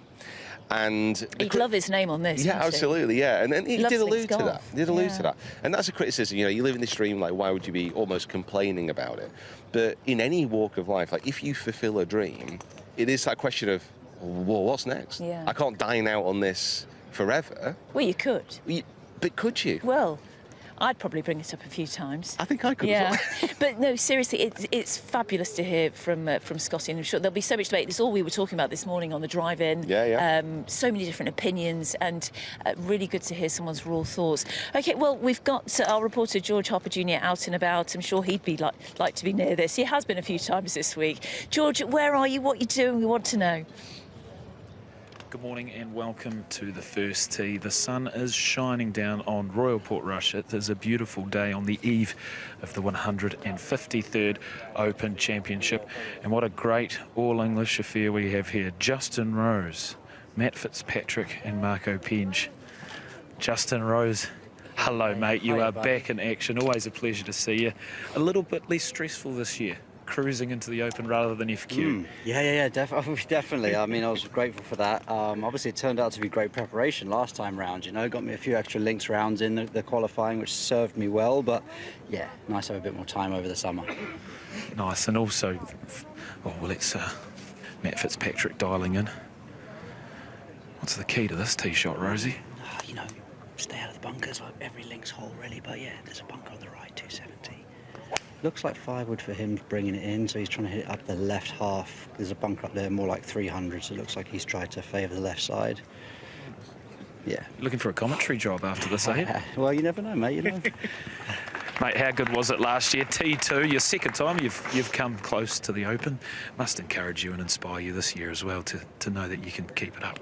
Yeah, for sure, you know, especially Augusta as well, just proves that when I do find my form, I'm capable still of competing with the best of them. So, yeah, I mean, links golf, I think, can always throw up loads of variables. So, yeah, 100%. Looking forward to the challenge this week. What are you taking? Where's your view? 2-iron or 7-wood? Well, I personally grew up on a 7-wood, so I would... I like the 7-wood, you know. There's all this talk about keeping it low and all that stuff, but sometimes downwind, you want it coming in a bit softer. Okay. Looking at the 7-wood. 7-wood? I like that.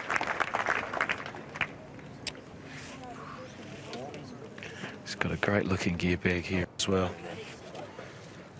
New balls. Got all the gear, no idea. That's me.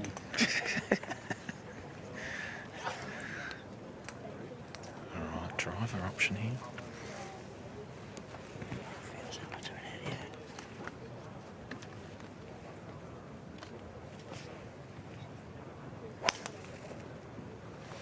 All right, let's get on that tee, Rosie. So, as Justin mentioned, an amazing result at the Masters. Unfortunately, fell one short in a historical playoff against you-know-who. And then we cannot forget his efforts at Troon last year, making that huge run. Tied second. It's truly tremendous effort. 7-wood here. Wind off the left. So peaceful.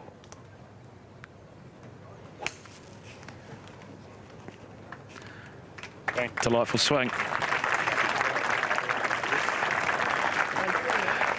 Let's go finish things off, Justin. Your 23rd Open. How incredible does that sound? How do you keep up with these young bucks? Yeah, listen, I think that's the key, isn't it? I am pushing hard. Like, you think some things do get easier as you get older, maybe a little bit more wisdom, experience, but that only really counts, I think, in contention. You can't rely on wisdom and experience on day one because, do you know what I mean? Yeah. So for me, trying to keep up the physical level is the challenge, and things aren't getting easier, but it feels like as I'm getting older, I'm having to work harder, which is not what I signed up for, but hey, I'm enjoying it. Hey, now look, I heard on a certain TV show that you mentioned you'd party a lot harder than Xander Schauffele if you won the Claret Jug. Yeah, still stand by it. Still stand by it. Can you clarify or tell us what a party would look like if you did win the Open this week? You know, I think, we'd go deep day one, but I think, for me, the Claret Jug is like a centerpiece for every dinner you're going to have for a whole 12 months. Do you know what I mean? Just, I would use it for the, its, intended purpose, beautiful wine. Nice. Share it with friends. I would probably turn into a red grape by the end of the year, yeah. Well, you think you can shake me now, but if you won the Claret Jug, I'd be around for plenty of dinners. Mate, you'd be well invited, mate. Good luck, Rosie. Give him a round of applause, everyone. There he is. Can he get the job done? Can he go one better than last year? And at the Masters, Justin Rose. Who's picking him? Beautiful day. Probably be the best day of the week. Good day for hitting some balls on the range, that's for sure. The main man is there. Main man, all the crowd want to see anyway. Rory McIlroy's arrived on the range.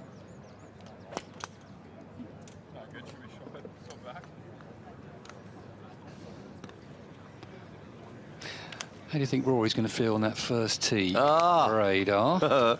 Well, I think tomorrow one of the loudest cheers could be if he rips it down the fairway and stays in bounds, in which he couldn't last time, and on his way to making an 8. I think that'll be one of the loudest cheers, and I think he will laugh. I think he really will. He will too, because he'll be thinking about it. No Look, he's doubt not about going to it. hit it out of bounds. Yeah. Everyone at home, do not worry about it. He will not hit it out of bounds. If I was a betting man, which I am not, I'd back right rough. I'd back it's he won't go anywhere near that left-hand side. It was so very sad what happened. It just wasn't to be, was it? It was like, there's so much on him in this part of the world, isn't there? Well, he's a different player now to he was in 2019. More experienced. Yeah, I just think it's a shot he just wants to get out of the way. Pick your favourite club and just go with it. Read a great article when he came here as a 16-year-old and he shot 61 in the North of Ireland Championship. And the crowds just kept coming out to watch him. He was a phenom back then. Oh, I remember when he first came out on tour. I actually went, he played, when he ran 4th at the Alfred Dunhill Links, the next week, we got together and we had a little chat on the range. And after the championship, and he played very, very well down there in Spain. It was Catalonia or somewhere.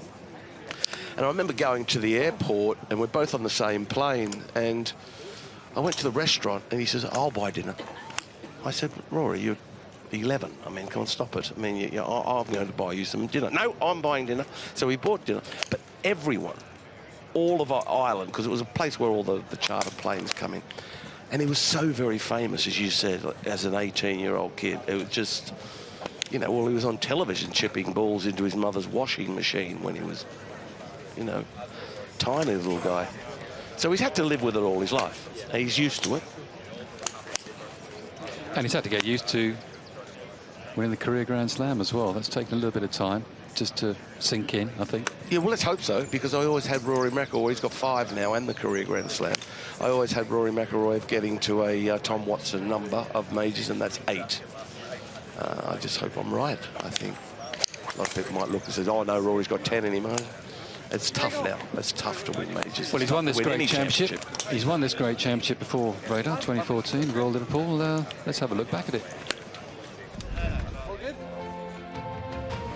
The Open to me has always been the biggest and best tournament that we play in. We go into Hoylake as one of the favourites to win, feeling like my game was in good shape.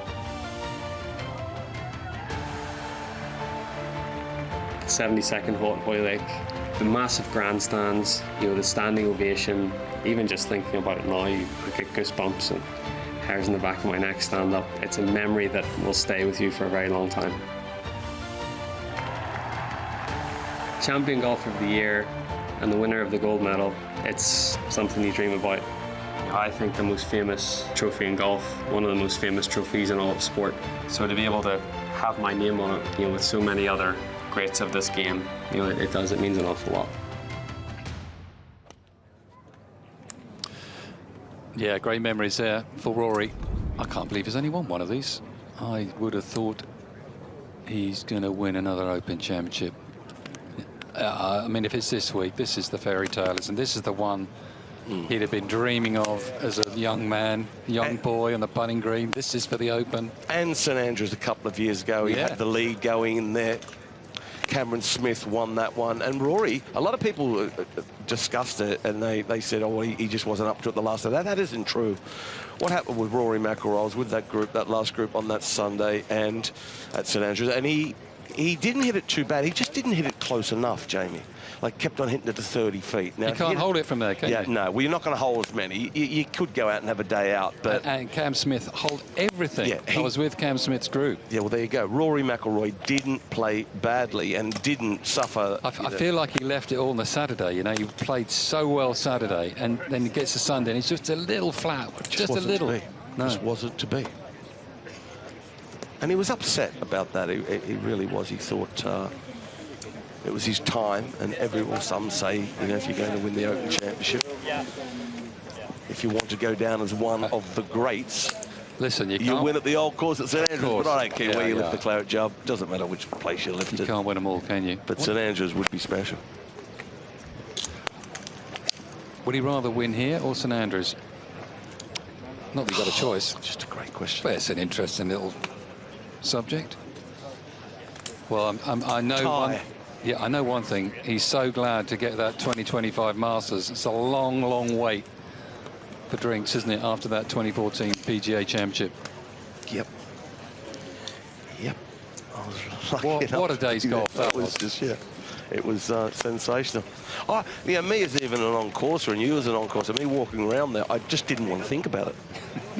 I really didn't want to think about what could happen. And then all of a sudden, he hits it in the water on 13 for a little pitch shot, and then makes a great 3 down 15. And yeah, it was something that was almost surreal when he did it. And when he went to a playoff with Justin, then we start to think, okay, who do we want to win here? Justin Rose being a friend of ours and friend of the world. Well, you wanted them both to win, didn't you? Yes. Of course you did. And you're like, career Grand Slam. And how nice was Justin Rose giving him a cuddle on the last green, like a nice class hug. act. And he's lost 2 of those in a playoff now, Justin. Yeah. It's like Michael Bannon there. his long-time coach. What a team they are. And welcome. Now, the 13th tee has been a very profitable one for us. We've seen some great guests throughout the Open Championship. And arguably, we've got the best one of the lot here. World #1, Scotty Scheffler, is in the house. Enjoying a beautiful day here at Portrush. Doesn't get much better than this. The crowd is massive. If you scan up to the left, it is honestly, it feels like Championship Thursday today. This is almost a false realization for these guys about how perfect the weather is. How calm is this bloke? Creating a career unlike many others. A Masters champion, a PGA champion. You get the sense that a Grand Slam is already on his mind, which is the insane thing, and I don't think anyone would be surprised if it happened in the next 2 or 3 years. I personally believe that the Open is probably going to be the hardest one of the lot, so he'll be dialed in this week. He wants to get this major monkey off his back as quick as he can. Is this the best week for it? We are very close to finding out.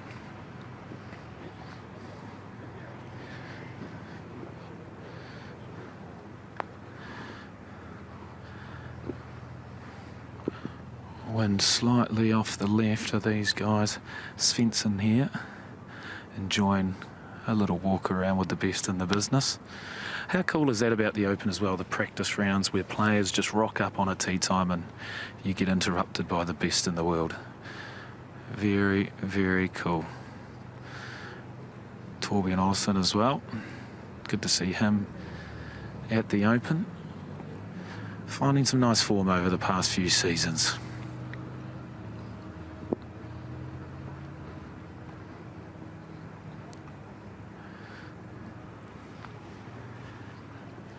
Every time you get to Wednesday at the Open, things just ramp up. It dials up a little bit. You can see them in the zone, sense them really dialed in.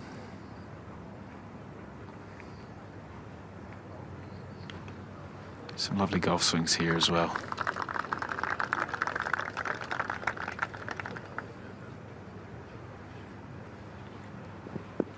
Scotty Scheffler, what is next for the man of the moment?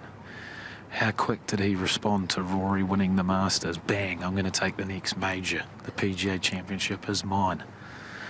Solidifying his spot as the best player on the planet.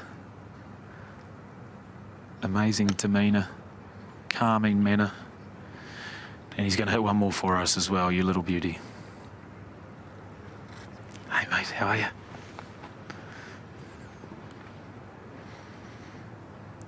A lot of players were hitting 6 and sometimes even 5 iron into this hole yesterday. Certainly a different story today.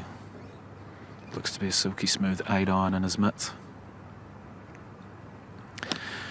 And in true George Harper Jr. fashion, I'm going to do my best to try and talk to the big guy himself, who, by the way, has just put it to about 5 or 6 feet. So here he goes. Scotty Scheffler. How are you, mate? Good, good. Welcome back to the Open. How are you feeling? Doing good, yeah. Getting a few holes in this morning, and then yeah, put my feet up in the afternoon and get some rest to get ready for the tournament. Almost a bit of false realization, this weather, isn't it? Yeah, a little bit, yeah.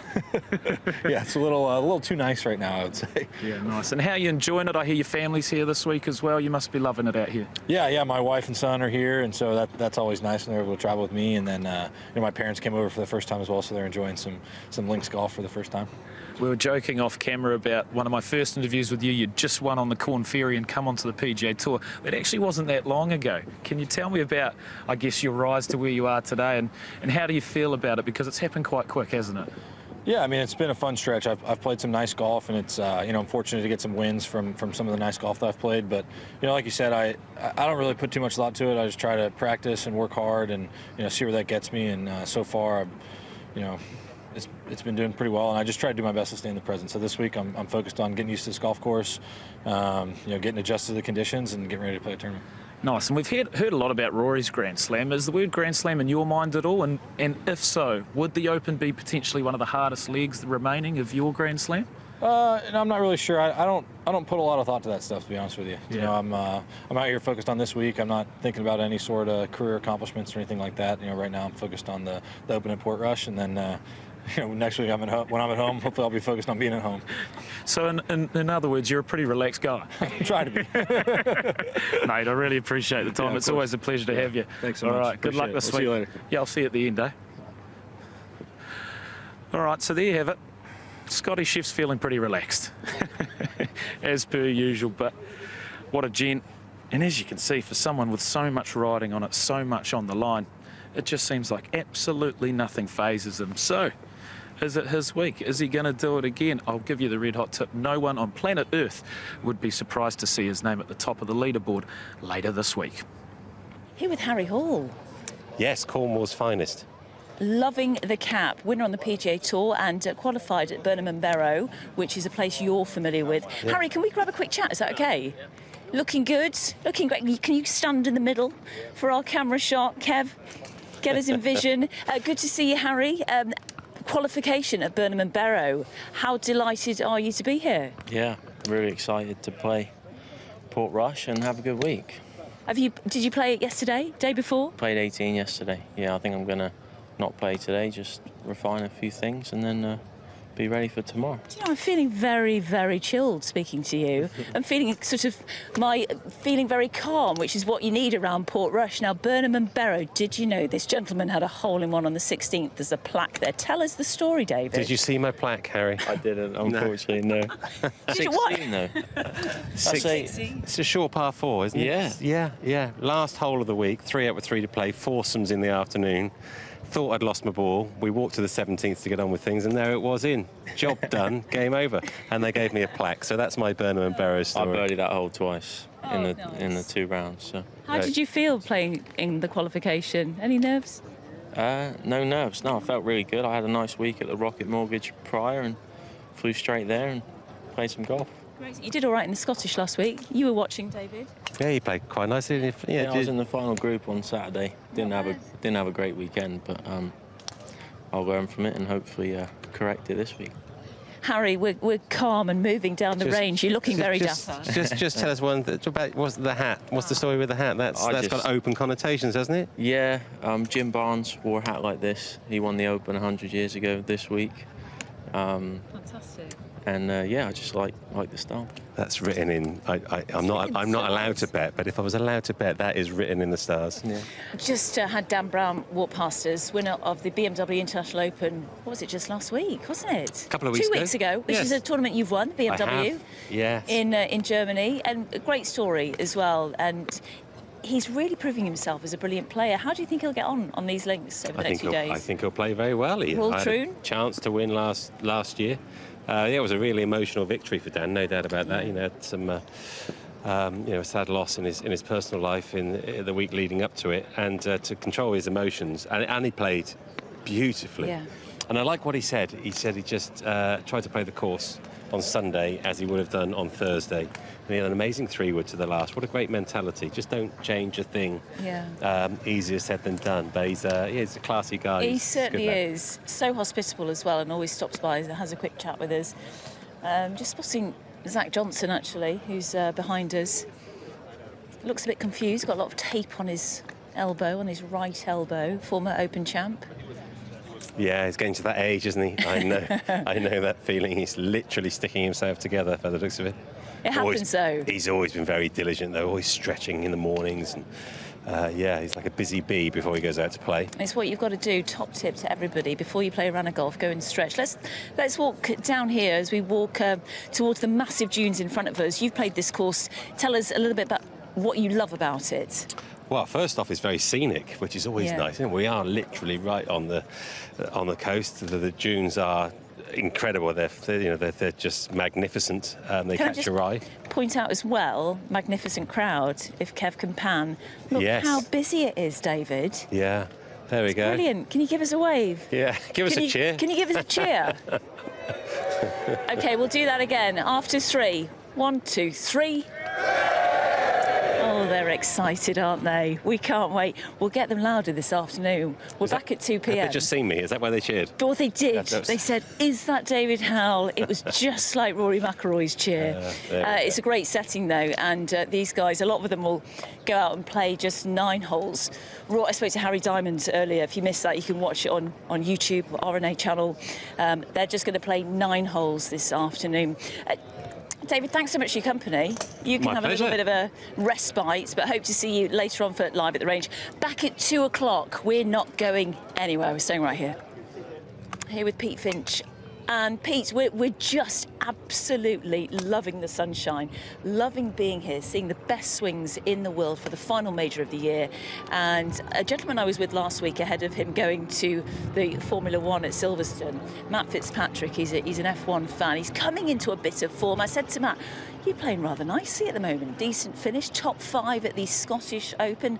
Tell us about Fitzy, major champion, of course. Yeah, he's a world-class golfer. He's been out of form for way too long. Like when he managed to pick up that little bit of speed, he obviously won his major, like rose to the very pinnacle of the game, and then it's just like this kind of sad, kind of slow decline. I mean, obviously we all know golf is hard, and there are so many amazing players. A slight drop in form, and other people will take your place. Yeah. But for Fitz, like he's getting back to where he belongs, which is definitely near the top. Yeah, certainly is. Right, we'll take a wander down here. But George Harper Jr., he's out and about. He's always trying to find the best storylines. And he's found a brilliant one, the 5th hole. It's my favourite hole, White Rocks. He's only gone and bumped into Rory McIlroy. George. Well, afternoon seats don't get much better than this. We're here on the 6th. Look at the views. The sun is shining. And I've literally got a front row seat watching Mr. McIlroy.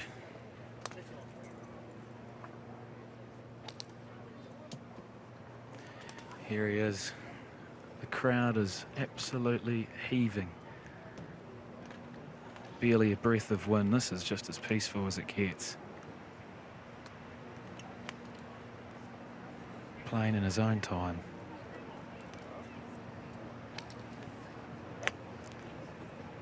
Beautiful high, baby draw. Needs to kick left.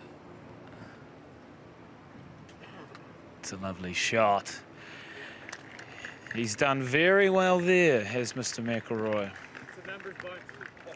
John, a little rest, mate? Yeah, I would love. You've had a big day. Huge day. How good is this, eh? This is lovely. This is the life. Are we even playing golf? You find a good spot. It's like this every day in Northern Ireland. Oh, come on. How is this homecoming, mate? Pretty peaceful, pretty amazing? Yeah, it's been lovely so far. I got out early the last couple of days and played a couple of good practice rounds, 18 holes. And then I needed a bit of extra sleep this morning, so got out a little bit later. But yeah, I mean, just absolutely amazing. The crowd's here for a practice round on a Wednesday, and yeah, it's funny. 2019 doesn't really seem like 6 years ago. Yeah. It's come around again pretty quick. So I'm excited to have another opportunity here. And it's nice to see the fans all out here. It doesn't really feel like a Wednesday. It feels like a Sunday almost. Yeah, it does. It's yeah, it's amazing. It does feel like I'm under a bit of pressure. Harry, I've got a little bet going with Harry for this front 9 here, Okay. so I have to make a couple of birdies in the last couple of Well, you actually still owe me €100, so don't forget to pay that bet. I will. But, mate, look, all jokes aside, you must be just super relaxed and super happy with how things have been this year, and now a good chance to finish at home as well. Yeah, geez, look, it would be, I mean, how good would it be to bookend the major season, win the first one, win the last one? That wouldn't be bad. Yeah, it would be pretty nice. But yeah, it's, you know, it's so nice to be home, so nice to see some familiar faces, and you know, this course is obviously one of the best in the world, and it's just, yeah. And I think as well, what makes me so proud is, you know, having the rest of the field here, and a lot of them coming up to me and being like, you know, this is an amazing golf course, an amazing area, and so, you know, that's been really nice too. Well, mate, I've forgotten about the Grand Slam, so we need to get back in the groove here, all right? But, you know, you've had your success, you've had your good glory lap, so now switch on. Yeah, I know. Well, yeah, I'll get my finger out. Good on you, mate. Here, I'll leave that seat to you. Well, there we have it. What a picture. A lot better without me in it. There he is. At home in Portrush. It's been an amazing day. It's been an amazing week. And just one more sleep and we will be there.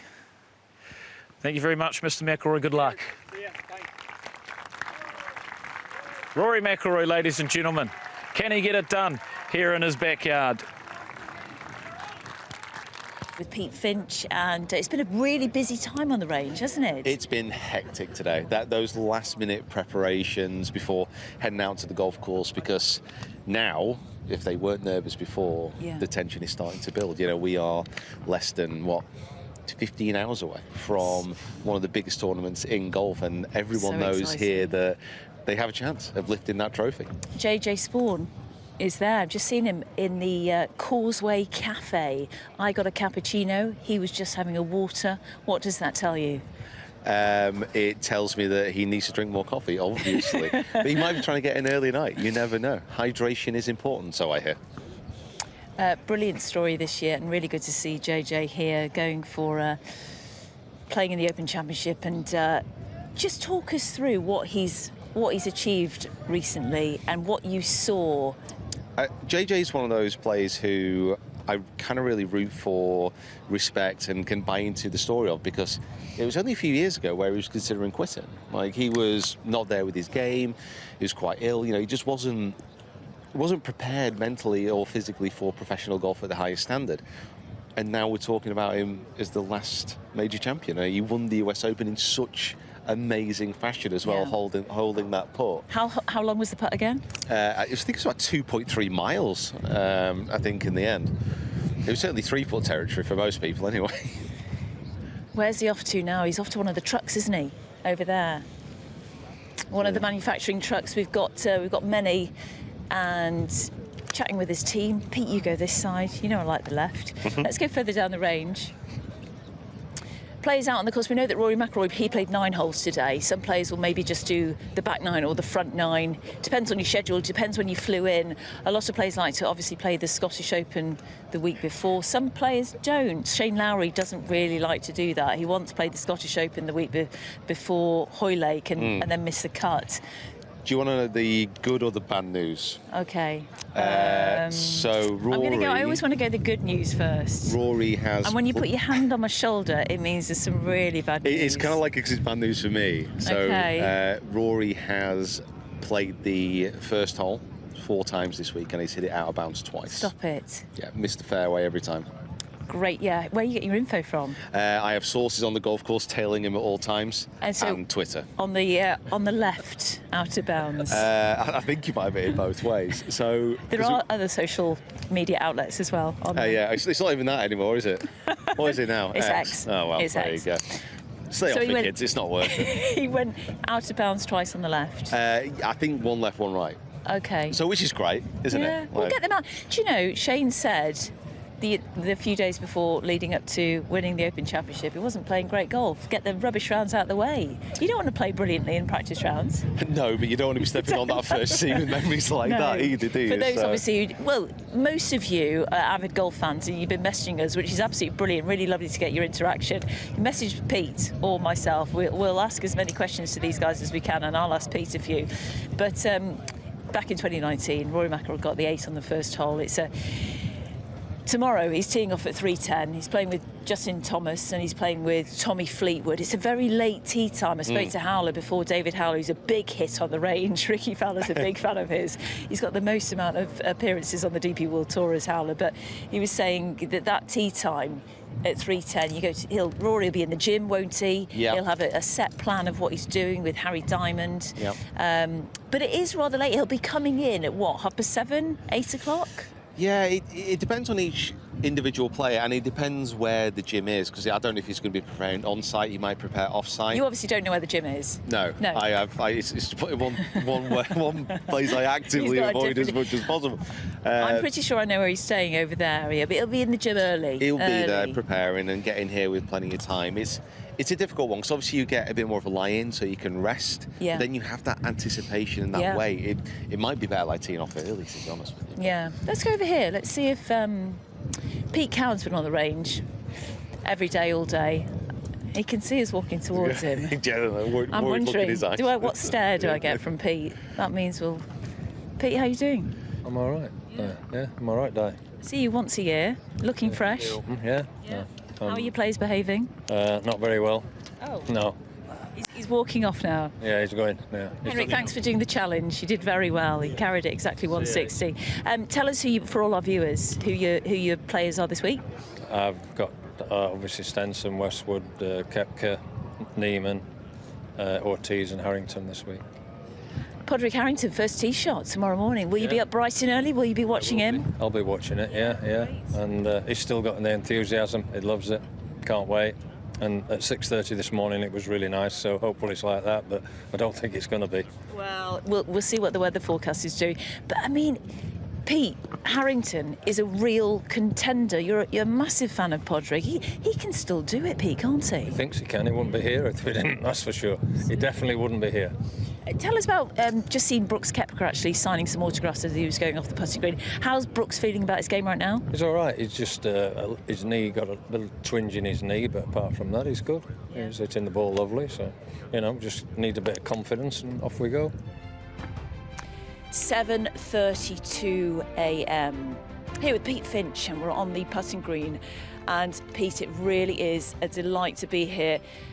We're heading to the driving range, and how are you feeling? Day one of the Open Championship. It all starts now. Yeah, it's exciting to finally kind of get the action underway. I'm sure the players probably feel the same.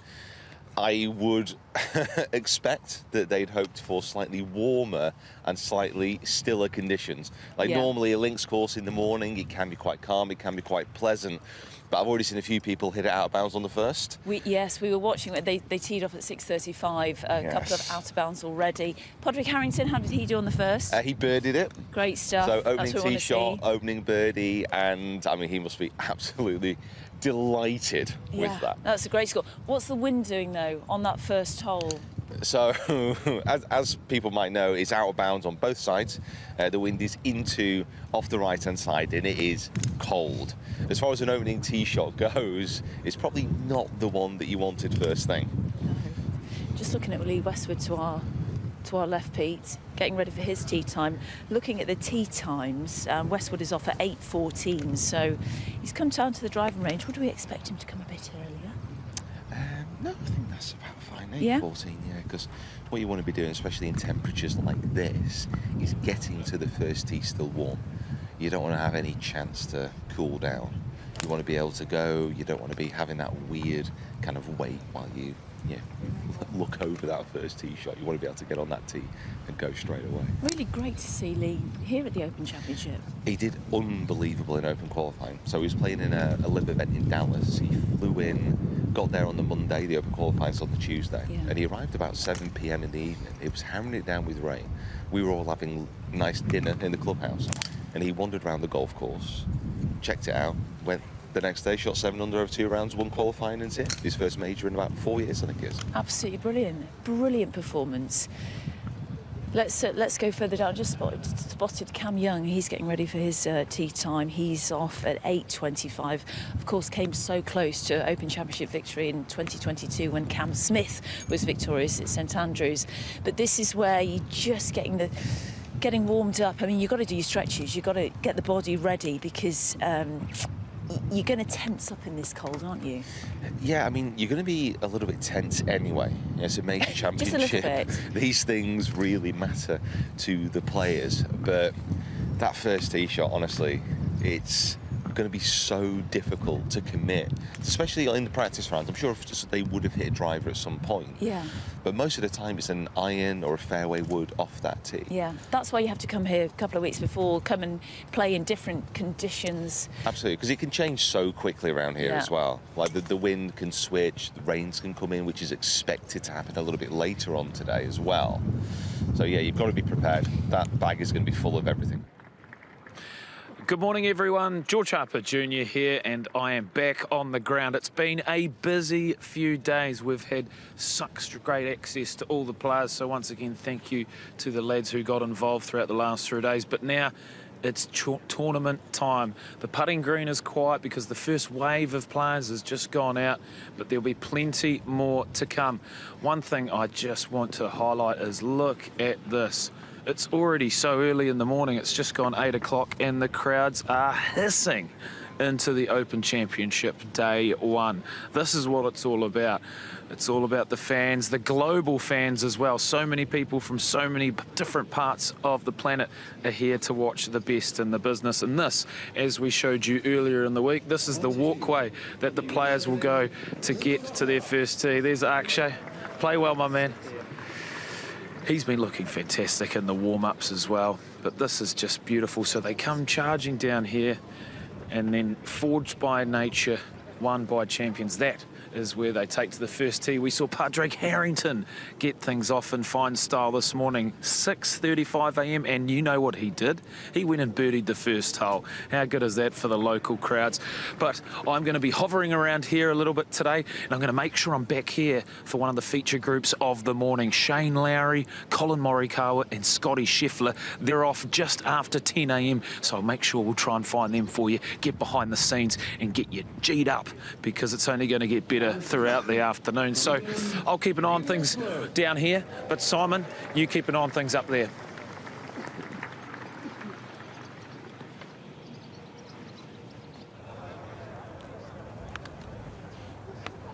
Great to see all the superstars. It's an incredible... I can tell you what he's watching. He's watching Potgieter's driver. Yes, he is. Yeah. When people actually stop and go, you know when you're good. He's the new Daly. He's the new, like, what did he just do? 200 ball speed. Yeah, that's the thing with Potgieter. There has been a few guys over the years, isn't there, that have that sort of power, but they don't have the all-round game. Potgieter has it. And this is obviously the part of the game from Shane Lowry that everybody wants to emulate, everybody wants to watch. His pitching and chipping game. He's a great driver of the ball, of course. He's got an all-round game. If anything, his putting can be inconsistent. We've seen that over the years. But this part of the game is right up there, top draw, very best in the world, pitching and chipping, the most gorgeous rhythm, the most wonderful connection. Just the lovely harmony of the arms and the body turn. You watch the left hip. There's no slide in this motion. No. You watch him hitting bunker shots. You watch him hitting chips. There's no left hip slide. It's the most gorgeous rotation. It is. And who can forget the Open of 2019? Let's give you a little reminder.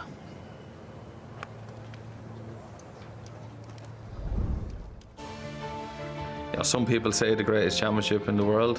I think when you get your hands on the trophy and you actually start reading the names and how far it goes back and who's won it, and it's literally all the greats. And it was getting to a stage where I just wanted to hold putts, because the roar was just kind of, it was almost entertaining for me, you know, to hear the roar. And then when you see the emotion I show after holding that putt, that was it. Like, that was the tournament over at that stage. I think it's because of where I'm from. That's how we celebrate things. To be able to bring joy to so many people. The history of the trophy, like, what an incredible trophy. And for me to have that on my mantelpiece in the house, I walk in some mornings and it's hard to believe, you know.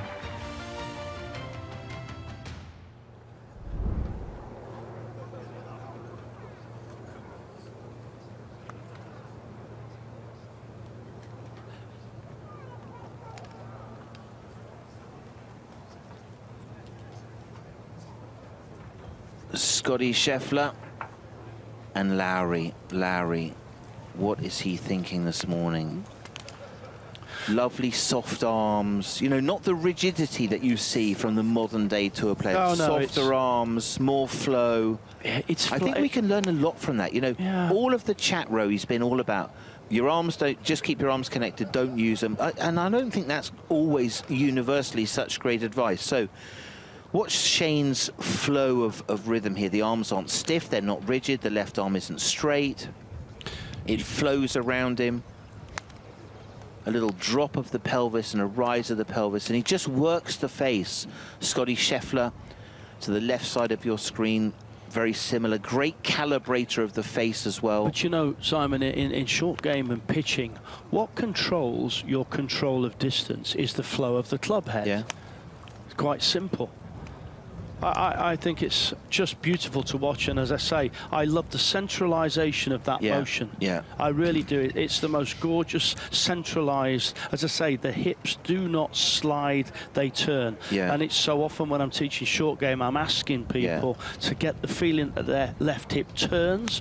You're always moving, you're always turning your torso. Yeah. If you look at it, it's almost pretty much from his knees up to his chest that turns. Yeah. Yeah. No, great It's beautiful. flow. Yeah, Shane Lowry and Shane Lowry fans, we wish you well. Magnificent champion, lovely, lovely person. Has had a frustrating year, just looking for that first win in America. Came very close at the Truist. Here we go. Xander Schauffele, defending champion. He's a lovely guy, isn't he? Golf has been lucky that so many of our superstar lead players have been such great ambassadors for the golf. US Open champion in the white there, coached by Adam Bazalgette, which is a very, very old friend of mine from Lake Nona, in the poncho there, in the green and the woolly hat. So JJ has arrived. You know you're doing something well when you go out with a defending champion, don't you? So let's have a look at Xander. Trying to work on his game. He felt as though, you know, as he got injured, the club got a bit more closed, a little bit more across the line. Now he's trying to get it a bit more laid off and kind of rotated. He's a drawer of the ball, so he needs that. Just an injury, a gym injury. Wow, that looks like a tornado coming down from the sky, doesn't it? Well, it's just possible. A bit of the... you never know. Just a mark on the roof there. So, Xander, let's have a look. So swings more around him. He's a drawer of the ball, so stands further away, swings it more around his body. Kind of that legs leading, upper body leaning back a little bit, call that kind of like side bend. I like the way, I mean, I look at his grip as well. I love his grip. You know, it's very conventional. There's nothing strong, nothing weak in either hand. It's just a lovely, it sits beautifully on the club. I think, you know, we talk about so much about technology nowadays, so much about data and all sorts of information that we have, but it's still a game of balance, posture and rhythm, isn't it? Always will be. Well, look how the tour players are practicing. You know, we saw it all week since Monday, if you've been joining us. Aiming club on the ground, ball position club in between the feet. Lots of chat between the coach and the player. Have a look at that. So Xander from face on here. Just watch his head. His legs will lead him through, his hips will lead him through, and watch his head just a lot of re-gripping on that right grip. Have you noticed that? Yeah. I don't remember seeing him doing that as much before. Yeah. So very slightly built, but very, very powerful. And he was masterful when he played around Troon last year. Hard links, isn't it, Troon?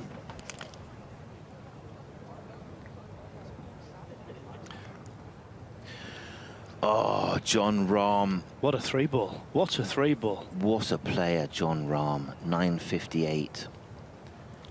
Just a bull of a man. Chevrolet Spawn. Yeah, Rahm. yeah. That's worth going out to watch. 100%. They'll take a big chunk of spectators out with them. John Rahm is just a magnificent golfer. Just soaking in some coffee. And look at that.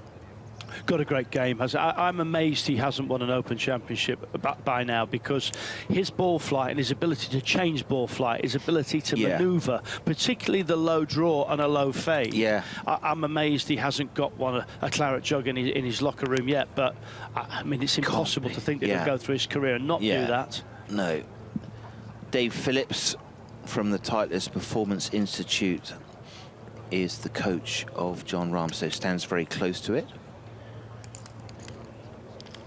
Doesn't have a lot of depth of hands, but has a lot of rotation of arms. and it's like a lasso where the legs lead the club head through. Great ball striker. I love the creativity. So Xander on the right side. 2 different shot shapes, stands much further away from it, much more around him. Rahm, fader by nature. Just a little closer. And watch the speed of the legs. I think it's fair to say, when you compare the 2 swings, you look at Scheffler there on the right-hand side. One is a swing and one is a hit. Yeah. Rahm's a hitter. Yeah, he is. He's a hitter. So, what a 3-ball. Here are the ball flights shown to you by Top Tracer technology. We have lit up the whole of the driving range, bringing you all of the ball data. JJ, probably on a 6-iron. Xander on his 3-wood, and Rahm flat out with his driver. So Rahm, watch for the red tracer coming soon.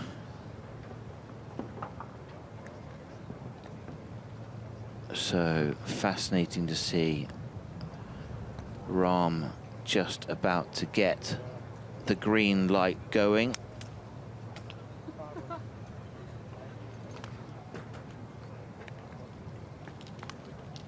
Xander, the 3-wood. Rahm, a cannon shot. No, that's not his driver, so that's the 3-wood shot there, just moving the ball around. Little baby fade for Rahm. I mean, they're so neutral, isn't it? 170 ball speed, little 3-wood. 260 carry, just flighting it down. Fascinating to see the ball data and the tracers. Billy Foster in the background with Morikawa. He's new on the bag, Billy Foster. But just look at the speed and the footwork. Let's have a look at his footwork. Again, Rahm, 3-wood, just flighting it down. Probably a club he'll use quite a lot, maybe even off the tee. So just watch the feet there. That's left foot. He's got a problem. Had a problem with his feet when he was young, and then just bang. Again, you're seeing the little tap, the little movements in the feet, toes to heels, just that little bit that initiates the movement. I've been talking about this all week. You're seeing it with so many more players now that are actually, particularly Padraig Harrington, who's really doing a fabulous version of River Dance through Impact. But, you know, what he's doing is he said to me, Roy, I'm just, it's getting me moving. Everything is about motion. He said, when you start playing badly, you get too set, you get too rooted, and you stop turning, you stop rotating, and you stop moving. The feet are so important, Simon, in the game of golf. It's like, for so many years, people don't really talk about the feet as much as they should do. You know, well, the balance comes from the ground up. I mean, that's where you talk against the ground. So, yeah, absolutely crucial. Rahm with a driver. Would he have a what was Aldrich's 370 carry? Well, that's strong shot. No, it's superhuman. That's superhuman. You can't compare anybody else on the range. I don't think really you could go to Penge or Nienaber, but Potheater is that's otherworldly, isn't it? Yeah. John Rahm. Having said that, he'd love the career of John Rahm, wouldn't he? Oh. He'd like a US Open that JJ Spawn has got. Yeah. He'd like a claret jug that Xander's got. You know, it might come for him. I mean, you know, he's only 20, isn't he, Potheater? But he's got game, there's no doubt about it. And I mean, power is a weapon in the modern game. It didn't used to be when you were on the tour. You had to really play golf from the fairway. The golf balls and the drivers were not nearly as well, that's the point, isn't it? You can only play with the equipment and the technology that you have in your era, if you like. And you know, the golf ball has always been the kind of dominant factor in the changes through the history of the game of golf. Right from the feather ball era, right through the gutty ball period to rubber core gutties and on and on and on. The golf ball has dictated so much in club design as well. Yeah, some incredible groupings. They tend to do this with the majors. They tend to group a lot of the big players together so the crowds can follow them around in conjunction. And Scotty looks like he's swinging it very well today. Yep. not been playing links golf for that long, as he mentioned in his press conference. I'm looking at the time right now. It's 9:44. Morning, John. John Rahm's just walked past us, and John is off at 9:58, so needs to make his way to the tee time. But he's been in his press conference this week, Scotty Scheffler, talking about fulfilment in life. You win a tournament, you celebrate for a short period, and then it's move on to the next one. Lots of debate has been created around his press conference and what he's been saying this week. Finding the balance in life is so important as his caddy throws him a ball. Great way to just throw the ball to the player. Yeah, I think that ability to celebrate will be tested if he does lift the claret jug at the end of the week. I know George Harper Jr. spoke to Justin Rose, who said he could help out in terms of he knows how to celebrate and have a party. I think we all could. Yeah. I think we could all volunteer our services. But Scotty doing what he does best, just in the zone, says he loves practicing, he loves playing golf, he loves a challenge, loves playing on the PGA Tour. He was asked in the press conference whether he would consider travelling to other destinations around the world. He said, right now I'm playing on the best tour in the world, playing with the best players, and that's my home right now. So it might change in years to come. What do you make of those comments? I mean, he's the #1 player in the world. He's playing like some of the best golf. He's a major champion already this year. Like, why would he change anything that he's doing? Like, he's currently on top of the world, and he's earned the right to kind of say and to think whatever he wants. It's a little bit like Rory at the start of the year, when the comments, some of the comments he made, where he says, you know, I feel I've earned the right to kind of say what I want now. I think Scotty's there. Like, you've got to listen to what, you know, you've got to listen to his opinions, because he's the best player. He is at the pinnacle of the sport, and people want to know what he thinks.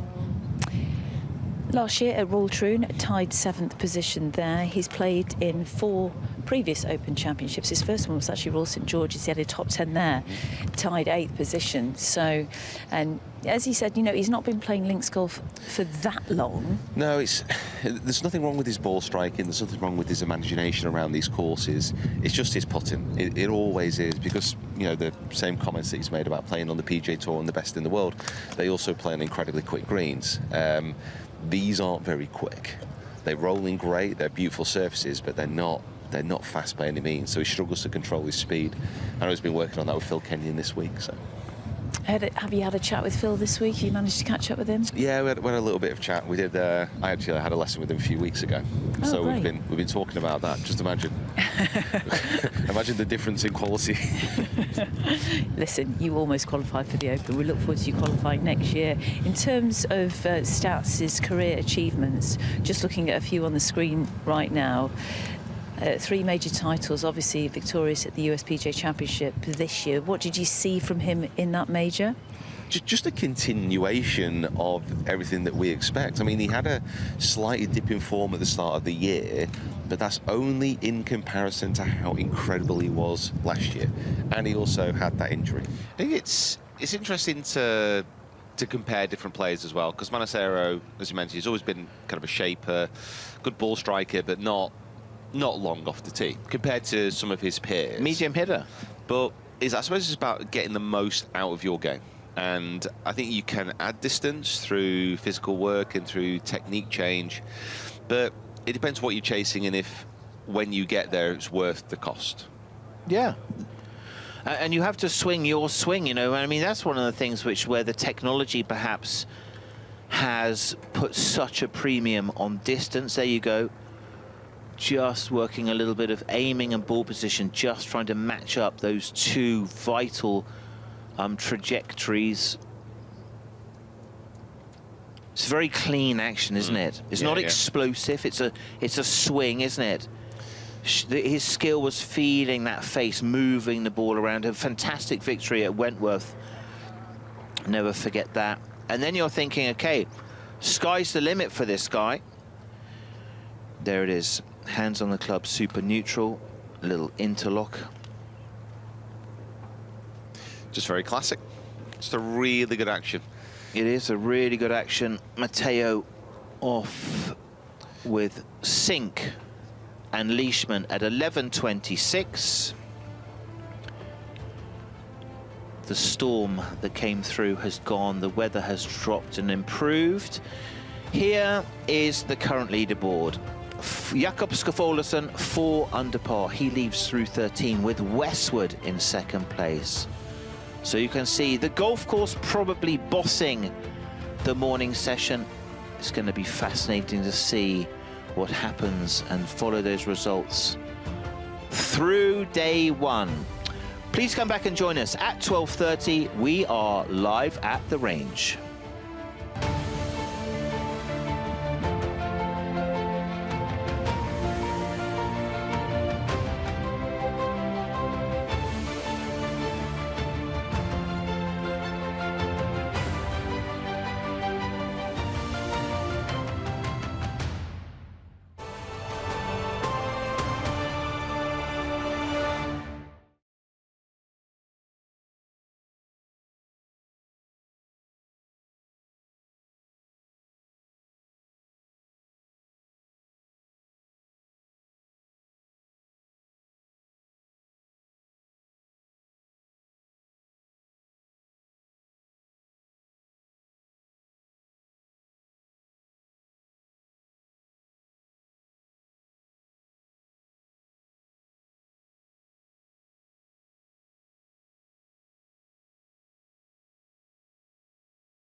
Well, the weather really is showing what it can do in this part of the world. We're in Northern Ireland at Royal Portrush for the Open Championship, and it's absolutely pouring down live at the range. It's changed in the last hour.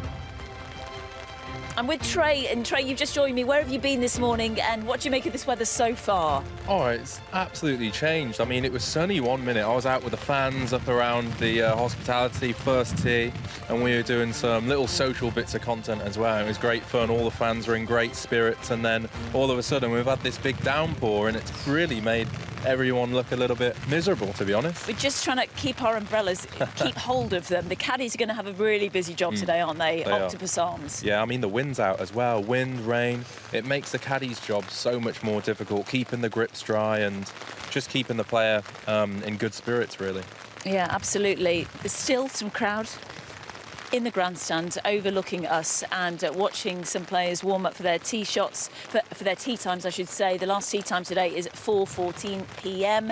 We've seen the likes of Shane Lowry go out and the defending champions Anna Schauffele. At the top of the leaderboard, though, well, I'm checking he's still there. Lee Westwood, my goodness, came through qualifying, didn't he? Tell us the story of Lee getting into this. Yeah, of course, he went through final qualifying, had his wife Helen on the golf bag as well, which he said, I actually interviewed him early on in the week, and he said it's been a delight to have her on the golf bag. It's helped him stay calm, and almost, I said to him actually, how do you separate work life and home life? And he said he's just blended it all into one, and it's kept him really relaxed on the golf course, and obviously he's making it pay off right now as well. 4 under through 13. Absolutely brilliant play, and Lee finished tied 4th here in 2019. I also wanted to point out at the top of the leaderboard, you've got Olesen, who is playing in his 2nd Open Championship. 67 from him. It could have been a 66, just missed a birdie putt on 18. Also, Nikolai Højgaard, -2, going further down that leaderboard. Nico Echevarria, who we spoke to on the range, who was looking forward to this. He lives in Colombia, of course, and says this weather's he's not used to it. Who stands out from that page there? -1, 3 off the pace. Well, you got mine. Actually, like Jordan Smith is just finishing his round. I fancied him at the start of the week, Jordan. He's a great ball striker. Matty Schmidt as well. He's 1 under through 5. Great ball strike again. I think this is a ball striking golf course, and if I can stay upright, if this wind doesn't blow me over. My umbrella's about to go, actually. Yeah. Chris Gotterup, who won the Scottish Open last week, there he is. Level par through 14 holes. They've got the right idea, haven't they, with the rain max on. I think we need to go and get a cup of tea, Trey. We really do. Yeah. But so much to come, and the weather's apparently not going to get any better. To remind you that Rory McIlroy is out at 3:10 today with Justin Thomas and also Tommy Fleetwood. So possibly playing this morning, you're going to get the better wave. Right, George, I hope you've got some shelters somewhere. Have you? All right, I've got Jacob Skov Olesen, the man of the moment, 4 under par and leading the Open Championship. How does that feel, mate? Yeah, it feels pretty good. Yeah, very pleased with the day. It was a good day. A lot of things that went my way, I'd say. So I'm happy about that. How about those birdies and then an eagle as well on 12? That must have felt pretty special. Yeah, it did. Yeah, I kind of really got going there. Around the turn, made a good par in 9. It's a tough hole and hit it fairly close in 10. Yeah, and just kind of stayed in it, hit some fairways, hit some greens, and sometimes they drop, and they were dropping. Feels like not long ago you were our amateur champion, and now you're playing in your 2nd Open and leading it. How have the last 2 years been? Yeah, they've been good on the golf front and everything. It's good. Yeah, fantastic. Jakob Skov won the amateur championship. I'm going to have to correct that graphic. I'm sitting next to Peter Finch. I mean, I do sometimes wake up in the morning and wish that I was Josh. I know. He's so tall and he's handsome. so tall, isn't he? Yeah, he is very tall. Yeah. Well, that is so. It's not as though we've sprayed that camera lens. That is rain, unfortunately. And when we were walking back from a quick snack, it just started to really hose it down. So that is unfortunate. Yeah, I own one of those beautiful yellow umbrellas. You can catch those at the Open shop which is just, if you're here, the merchandising tent. Peter, have you had a wander through? I have had a wander. I imagine today it's probably going to be rather popular. There's going to be people in there buying the umbrellas and everything in between just to stay out of this weather for a few more minutes, because it is bucketing down. The tented village is magnificent. There it is. Peter Finch, correctly identified. So, thinking about it, I could have got away with saying anything if people believed that was Josh. It'd have been called into HR. That is so true. Anyway, our fans are flocking around the golf course. There it is. Scan this code, that code, and get in to the gang with some open merchandise. It is a huge toy shop. Like, for golfers, it's mad how much stuff there is in there. They think of everything. So inside is the merch. Outside we are underway on the 153rd Open. That is Si Woo Kim. We can see you.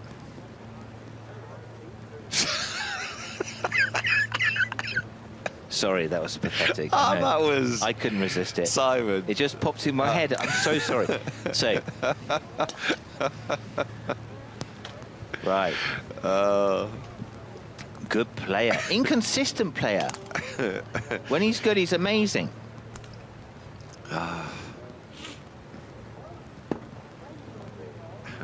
Just working on his game.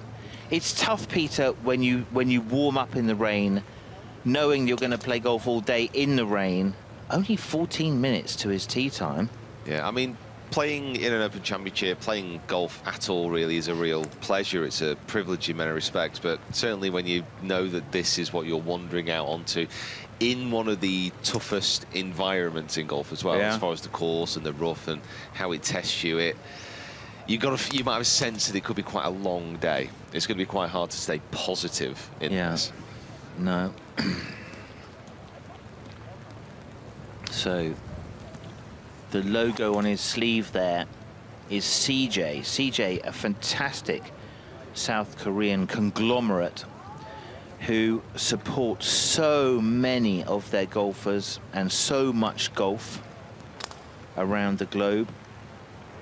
They very kindly hosted us last year at Hazley Golf Club in South Korea, which is absolutely magnificent. So golf in South Korea, extremely healthy. The ladies have had an unbelievable run. Heavy group of those out on the LPGA. You'll be able to see all of those at the AIG Women's Open at Porthcawl.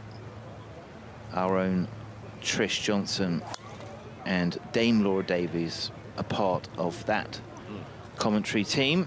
Another fine links course. Held the seniors, now it's held the ladies. Yeah.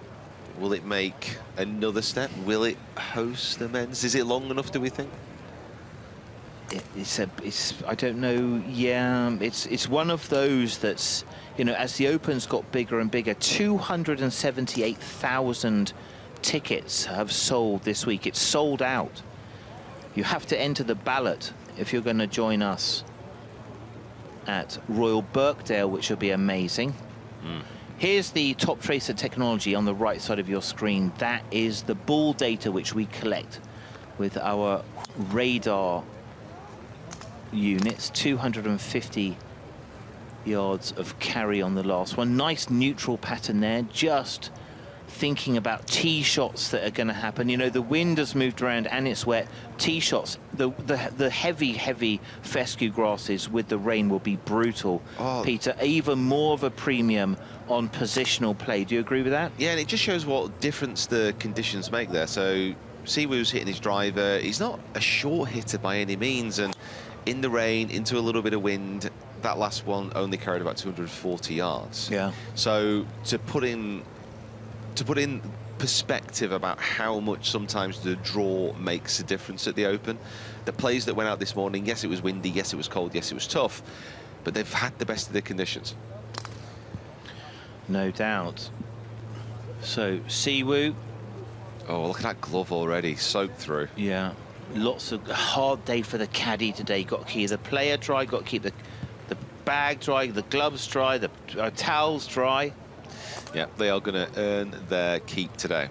Unless you work for Aaron Wright, because he's already got the Storm gloves on, which could be a great help today. Oh, Mickelson sometimes can go for Storm gloves. Yeah, double glove. Siwoo getting very close to his departure time, you would think. Deliberate, isn't he? Puts those hands on very carefully. So he is off. Siwoo Kim, 12:53. He's heading out with Shugo Imahira and Sebastian Cave, the amateur, the British amateur.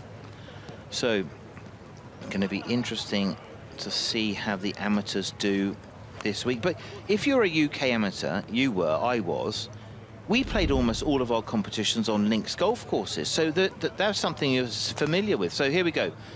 Siwoo Kim. Oh, I think you could sell that. Wow, okay.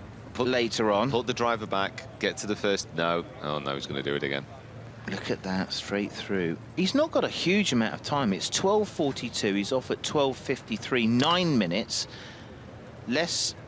So here we go. Let's superimpose him. This is amazing technology, isn't it? We can take his tee shot, take it out onto the first hole.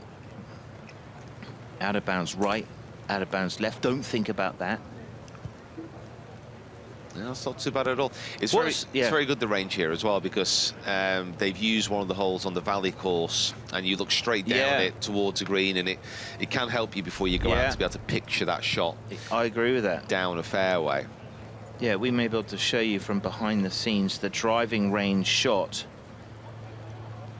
which is the 4th hole on the Valley course. It's a par 5. So let's have a look. Siwoo, quite a narrow stance. Let's have a look at that footwork. Expect that left ankle and left heel to take all of the action at the end.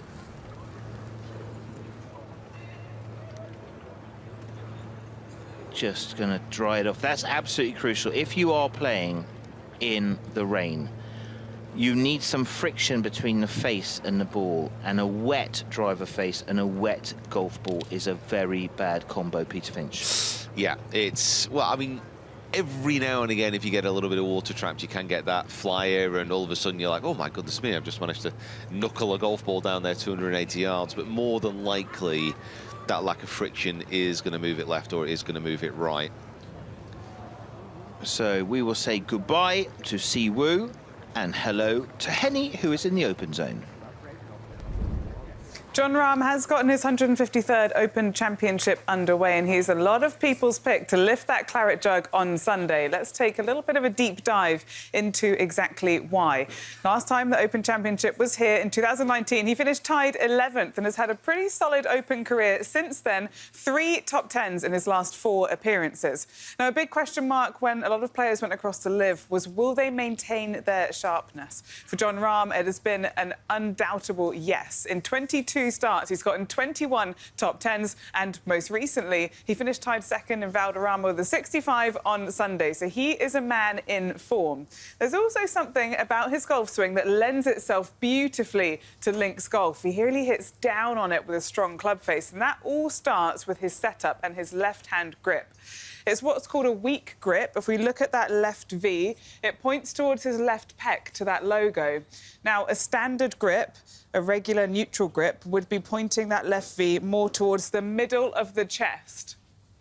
So what that does, as we take him up to the top of his backswing, is that creates a strong club face. So that club face is pointing up towards the top of the sky a little bit more than it would if it was completely square or neutral.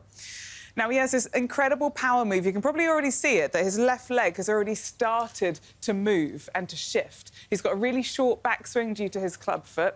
But that strong club face is controlled by the hips. He is a fader of the golf ball. As we take him down into just before impact, we're going to see a difference here between Jon Rahm and a lot of other faders of the golf ball. Let's say a Colin Morikawa, for example. They would hold off the club through the ball. That's how they get that fade. It's an out-to-in path with the club face holding through. Now, what Jon Rahm does, which is quite unique, is he releases down into the ball and has a full release down into the ground. If you look at that left logo on his glove, that is going to rotate down as we move him on to the next position. You're going to see that rotate down and through.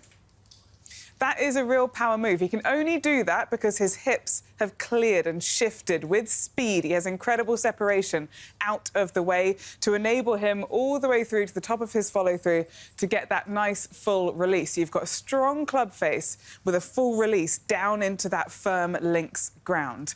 And that, plus his recent form over the last couple of years and his Open Championship form, especially here, is why he's a lot of people's choice.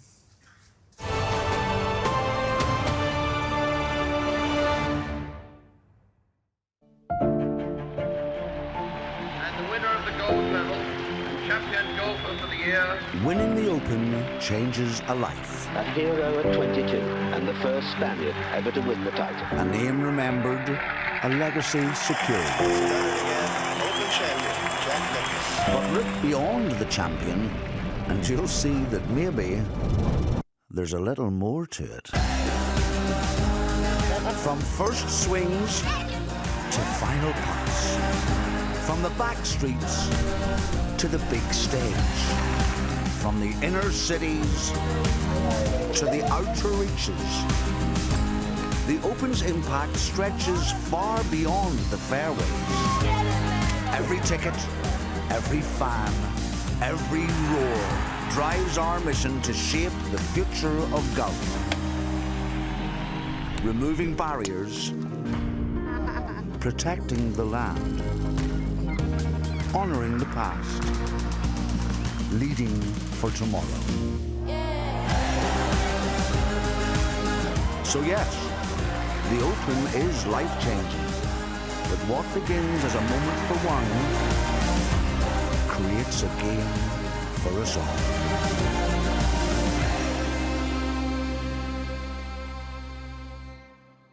My business has taken me all over the world, and one day, my son will take over. The family business just wasn't for me. I wanted to build something of my own. And when my father saw how passionate I was, he did everything to support me.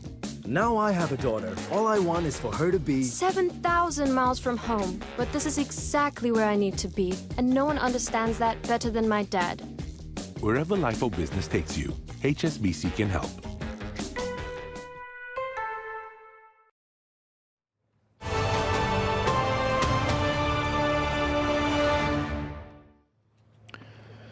Yes, welcome back.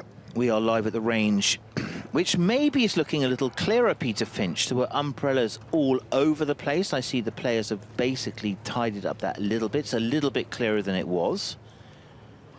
The optimist. Oh, you've got to be optimistic. And I respect it.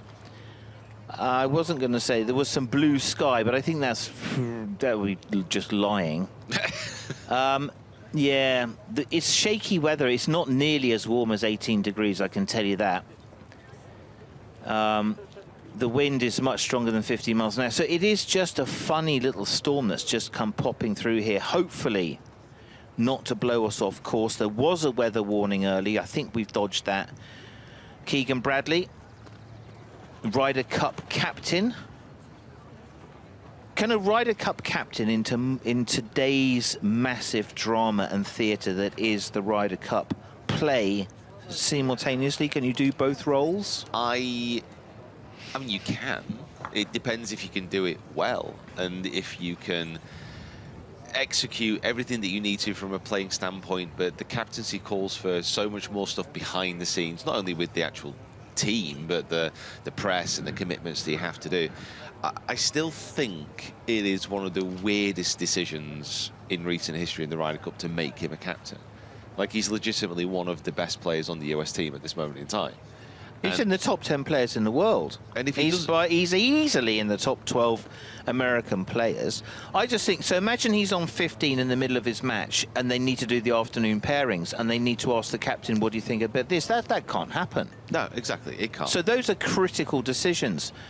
those are probably the biggest combinations, the biggest decisions, not the TV stuff, not all of that, not the media interviews, but those kind of decisions, those are strategic to who goes out in the afternoon. I mean, that says it all, really, there. I mean, if you take Keegan Bradley out of that team as a player, it's significantly weaker on the US side. He has to play. If America's going to show its 12 best players, which it has to do, it's home, it's in New York, it's at Bethpage, they want to win the Cup back.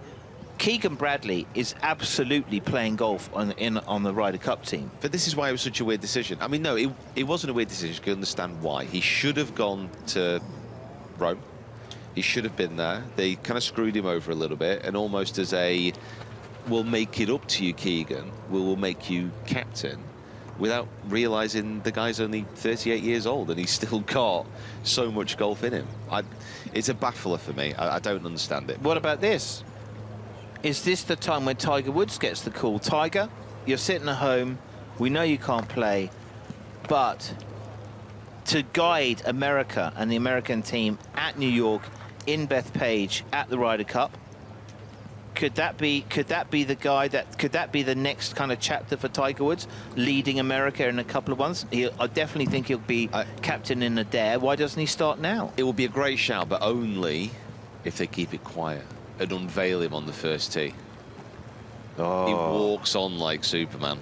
With walk-on music? Oh, my word. Just everyone would lose their minds.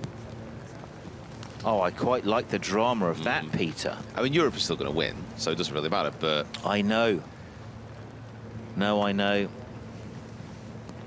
Well, I was chatting to Rory, and he said, that was before he won the Masters, win the Masters and win the Ryder Cup in America were his two massive goals. Now, he's going off in a few in this afternoon, Rory McIlroy, in not amazing weather. Is he a good wet weather links style golfer, do you think? Rory McIlroy hits it high, it's a very big swing. Has he improved? Does he have more gears that he can go through and sort of survive today's bad weather? I think so. I mean, Rory's just he's a world-class player. There's nothing within his game which is weak now. It's more of a mindset thing for Rory. I think it always has been. It's worrying that in his practice rounds, do you know what he's done in his practice rounds? I don't want to scare you with this one. Monday, I mean, do I need to sit down? Monday, Tuesday on the practice rounds, he's out of bounds twice on the first hole, which was obviously the start of his downfall in 2019. Oh. And I don't want to be the bearer of air news. has come out of my balloon, my Rory McIlroy support balloon. Keegan Bradley just teeing up a 3-wood. Just have a look at this. Yeah, clean the face. Change. Now, he can be quite fidgety, kind of in and out, little circles, hop in, hop out. Yeah, almost like one of those, you know, those high jumpers that sort of gear themselves up and they're in and they're out. You see them at the Olympics. Yeah, I really like, I must admit, I actually quite like his pre-shot routine, the way he approaches things, because he's always been quite clear about why. He's done a lot of work with Bob Rotella about not getting stuck over the golf ball and making the swing more of an active motion. One of the biggest issues that many players have is they get that paralysis over the ball. They can't pull the trigger and they start thinking about things. I.e. Denny McCarthy? Yes, but we know, and it's a classic analogy, but if you were to throw a ball to me, you wouldn't think about it, you just throw it. And that's what Keegan's trying to do. He's trying to get into the mindset of always moving, always active, seeing the target and reacting to it rather than thinking. So what, visualize and then just do it? And make it more like an athletic motion. Yeah, like play it like it's a sport. Yeah. So Keegan Bradley just clipping a few 3-woods off a tee, keeping those golf balls dry, keeping the club face dry. He's looking over at the same data that you are seeing there on the right side of your screen, just to see how much the carry number is impacted by the rain. Waterproofs, you swing a little slower. I think with waterproofs, it's, I mean, the modern design of clothing, it's flexible, it's stretchy, you know. It shouldn't inhibit, but it's so much more of a mental when it starts to rain, when it starts to get cold, you retract into yourself. Yeah. You naturally don't feel as expressive within your swing. Yeah, two great rain players. Sandy Lyle. Sandy Lyle used to play in a rain jacket, didn't even do up the zipper. It was all over the place. Paul Lawrie was great in a rain jacket. Never really interfered with his swing. So let's have a look at the Bradley action. Little twist of the club heads as they twirl on the ground. Let's have a look.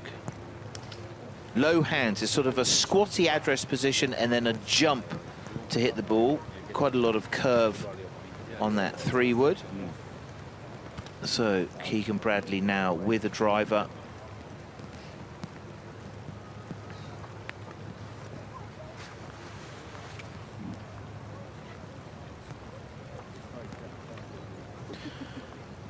.126. Keegan Bradley. He will have Sung Jae Im and Dan Berger for company. There it is. There's the tee shot. It's wet. It's cold. Still a pretty good effort. That's his kind of like stock drive, I would say. 100 apex, 12 degrees of launch. We have seen sort of 4 degrees of launch, and the bullet. That's another launcher. 172 ball speed, that's pretty healthy in these conditions. Yeah, 173 is kind of considered like PGA Tour average. Podgita, 200 miles an hour. So let's take him out there. The first hole. It's an unfriendly start to your round, isn't it? Yeah, it's strange because you would look at this hole, and if there wasn't out of bounds either side, just where that ball's gone over, it wouldn't be the most imposing tee shot in the world. If you put trees either side and not out of bounds, I think most people would hit the fairway quite easily. But because you see those white stakes, because of the conditions, oof. Yeah, I'm presuming here that he is not quite aiming down the middle of the top tracer range here, because that is right in the middle of hospitality. That's just knocked over a whole magnum of champagne. Oh, our champagne. Hey, our magnum of champagne. Oh, we will be there at the weekend, so we will. We will definitely be in hospitality. I'm not sure it'll be champagne if the weather's like this, though. Maybe some, maybe some Bovril. If we go into hospitality and you order a Bovril, I am giving you a red card. You will be immediately sent back to home. I do need to point out that other meat-based beverages are available. Oh, I like that. That's very, very clean. So, Keegan Bradley, a couple of little flips of the driver head, just getting ready. It's balanced and brisk, isn't it? Look at that left side, almost works back behind him as he posts up through there. Yeah, I really like his swing. I really like him as He's a player. played great. Yeah. Like, I mean, I kind of have I forgiven him for beating Tommy Fleetwood? No, apparently I have not. But nevertheless, you know, I think he plays good US stock style golf. Hits the ball high, hits the ball far. Good at making birdies, getting on a run. When he's hot, he's hot. He's on a hot run at the moment. Glove off, just a few little clippers just to calm it down a little bit. We've seen that a lot. It's like, you know, Tiger always used to have the routine that Nicklaus had, was he'd go up through there. The last shot he'd hit would be the first tee shot, no matter what it was. If it was a 5-iron at St Andrews, if it was a driver at Muirfield, whatever it was going to be, that would be his last shot. And he would really visualize that. You could see Tiger was not a machine gunner. He was like a guy who came in behind the ball. He did his routine a lot more. And what he used to say when he was over here was, you know, he brought a game with him because he'd always come and play golf in Ireland for a week. And then he would go and just try to work on his pace. He found that the hardest adjustment, Tiger would say. Keegan Bradley just clipping a few away there. There's the driving range. There's the leaderboard, Jakob Skofolason. He did get to 5, dropped a shot. Finishing off there, 67, past 71 this week. Ha-Tong Lee, magnificent from him. And Lee Westwood returning having gone through the qualifying, so every credit for him. That shows his hunger. Justin Rose had to do that. Lee Westwood has to do it again. Westwood in great position. Nikolai Højgaard, he is in the house, 69. Fitzpatrick going well. Rahm, Lowry, Scheffler. The cream is instantly rising to the top from the morning session. It's a great look at leaderboard already, isn't it? Wow.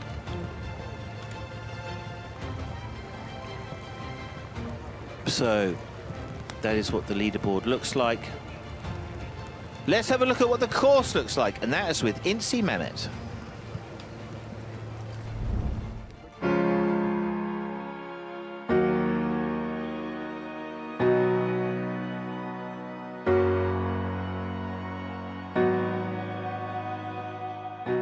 This is the best seat, and you're about to get the best view. Come on then, time to go to work.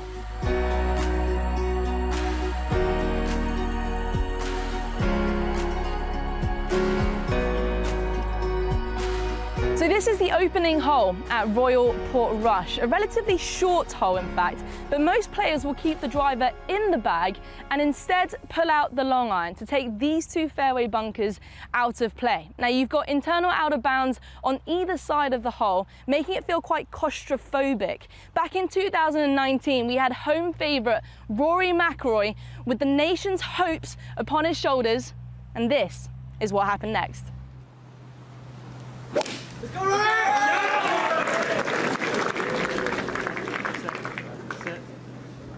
Don't tell me. He's on the wrong side of the white line. Even the best get nervous.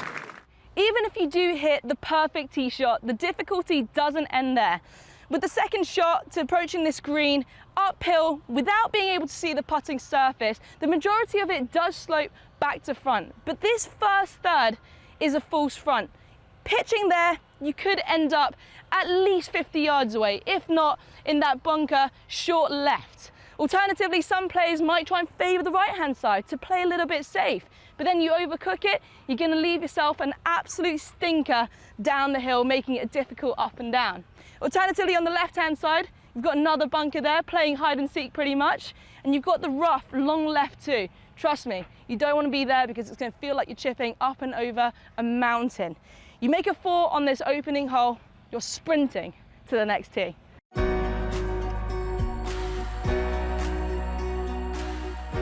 When you think of links golf, you think about playing golf along the coast, which we are of course to a certain degree, but starting off with the 5th is probably when we get a real good view. And this being the most scenic stretch of the golf course, you're standing on that elevated tee box with everything in front of you. Now this is a dry ball par 4, dog leg left to right. Some players will opt to play the long iron down the left corner. Others will absolutely be tempted to take on this drivable par 4 at just under 400 yards. It might be a driver or a fairway metal, depending on that wind direction and strength of course, but they have to make a calculated decision, because if you go for this, anything along, you've got the out of bounds, where chaos truly meets beauty and probably the world's biggest water hazard. Now, this is the most exposed part of the golf course where the nature and the elements of nature will truly show its teeth. But up next, you've got the par 3 6th. You've got the instant change of direction. You can hear the waves crashing out on this corner. Don't get distracted by these views because you've got that coming up next. And that looks like it's got my name on it. Now that is some par 3.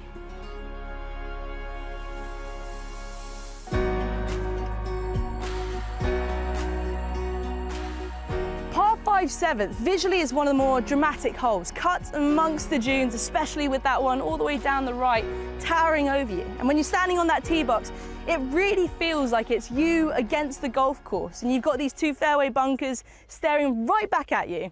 Starting off with this one on the right-hand side, could be in play, of course, wind dependent, but ahead of the Open in 2019, they made a couple of changes, and this is one of 2 holes where they did just that, putting in that tiny bunker in the left corner. Despite only being so small, it will catch a fair few players out, and depending on your positioning, it will determine whether or not you can take on this par 5 in 2 or not. The fairway snakes all the way, gradually uphill. It will present some eagle opportunities, if not birdies.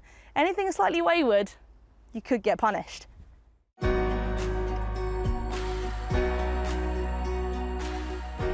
Undulations, a classic feature when it comes to links golf courses, and they have their pros and cons. You can definitely use them to your advantage. We're on the 10th, happens to be called the Himalayas, and this is a great example where you could hit the perfect tee shot and everything is spruced into place. Alternatively, you could hit an absolute perler and just get an unlucky bounce and end up in no man's land. But that's the beauty of this game and the stage that Royal Portrush presents itself. Alternatively, you can get quite unlucky and get varied lies. Here's a great example where the ball is below my feet, and imagine I'm standing over this with the wind howling from the left. Not only is it going to test my skill set, but also my balance and everything else that comes with it. That's not easy, for sure. Anyway, the green over here is one of the most undulating one yet. Let's go have a look. Race ya. Come on. Come on. Come on. Come on. Come on. No. That's not fair. You've got 4 wings and I've only got 2 legs. Anyway, 10th is a great example of how everything valleys in, and you could definitely use it to your advantage. But the beautiful thing about the Open and how it sets itself apart from all the other tournaments and championships is that you can have a particular lie. You can put 5 different clubs in someone's hand, and there can be a multitude of ways you can pull it off. Yes, sometimes the result might be good, other times it might not. You can use the ground, you can take it out of play. Say this back flag, pitch it about there, that's gonna ride in. Alternatively, pitch it in the same spot, maybe with a bit of height. I mean, ideally, I really wanted that to come back just to show you the severity of it. But even that's not a good place to miss. Oh, there's a reason why I'm not a runner.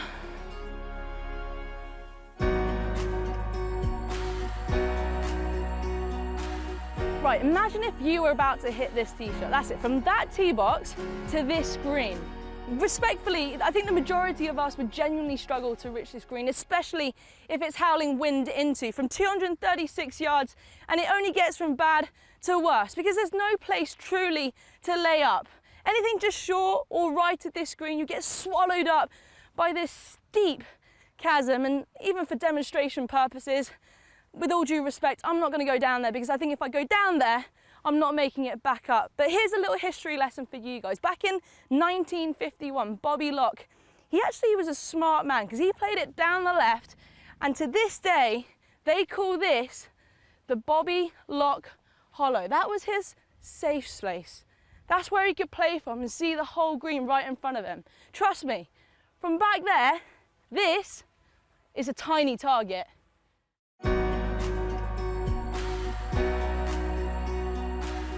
This is the final test here at Royal Portrush. It's a demanding tee shot with the out of bounds running all the way down the left. And on the flip side, you've got those googly-eyed bunkers staring right back at you. Now, if, and that's an if, you can hit this intimidating fairway, like Shane Lowry did back in 2019, after he struck that second shot, realizing that this was his moment, walking down the fairway, taking in the energy and the atmosphere that the final hole presents, seeing his name up on that leaderboard and catching a glimmer of his family. He celebrated walking in between these 2 bunkers with both hands raised, realizing that this was his moment. Who will walk down this hole and become the 153rd champion golfer of the year?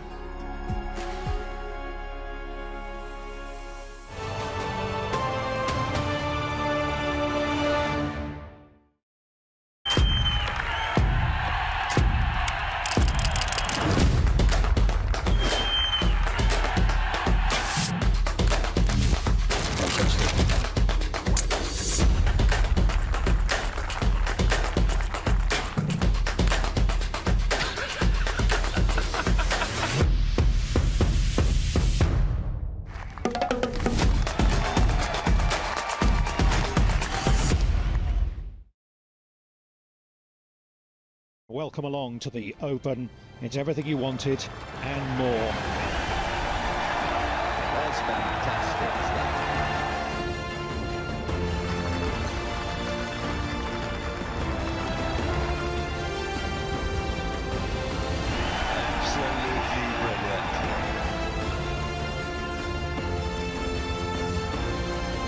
had an extraordinary day.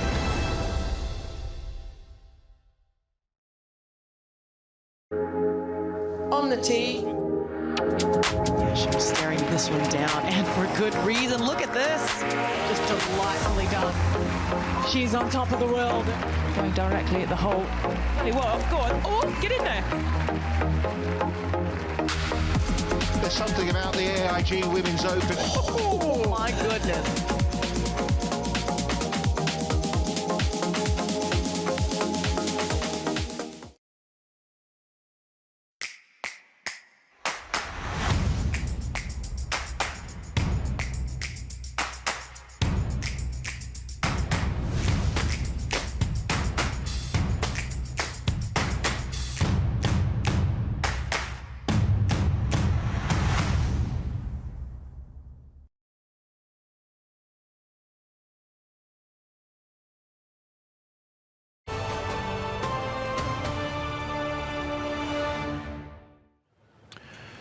Yeah, we are live at the range. Monday, just past 1 o'clock. Not the best weather, guys. It's umbrella weather. The wind has dropped a hair. An hour ago, it was pretty nasty out there. So it's a, I think it's a, is it a Dreek day that they would call it on the links, Peter Finch? Yes, Dreek plus, I think. The drops of rain are just the heavy as well. Yeah, heavy air. It's going to be difficult for the players just to adjust to that. The magnificent swing of Rasmus Højgaard.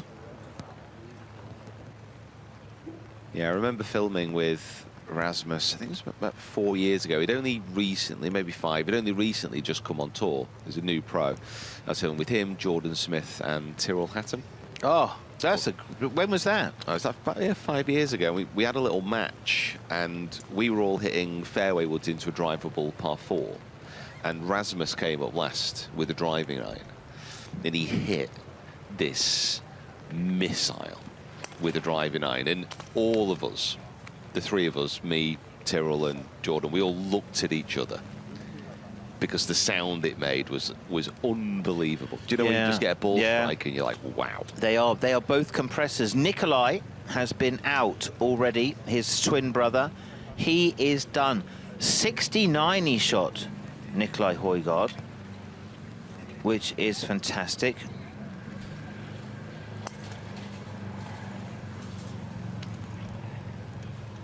Yeah, they both hit a very good golf ball. Quite different swings, though. Yeah, there it is, Nikolai Højgaard. The 10th, 11th hole, disappointing, but other than that, super tidy. Yeah. The early starters, probably a little bit of an advantage. Oh, definitely, yeah. Yeah, it's kind of what we predicted yesterday, but I don't think there's going to be any doubt on that. The only positive, the only advantage you would say from going out this afternoon is the greens are obviously going to be damp. If you can get control over your approach play, you know, the ball's not going to be bounding on through the green as much as maybe it would do. Yeah, and behind him in the Titleist hat is his coach, Soren Hansen, who was an excellent player and flusher on the DP World Tour, Ryder Cup player. But both of those guys are super long, tons of power. He's got a lovely personality. Known him since his amateur days. And I mean, they were sort of that height when they were about 16. They filled out early. Dad's a pilot as well. Yeah. So let's have a look and superimpose these shots just for a bit of fun out onto the extremely difficult 16th hole. Peter, have you had a look up there? Yes, I have. Not appetizing. No, it really isn't. I do believe they've actually moved the tee up a little bit today. 15 yards today, just, and that was, well, okay, the wrong club, but beautiful direction. But have a look at that. And it comes late in the round, doesn't it? The finish isn't that straightforward. 15, 16, 17, 18. Yeah, I mean, 16's the one that does get all the headlines because it is one of the most famous holes in links golf, and when you actually stand on that tee from the back, that yawning hole, that gate to hell on the right-hand side, it just draws the eye, which is why most of the players are going to be aiming left. They're almost trying to miss the green to the left-hand side. Yeah. So, Rasmus works a little bit on sequence. So his mistake is that his body turn finishes a bit early, and his arm swing keeps going, kind of those running arms, and he gets a little kind of tilt out of it. So that's what he's trying to do, is kind of sequence the chest and the arm so it all finishes a little bit more together, so it's a little bit more timed. He's looking at the same numbers that we've been looking at if you've been following us on live on the range. Look at that. That is wet there. Sahith Thigala. Well, we wish Rasmus, if he beats his brother, they're very competitive. He will have had an extremely good day. Sahith has had a few injuries, had to pull out a couple of events. Yeah, he was very much on the rise, not last season, and it was quite strange because he was on the up. Like, there was no, everything was looking fantastic. Yeah. Everyone was enjoying his swing, he was putting great, and then just injuries are a funny thing, because even when they're fully healed, you do sometimes lack a little bit of confidence. Yeah. You do sometimes feel a little bit worried about a reoccurrence. And if you do have any slight strains, you're going to be feeling them today in the cold. Yeah, that's a good point. He's from Pepperdine University in California. Set every single record out there. He was magnificent as a college player. Came out early. By his own admission, not a great driver of the ball. Plays a bit like Seve, just an absolute magician. It is very long, it's a very languid, it's quite a disconnected swing in many respects. There's a lot of things going on, but he makes it work, shapes the ball. Yeah, game 39 with Aaron Rye. He of the winter gloves. And Harry Hall, he of the Hogan hat. I must admit, that is a fantastic three ball to watch. That is three very different approaches to golf as well. Yeah. I must be honest, I think this is a very Aaron Rye day. I think he'll be relishing. He's such a precision player, isn't he? Just watched him take apart the competition at the Wyndham last year. I did some film with him last month. Have you seen inside his yardage book? Is it a science? is it a science project? So we did a little bit of work around the greens, and we had it must have been a 10-yard kind of little pitch. Yeah. And he got his yardage book out. And I was like, what are you doing, Aaron? He said, oh, I've got my my 6-yard shot. And he went through his yardages on this piece of paper that looked like a medieval parchment. It was that old. And it just had every single carry from about 6 yards all the way up to about 280. It was unbelievable. And the shot was like a 7 o'clock to what would have been like 5 o'clock to 7 o'clock swing. And he just says visualizing it, seeing the number, knowing the feeling gives him confidence. I love Aaron Rye. I love watching him play. I love his prep. I love how hard he works. And I think that be yourself. You've got to find your way to play the game. You know, this is not a contest between player to player. It's a contest between you and the golf course, especially around here, like your way to figure it out. Sahith. And it is great. It is all those just different approaches. It's a game where ultimately we're all trying to do the same thing, but we just do it in so many different ways. Yeah, it's about scoring. So that little dip of the knees there. It's almost like he needs looks like he needs longer looking clubs, doesn't he? It is raining, isn't it? Rangy swing. Just looking over to see our scoreboard with all of the data. So Sahith, he's got great eyes, hasn't he? The way he stares down the ball. There, little dip of the knees, drop of the hands. Watch that left leg just pop through the ball. like a little bounce. Yeah, it's nice. Those knees kind of like dip down and left, and then they kind of both push up again, doesn't it? Yeah. Just looking into the sky for a ray of hope. I think there's some blue sky. It's not anywhere near where we are, but there is some blue sky.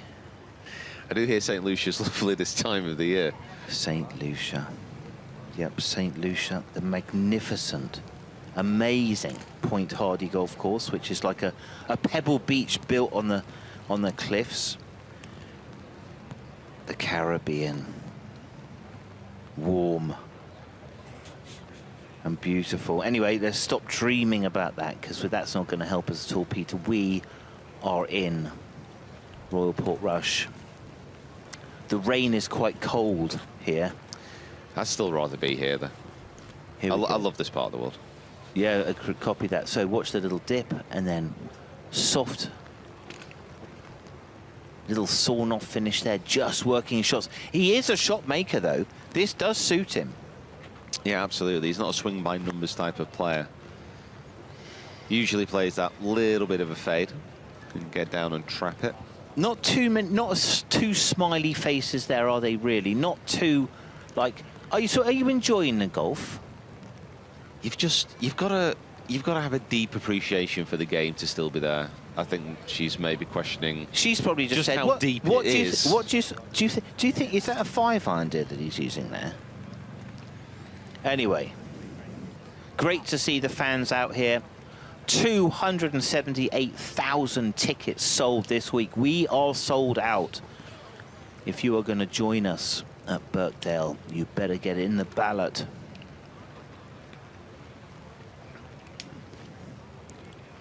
So Heath, so that's 12, that's 14, but then that's it. So keep those in there. Glove on. The caddy's job is a nightmare today. Gloves under the umbrella. Towels everywhere. Towels everywhere. Then the player takes the umbrella away and you've got nothing to shelter yourself, and you're carrying the bag, which is 20 kilos, and it's wet, and your player's miserable. And you've just got to sort of have a great day, have fun. There's a lot of movement in the neck and the head there. That's where he had his injury. I wonder if that's a little bit swing related.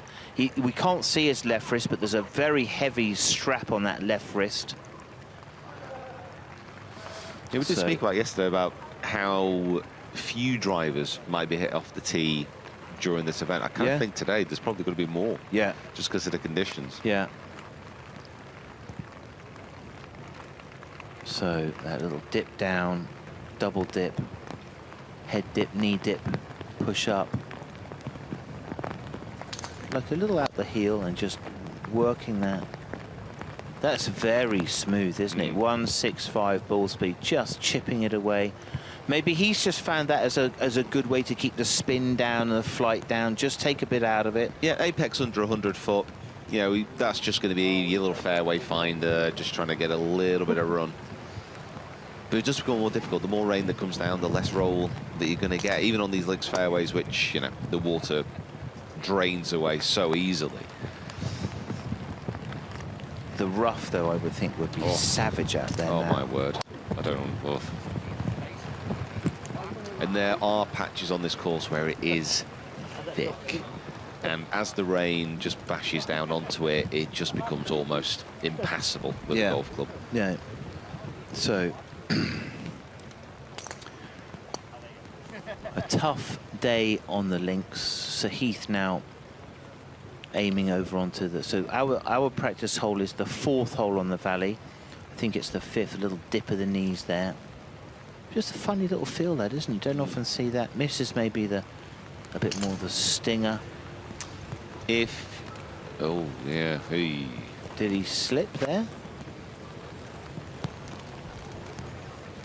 Okay. Well, that's one way to do it. I think how many gloves is he going to go through if he sticks to the leather? 5 or 6? 5 or 6? Yeah. That's you can see them when they arrived on Monday, Tuesday. Hit 6 shots with a glove, take it off, put it in a bag, put a number on it. I like this one more, I like this one less. Working through a packet of gloves. So Heath just checking the wind direction there. Yeah, normally by the end of a round, the gloves, as you can see just in the background there, they're attached to the underside of the spokes on the umbrella. Yeah, that's where it is. Remember Brian Harman coming down? It looked as though he'd like 4 or 5 of them under there. It's like a huge glove salesman, wasn't he, by the end of it? Here we go. Look at Sahith head dip. Almost tilt backwards, almost like look in the opposite direction to the way the club head is going. He's an absolutely delightful bloke. If you get to chat to him, he's the most authentic, polite person. Really, really lovely character. He loves coming over here. He thinks it's an adventure. He stayed in the dorms up in St Andrews because he was so late to the party. Absolutely loved it. And that head almost like rotates. Scotty Scheffler's got a little bit of that head rotating the other way through the ball. Yeah, a little bit. It's almost like with the, certainly with the shoulders, as the left shoulder clears up and around, it almost gives that impression that the head is staying further down. Oh, there you go. 2 Gloves Rye. What was his name? It was Tommy 2 Gloves Gainey, wasn't it?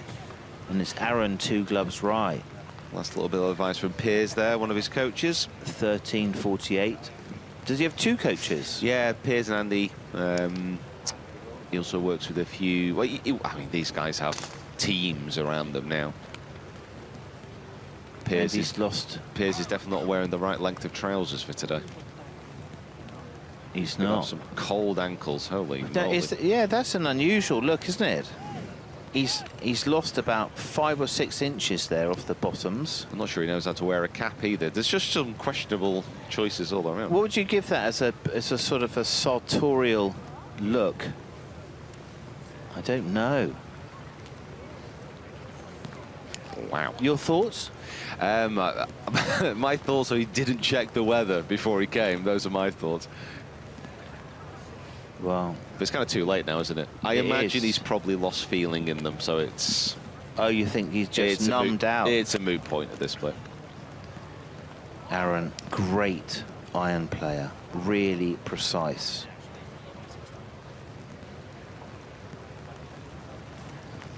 Now, Aaron is prepared. So 2 gloves, that isn't just the affectation for today. He's always used 2 gloves, always feels like his hands, you know, they don't have any moisture. He can grip the club.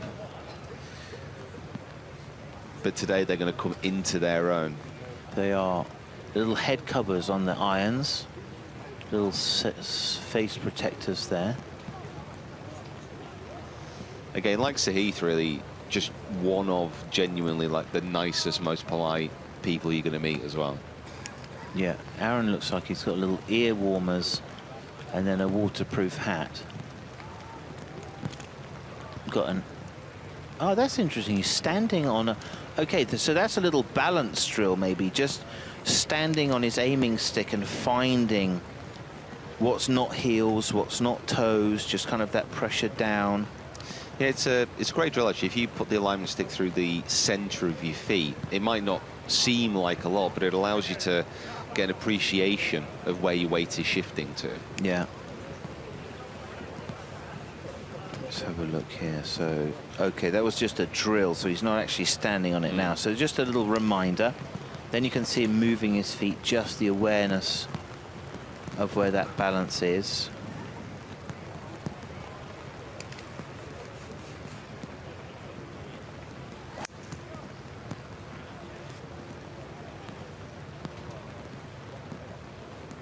A long pose. Yeah, I really feel that Aaron's one of those players today will have the mental strength. Yeah. Like nothing really changes. His approach is pretty much the same. Every single shot, doesn't matter about the conditions. Okay, so he's back on his aiming stick. He's just feeling where that balance is. That takeaway is very much chest taking arms, not a lot of face rotation there. So that's his drill. And then, okay, and then trying to hold that angle and let the body turn, release it through. Short pants tells him where to go. 2 gloves on. I mean, that's a totally good idea for today. So he'll have about 12 sets of gloves in his bag.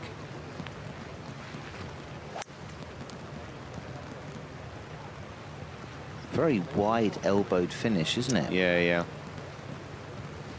think he's been doing that a lot during practice, just getting that feeling of width through impact. Yeah, if you've never used all-weather gloves, rain gloves before, if it is tipping it down, I recommend it. Like the actual, it's a strange thing, but the wetter they get, the more they're gonna grip on. No, that's a no-brainer.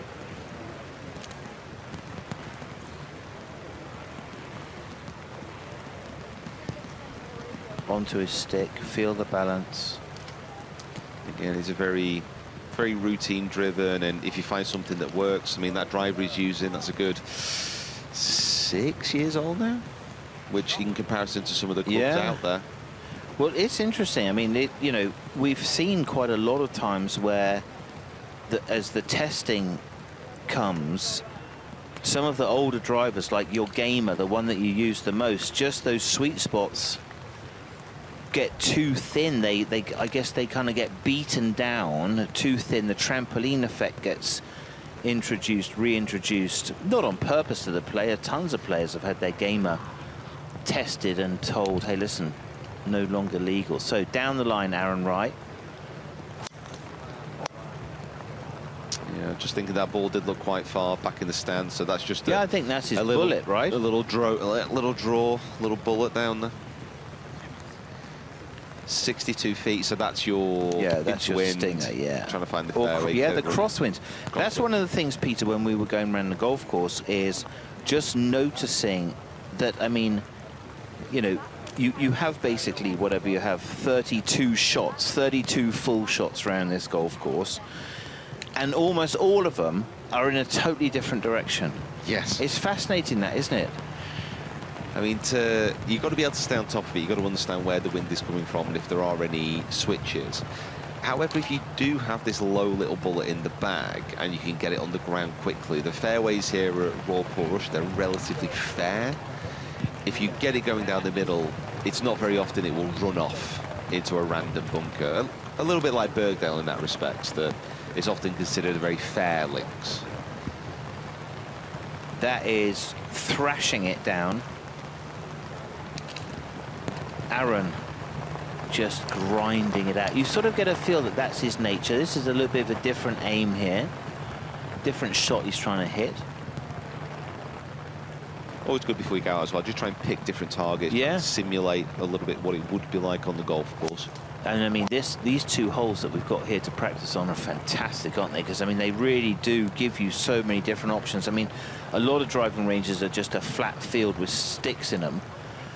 This is nothing like it. Really very creative. Well, it's 2 holes. It's 2 holes on the Valley course. So Aaron Wright, tee shot in the bag, gloves off. Aaron, we wish you well. It's raining like you can't believe it. But George Harper Jr., we here have found a nice little warm spot out of the rain. No surprise there.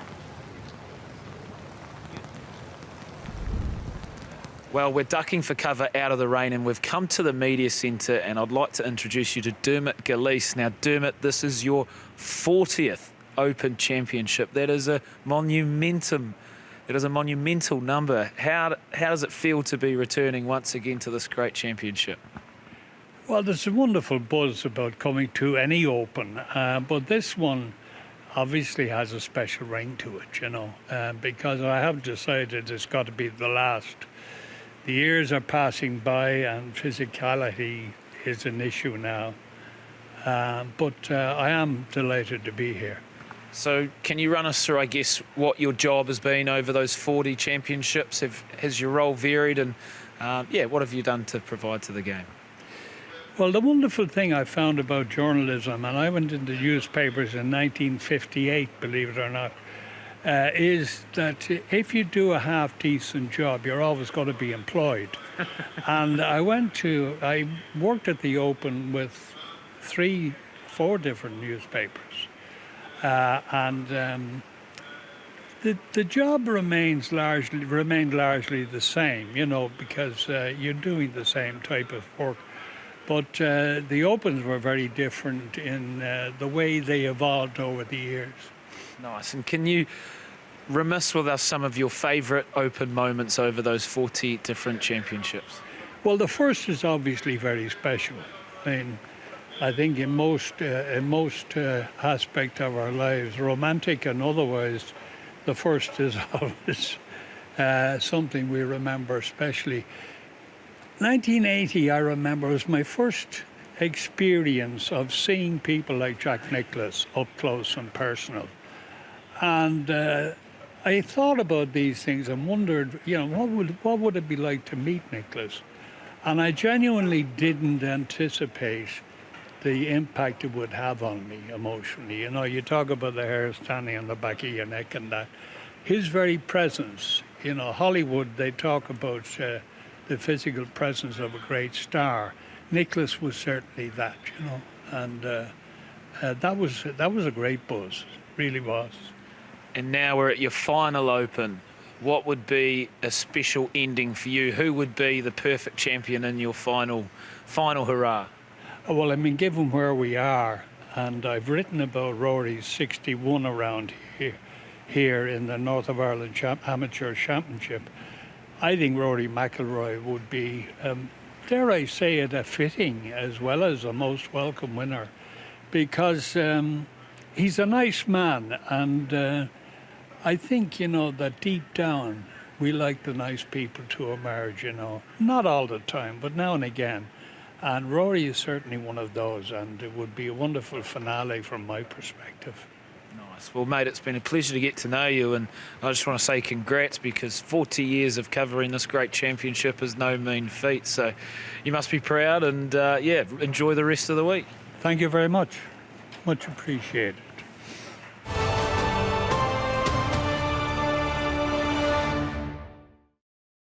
Welcome along to the Open. It's everything you wanted and more. That's fantastic stuff.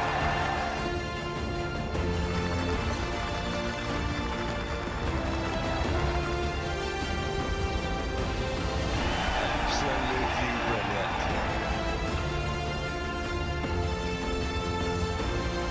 Quite an extraordinary day.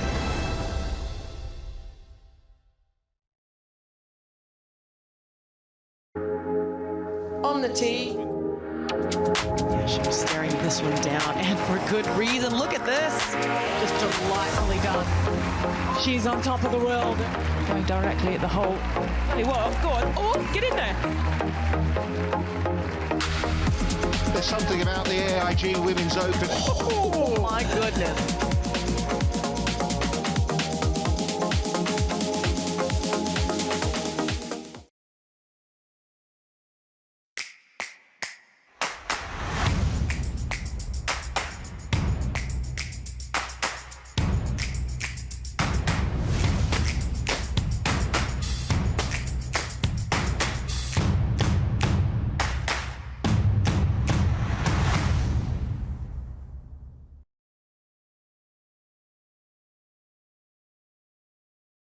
Just swing.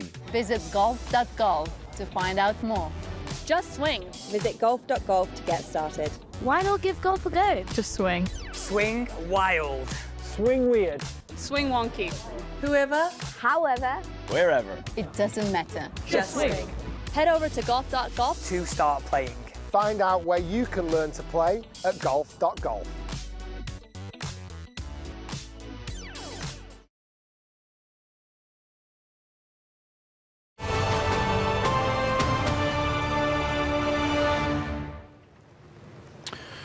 Yeah, fantastic. We are halfway through, really, day one of the 153rd Open. Some scoring opportunities out there in not amazing weather, it must be said. Look at those two young lads under an umbrella. One with an umbrella, borrowed off his mum. The other one just oblivious there. That's what it's all about. Young fans, you catch those pictures as young fans, they stay with you. And you may do something like Jordan Spieth, pick up an Open Championship, become the champion golfer of the year. It was 2017. It was at Royal Birkdale, and it was not without drama.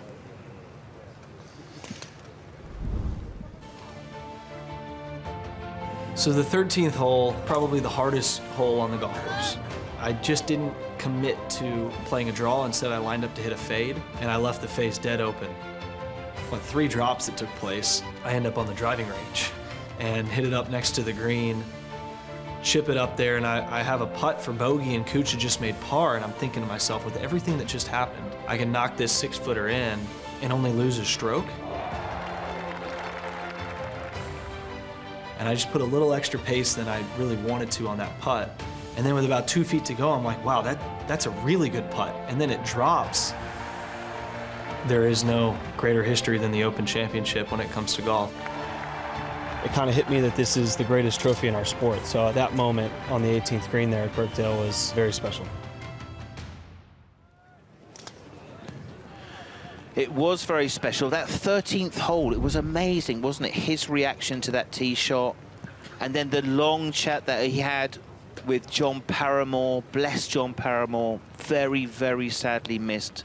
Much love to all of his family. Amazing guy. He was the head referee, and he took Spieth through. He was patient, John Paramore, and he took Spieth through. But Spieth also kind of bossed that situation as well, and an incredible bounce back. Now, he has been working really hard with his long time coach, Cameron McCormack. Yeah, he's an hour and 16 minutes before. He's already on driver, and he looks good to us. You've been watching him hit as well. Me too. Yeah, no, I think certainly probably hitting it the best I've seen in a while, but obviously getting onto the golf course might be a different factor. And if he's here an hour and 15 before his tee time, I'm not entirely sure that's a great sign. Maybe he's not chipped and putted yet. Yeah. So old Tom Maris, 17 years old, still a legend of the game. Old Tom Morris, really. Not Willie Octoloni, fantastic names. 1830, 1893, and Seve. Oh, but then Spieth, 4th on the list. So it was absolutely an incredible explosion. Like, his career kind of exploded like Morikawa's. He just came out and started winning. And here's the thing with Spieth, you often talk about him being a competitor at the majors in slightly maybe a disrespectful past tense because he's not been in the best form. But you do forget he's only just got into his 30s. He has still got so much golf ahead of him. He's realistically one of the only players who can win a Grand Slam. Yeah. You know, he's still got a lot of golf in him. But yeah, I wonder what he'd do. So he's an hour and 15 before he's teeing off. So he's on his driver now. He's going to leave the range relatively soon. Probably going to go chipping, going to go putting, and then maybe come back before his tee time, because that's a long time to wait. Yeah, let's have a look. So Spieth kind of sets it up onto the plane, little practice swing there. Then what he's trying to do is rotate really hard through it. So the mistake, he's a left-handed person playing golf right-handed, and so the tendency is to pull, which is a lateral. So what he needs to do is have rotary and vertical. So the person hiding behind there, crouching down, is Cameron McCormack. Here we go. For me, this is when he plays his best golf as well, when he has a little bleedy fade with the irons, and then he can control this draw with the driver. Yeah. It was interesting because he came out and he was a medium ball striker. When I first met him, he was still an amateur, and he just kind of played every single shot he played was just a low cut, low fade. Never really hit a draw, but he could chip and putt like you can't believe it. Like Houdini, like he was half Spanish. Well, when he was at his peak, when he was winning those majors, like I said, when he just came out on the scene, it wasn't that he was putting well. It's that he was putting better than anybody else by a factor which might never be repeated again. Copy that, I agree. Especially from that length of about 10 to 25 feet. Yeah. He holed an extraordinary amount of putts. And it's so hard to keep that going. Yeah. He's still a fantastic putter, Yeah. obviously, but it's almost impossible to get back to that level. It is interesting, like in chatting to him about his putting, like he always says, you know, I see slope. I can see the slope. It's like he battles sometimes the 3-footer, which he can't visualize how it's going to, like he can't visualize the apex. He can't visualize, he's not a linear putter, you know, he's putting a curve. So he needs to find the high point and then he can pick the pace off that. And he does find that hard. So you often see him, especially on left to right putts, which is his worst putt, not even looking at the ball. He looks at the hole, he looks at the place where he wants the ball to go in and then just feels it. It's a very interesting style of playing, not robotic at all, very creative. It's something I've seen quite a few players adopt, not to this level, but if you're over a 3 to 4 foot putt, and as you mentioned, there's not a lot of pace, you might be feeling slightly nervous. It's picking something which is on a straight line in between your putter and a hole. Yeah. And actually just getting the ball rolling over that point. Yeah. So you're not looking at the hole, you're not looking at the ball, you're looking at something on the green. Yeah. And if you can get the ball rolling over that point, it's probably going to go in, unless it hits something. Well, you've got, you know, you miss a lot of putts. Like, I mean, 7 feet 6 inches, not you personally, Peter, you're an amazing putter. 7 feet 6 inches pretty much is where the tour players who are the best putters in the world, on the best greens in the world, both you've got to factor that in, go 50-50. Like amateur golfers don't understand at all, I think, the percentages. You know, an amateur golfer hits a shot, misses a 10-footer and is upset about it. Yeah, the biggest difference in putting stats with amateurs and the higher handicap you go, it's not even really with the mid-range putts. It's the short ones where you lose the strokes, but mostly it's the 3-putt. Yeah. 3-putt avoidance is huge. Yeah. Well, that was Tiger Woods' 2 key goals. Don't 3-putt and don't make a double bogey. Those were his 2 scoring goals. That's all he tried to do, and he figured, well, if I do that, you know what? I'll probably win. And he probably did. So, Spieth. It's an unusual looking grip. It's almost like that index finger on his glove hand doesn't really have a home. Yeah, it's not aesthetically pleasing, you'd say. No. And I mean, if you compare, like all coaches when I was growing up, if you don't have a proper grip, you'll never hit it, right? So you struggle for hours and hours trying to get your hands on the right thing. And then you look at that. Jordan Spieth, record at the Open, 11 starts with a win and a runner-up in 2021. That was at St Andrews, 4th. Yeah, it's a strong... So Spieth has got links game. There's no doubt about it. The glove goes up into the spokes of the umbrella and comes back down again and goes in the bag. Put it in there. Michael Greta's like, what are you doing putting a glove in there? Spieth goes off. No waterproofs. Michael Greta follows. And that's it, an hour before. That is interesting, though. I mean, have you seen that much? Was that something common? Like, I don't think so. Go away and come back? I don't think so. I mean, I just find like that is... Spieth is off at 2... He's off in an hour, exactly an hour from now. And he's left the range. Ludwig and Victor haven't even shown up yet. So Spieth maybe came up just to have a driver session. Maybe he's now going to re-kick off, go through his routine, go back up. So maybe he just wanted to hit a few drivers with Cameron as a warm-up, and then he'll restart after he does some chipping and putting. So we will see. That's the current leaderboard. Jakob Skov-Olafsson in the house with Ha-Tong Lee. Some great names up there. Shane Lowry fighting hard. Scheffler in terrible weather. Sink unforgiven for his victory. So there you can see some of your favorite names. Level par is 20th. I think level par today, great score. Yeah. I think if you're out in these conditions, you would happily take that. Yeah. John Rahm fighting hard. John Rahm, one of those players we're thinking is going to rise on Sunday. Ryder Cup captain Keegan Bradley just started his day.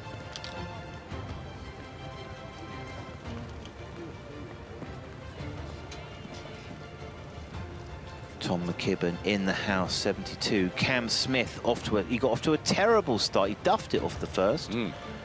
Good from him. Sepp Straka. One over par. So very interesting to see. It's been very difficult conditions. If you're just joining us, it has not looked like that. It looked as though the 4 horsemen of the apocalypse were heading our way. Fortunately, that wasn't the case. There is the QR code to scan for next year's ballot. That is going to be the 154th Open. That's at Royal Birkdale. If you want to join us, you need to get your skates on. Like, don't think this is something, you know what? Actually, a couple of weeks before, I think I'll go to the Open. You won't get in. The tickets get sold out. Get yourself in the ballot if you want to join us. All the action at the magnificent and recently improved Royal Birkdale, one of the gems. We are at an amazing golf course here on a beautiful coastline. That is the golf bag of Joachim Niemann, who is an absolute flusher. Beautiful ball striker, Peter. Yeah, maybe surprisingly hasn't played that well in majors, which is a real questionable endorsement, I would say, potentially of Liv, but I don't think that has anything to do with it. I think it's got to the point now where it's just quite strange.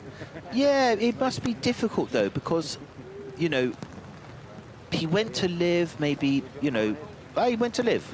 He went to Liv. And it must be a very different environment to go from those events to this type of event. And I think he'll get used to it. For me, he's a really quality player. Love how he plays the game.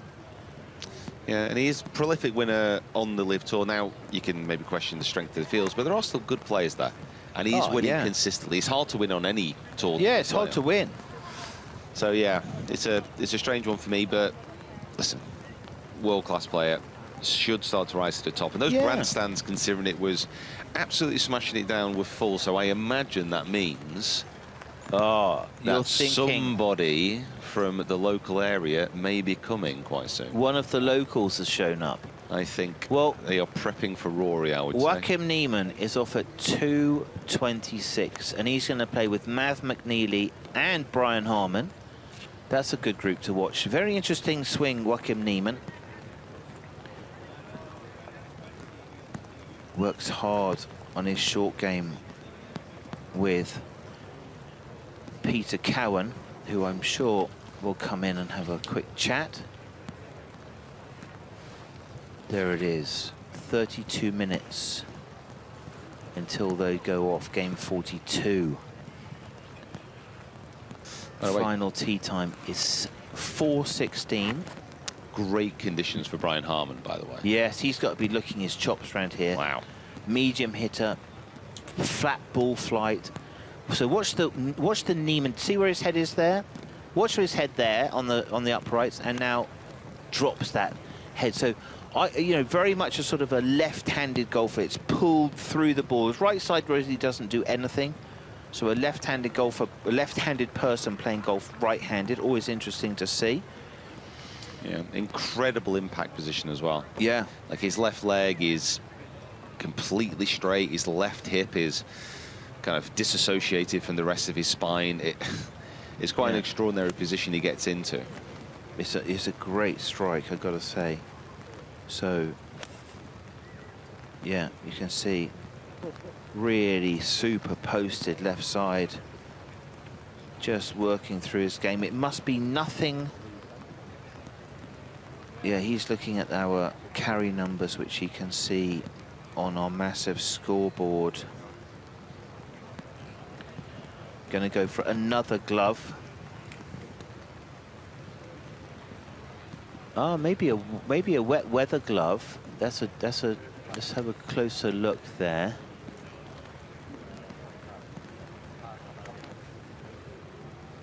So our driving range structure is amazing, including this enormous scoreboard. So what that shows, so Top Tracer has effectively just sort of lit up every single bay on the driving range, and we can collect all of the ball data, which is what they are using, so you can see what they see.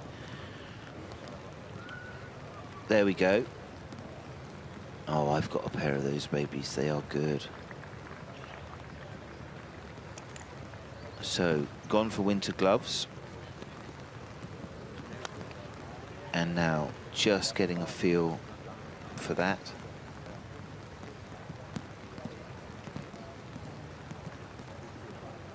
I like the shoes, actually. What do you think about those little blue flashes on there?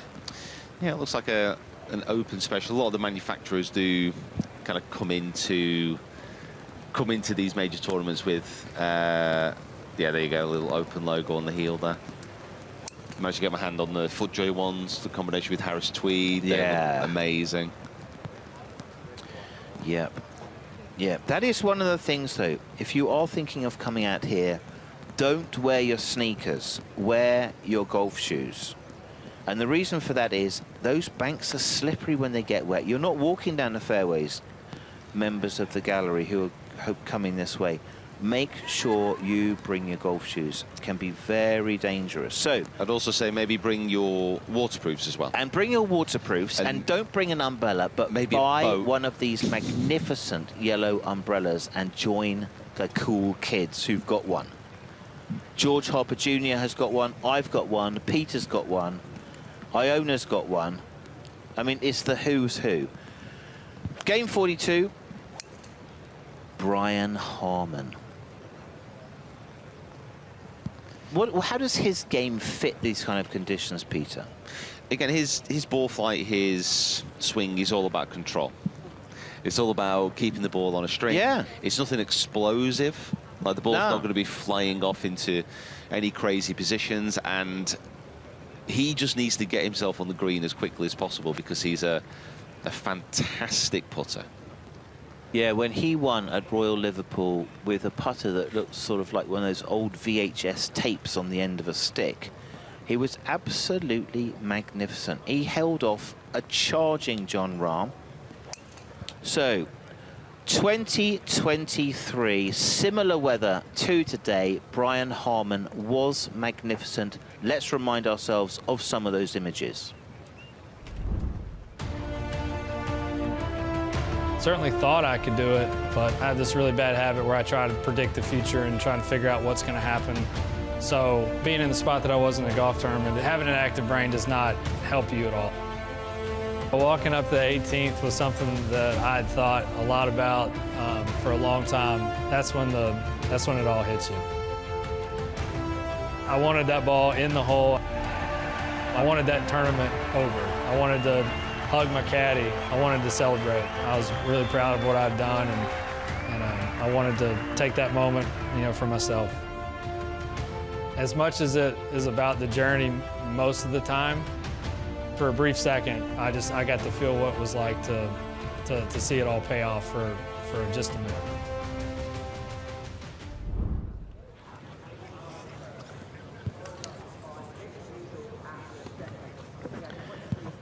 Brian Harman, gritty player. Precision is really his strength. I am delighted to say that I am also joined by George Harper Jr., who, you smell like one of those wet dogs, George. You're soaked. Thank you very much, Simon Holmes. It is tremendous to be here. And yeah, I am a wet dog. I feel very damp to the core, but it is nice to be here with a roof over my head with you. Hey. In the tightest hat, Justin Parsons, the boss of Sea Island, which is absolutely paradise on earth. The umbrella is down. That is good news. Brian Harman. Quite a fidgety routine, quite a lot of bounces, quite a lot of looks. Just working brisk through the ball. Smile on his face. He'll fancy his chances around a course like this, George. Well, this very much reminds me of of Royal Liverpool when he won. It was hosing down. It was comfortably probably the worst rainfall I've seen in an Open Championship in the last 6 or so years, because the whole back nine I had to watch from indoors, much like right now. There was no way I was going out there. I actually think I had a winner's interview lined up, and I just couldn't leave the clubhouse. I did a show with David Howell and Josh Antman after the shots, the game was finished, called The Verdict, and literally our area, our open zone, was getting blown to pieces. We were all huddled under umbrellas. It was wicked. But for Brian Harman, I mean, if you're going to win a tournament, you know, around there, he was absolutely incredible. Yeah, I've never seen someone putt as well as that. Maybe Cam Smith and St Andrews. Yeah. It was absolutely phenomenal, so full credit. Yeah, just working on his game. So here we go. Top Tracer technology showing us all of the ball data. Okay, this is interesting. So we've got Joachim Niemann, Harman and Mav McNeely. They are going out at about 2:30. And you can just sort of see some of their ball data. Joachim Niemann. One left, one right. Warming up just off the range by the look of those graphics. Brian Harman, he will just nudge it down there, carrying it 240, running it out to about 260. So he is all about precision, which is not a bad trait at Royal Portrush.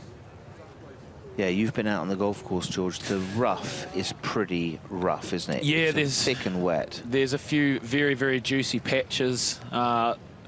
Even this morning, watching players like Nikolai Højgaard, once you miss more than... They've got a 6-yard margin of sort of secondary rough on each side of the fairways, and then it turns to custard. Yeah. So it is very penal if you do go astray, but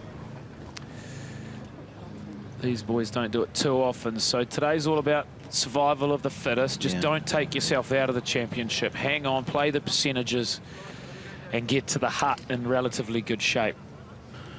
So Harman just working his shapes, just trying to figure out how much does this weather impact my normal carry numbers. If I hit my normal stock shot, 250. Let's have a look at this. So Harman, a couple of waggles, keeps it moving. It's brisk and forward through the ball, isn't it? Yeah, that's just really nice movement. Little cheeky 3-wood there. That's his kind of stock shot.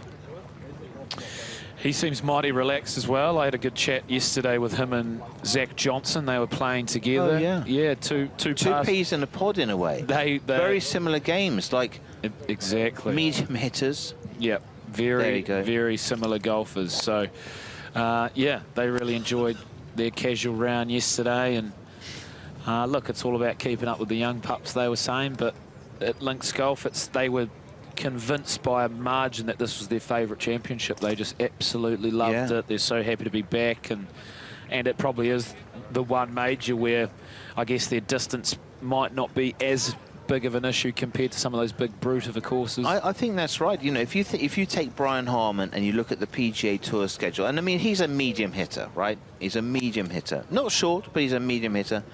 He might only have 3 or 4 events in a year where he's got a fair chance to win. You know, he won this year on a windy golf course, Fidley. That was his first victory since he won the Open. Yeah. Oh, look at that. That's a late adjustment, isn't it? Late adjustment. Just maybe tuning the driver a little bit. You can do that nowadays. These guys just, they've done it for so long now. They're in their rhythm. All these little tweaks. It's been so impressive to actually watch on the range. Just the slightest of adjustment means so much for these guys. It's very, very impressive. There's Justin Rose turning up behind him. Yeah, Justin Rose is in the house. He will be in the zone. He will feel like this is a huge chance for him T2 last year at the Open, T2 at the Masters. Yeah, he was amazing at the Masters, wasn't he? Minwoo Lee. He's got swagger. You know Minwoo. He's a pretty interesting guy to watch. I think important to have guys like him who've got that kind of that roll through, hasn't he? Yeah, he's got great. Oh, I'll tell you what, look at the bag. Yeah, well, this has been a new change in the last 6-8 months. Shane Lowry's caddy from the 2019 Open. That's right, big boat. Walked a few holes with these two earlier in the week, and yeah, Minwoo's been having a great time of recent. He's been to the F1 at Silverstone, he's been at Wimbledon, so he's certainly had a nice little holiday before the Open. Hopefully he's tuned straight back in. But yeah, I've known Minwoo since his amateur days. He's always been a cheeky wee devil and a great personality. So there was no doubt, you know, when he was one of the youngest at a lot of these amateur events, there was no doubt that all the older players were like, he's your guy to watch. Yeah, and it was. Yeah, he hit some great shots. You know, so like that's sort of almost the measure of a proper golfer. The one who's going to be a superstar is. Okay, it's not really about your bad shots. Everyone hits bad shots, but how many really good scoring shots he hits. Yeah, so waterproof trousers are off. That's a great sign. It's a tremendous sign. So that storm has come through early, unless we've got the wrong forecast, because we were kind of saying early, late is going to be the advantage. Ho-hum if we might be wrong about that. Well, that's the thing. All of a sudden, you know, if this storm has gone, that means the wind's going to drop, and this twilight sort of round of golf could be quite pleasant and tranquil and low scoring for some of these big guys. It's just all about judging the, I guess, the bounce of the ball on the greens, the firmness, how much the moisture is going to affect the spin. But yeah, Bobby Mack just walking past. That's why these guys are the best in the bizzo. Yeah, it'd be certainly interesting. I mean, we've still got, it's only 2 o'clock. It feels like we've been, well, we have. Well, we've got 8 more hours of daylight. You in particular two more been here all day. All day, all night. So, Minwoo.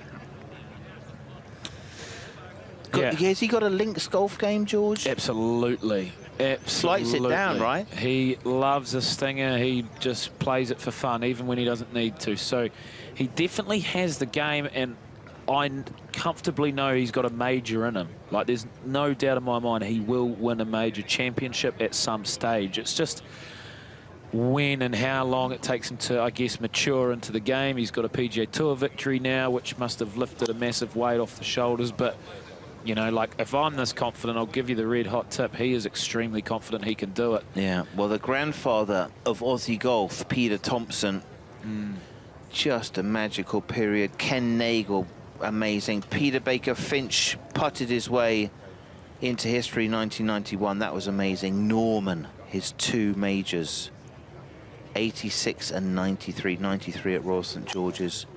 And then Cam Smith at the home of golf. Amazing that, you know, there could easily be another Aussie there, and I'm surprised there hasn't been, with Adam Scott coming so close. He's looking really good. I watched him warming up throughout the week. Yeah. He's been to Portrush a few weeks ago as well, so he's checked in here a couple of times. He loves getting to the Open early. Yeah. I reckon over the past 6 or 7 Opens I've been to, Adam Scott has been the first person I see every single time. Yeah. So Adam Scott. He would be such a deserving, heartbreaking. I agree with you. Such a deserving champion. Yeah. New Zealanders better than Aussies at every single sport? Or nah, like rugby will certainly be able to claim, but the Aussies have us in the majority of everything else. Cricket, they seem to find a way to take parity there, but yeah, and I guess golf, we just don't seem to have the numbers or the players on the stage. I'm just going to check how Ryan Fox has gone, because he started with 5 bogeys in 6 holes. So yeah, Tyrrell Hatton off at 14.37 with Russell Henley and Minwoo Lee. That's a great group to watch. Tyrrell in short sleeves. We've not seen anybody in short sleeves.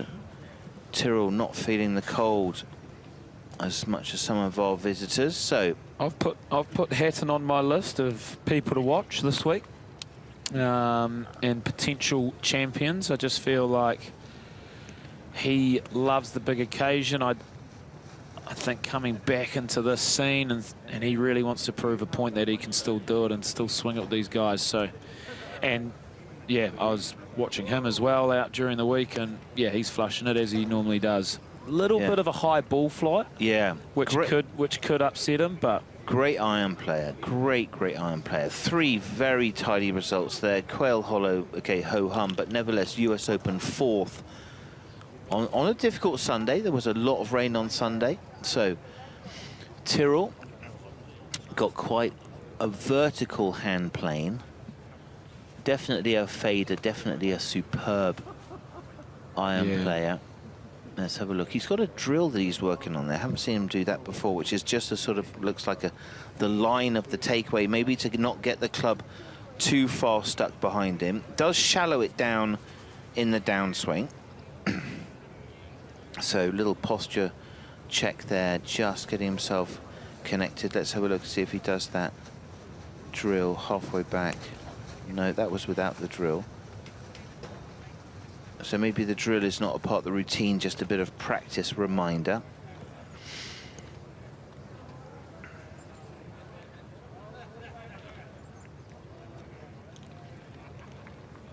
It's a good beard, that, isn't it? That's so funny you say that. I was just thinking, that is thick. It's like dense. No, it's a proper beard. It's, oh, the one-handed. Oh dear. Oh, lucky. Yeah, he's I think he's just sort of getting ready for gameplay. You know how John McEnroe could almost sort of had tantrum with himself? Yeah, right? Yeah, fire himself up. Just to fire himself up. Yeah. It's interesting to see the different players' warm-ups, whether some people are literally warming up, or is that the time where they flip the switch and get in the zone? Yeah. You know, because some of the golfers almost, they get in the zone so early in the day that they're exhausted, like mentally. So there's a few players on the range that love just sort of relaxing, talking to their mates, and just sort of playing it free. But Shane Lowry this morning, I've never seen Shane Lowry so dialed in. Like watching him approach the range, on the range and after the range, you know that Tiger Woods, he had that beeline to him. So it was great to see, especially if you're a fan of Shane. And yeah, he's out there doing the business. So Tyrrell aiming club down, not giving us the impression of being totally satisfied with the ball striking or the shot shape. Let's have a look. So here we go. That's our man Mike. He's unbelievable. He's everywhere. Oh, look at that. He just finds every single angle. It's a lovely baby draw. Okay, so that's the low ball. That's a far lower ball flight than the Tyrrell Hatton stock shot. So quite a straight, stiff left arm, kind of straight up and down, not too deep. Shallows it a hair. If he's playing little baby draws, that makes me feel like he's in a good place. You know, he's the natural fader of the golf ball, and if you're ball striking it that well and feeling good and hitting little baby draws, that's when you know someone's in check. So nice clean angles. Oh, very vertical hand path. I fear a little bit for that stick that's on the ground, the divider. I'm not sure that is going to be in exactly the same condition when Tyrrell leaves. It's had we've sort of had two dummies. Sold us a dummy twice. There is the feet, there's the stick. We fear for the stick. The left heel takes the pressure. Not a huge amount of pressure in comparison to a lot of golfers we've seen this week. No. Especially from that low camera angle. Yeah. It's superb. And you can never really tell the difference between a grimace and a smile with Tyrrell. I love watching him play golf, though, I've got to say. I think he's a fantastic golfer. He really knows how to attack a pin, doesn't he? When he's on, his proximity to the hole is superb. Yeah, there it is. 12 starts at the Open for Tyrrell Hatton. Best result, tied 5th in 2016. That is a long time ago. So, yeah, only 5 cuts out of 12. that's surprising. That's for a Brit golfer and 2 top 10s. Like, yeah, he won't be overly happy with that. No. T6 at Royal Portrush though last time. I think that's a really crucial stat. Yeah. Because if you think about it, Shane Lowry was leaps and bounds ahead of the field. Yeah. So he would have been very, very tight in that second peloton. So yeah. Tyrrell is off in 21 minutes. Just going through his bag as he warms up, ready for this first day. That's the 3-iron. Just working through his numbers, just trying to assess how impactful is the wind, how much is it in changing my stock yardages. I mean, you have to get a sense of that as you go out on the golf course. You've been out on the golf course more than anybody else, George, this week. Every single shot goes in a different direction. So, Tyrrell Hatton. that's what I love about this place. Every hole has something different. Absolutely love the stretch from holes 4 to 7 to 8. That loop around the far edge of the course is just divine. So much fun. And it is, I think, after speaking to Rory as well, he's just super proud and super happy to hear how many other players are commenting on the course and loving being here on the island of Ireland. Yeah. That is a view. Tommy Fleetwood just going through a drill. And that is where we are, the magnificent little peninsula. That is the town of Portrush, and within that, Royal Portrush Gold.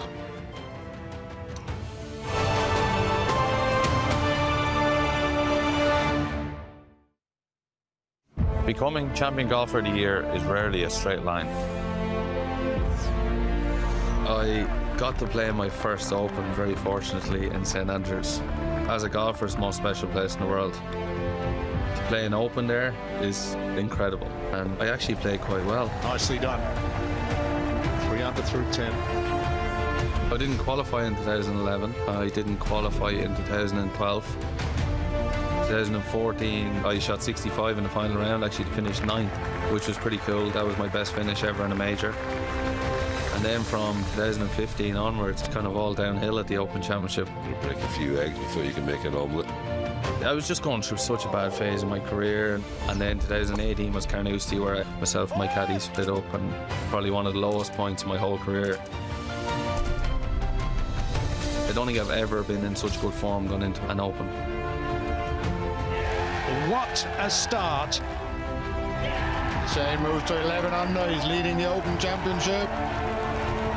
I get down onto the tee and I'm looking around, the crowd are going mental, and I'm just taking it all in. I'm like, this is incredible. Oh, what a boy, Shane Lowry. There's no in between today. Like, it's either going to be one of the best days of my life or one of the worst. What a time to throw in another birdie. I have to go and win, and that's the way I felt. And thankfully I did. Just swing. Visit golf.golf to find out more. Just swing. Visit golf.golf to get started. Why not give golf a go? Just swing. Swing wild. Swing weird. Swing wonky. Whoever, however, Wherever. It doesn't matter. Just swing. Head over to golf.golf To start playing. Find out where you can learn to play at golf.golf.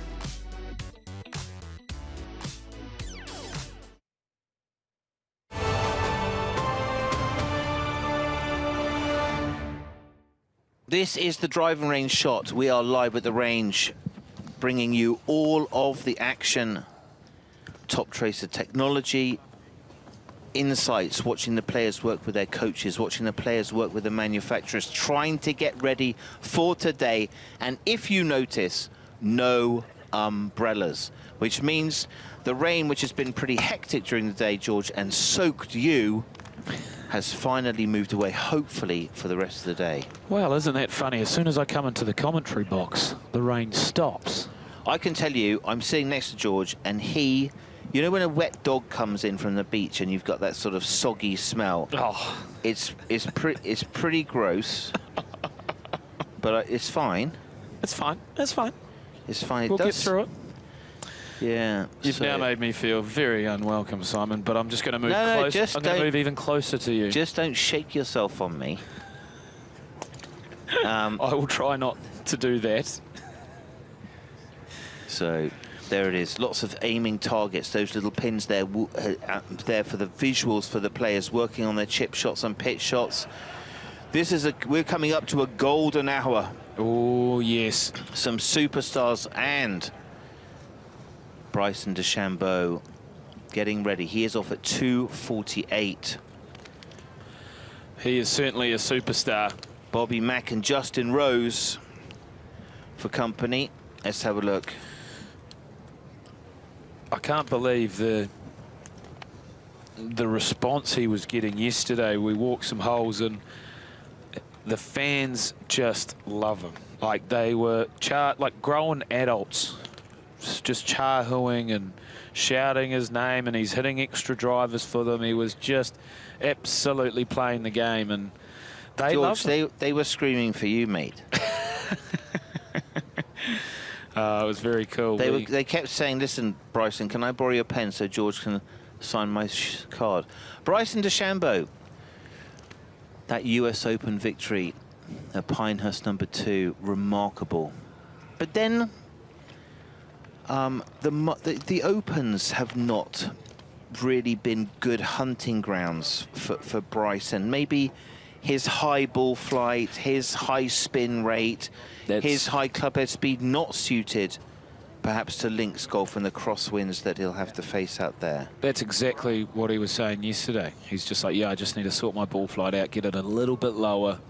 But look, it does take time, especially for an American, especially a brute like Bryson. It does take time to adjust. And yes, he'd want some better results, but he's the type of guy that can just win.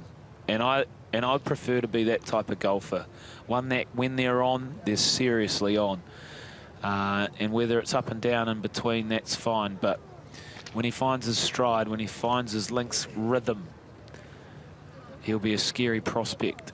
Yeah, Dana Dahlquist on his knee there, just filming the swings. I think they've got 2 cameras going on there on every shot. Bryson leaving nothing to chance. I know he uses this fantastic technology, Sportsbox AI, which is an amazing machine. You can just pop it on your iPhone, film yourself, and get a really interesting insight into how your body's moving compared to different models. It's a real sort of game changer for you know, apps which are educational. It's an upgrade. It's very, very good. Have a look at that. The front camera there is Paul from Sportsbox, who's measuring how Bryson is moving. Wow, that is a huge cheer from Calamity up by the range. Could that be a 1? Surely not. We must have a 1. Wow, imagine getting an ace. Do you see how Calamity. Bryson immediately looked up there?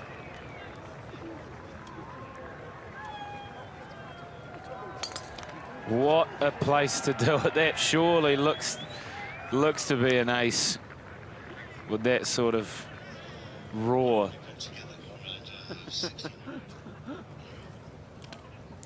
Matt Fitzpatrick is up there playing on Calamity. It's a good group, that one, up on the tee. Bryson, McIntyre, Rose. Followed by Spieth, Ludwig Arberg, Victor Hovland, Rory McIlroy, Justin Thomas, Tommy Fleetwood.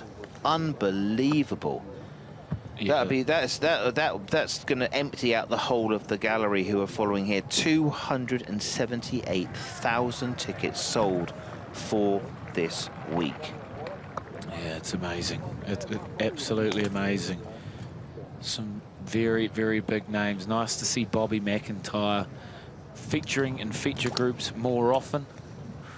earning the right. He had his first ever Open Championship was here in Portrush in 19. I think he finished tied 8th from memory. He was one of the early rounds out, and I remember sitting in the clubhouse and the rain and the wind starts coming in, and his name just crept up. Every 15 minutes his name would get higher and higher. It was very entertaining to watch. So 120, 129 apex. You see, that's kind of Bryson's stock shot. You know, you need something under 70 for these crosswinds, but it looks like the rain has stopped and the wind with it. Yeah, I think as this afternoon goes on, once you get through it, and 160 apex, I think it's going to be great scoring. That's a conditions. moon ball. So let's have a look. Draw swing, every single shot looking at the spin.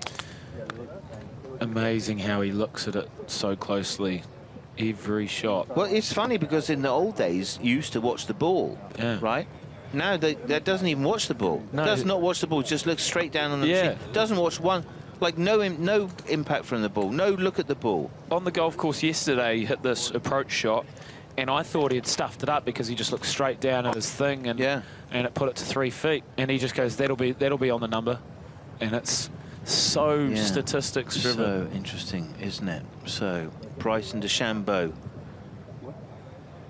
is round. But guess who's back? Hey? Well. The real Rory McIlroy. Here he is. Like the Pied Piper, he will be around here. Harry leads and Rory. So, Rory has arrived on the range, and down on the range, hopefully keeping dry, is the lovely Di Stewart. Thanks, Simon. Yeah, he's just walking towards us. His tee-off time is, of course, 3:10, so 42 minutes I make it. And just wait for this cheer as he goes onto the range. You'll hear the noise. We're going to follow him in with Kev, our cameraman, behind us, right behind Rory. And just wait for the crowd to go mad. Trey, keep up with me. Oh, Here we go. Quick, you ready for this noise? Are you ready?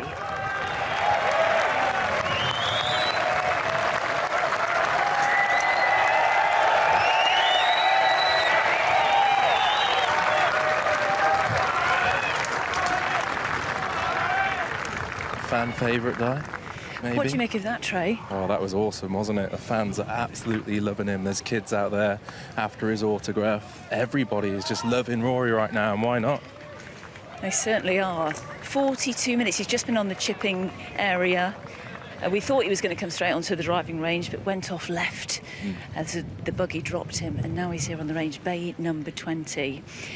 And tell us about the weather right now and what's the prediction for the next few hours? Yeah, well, we got lucky right now because the rain's obviously stopped, but when it was raining, the wind kind of died a little bit, but it has definitely picked up a little bit now. And again, this golf course, it works its way around in like a little 360 loop, so there's so many crosswinds, which it's gonna be very, very difficult. And Rory's, I would say the one thing about Rory is he struggles a little bit in crosswinds.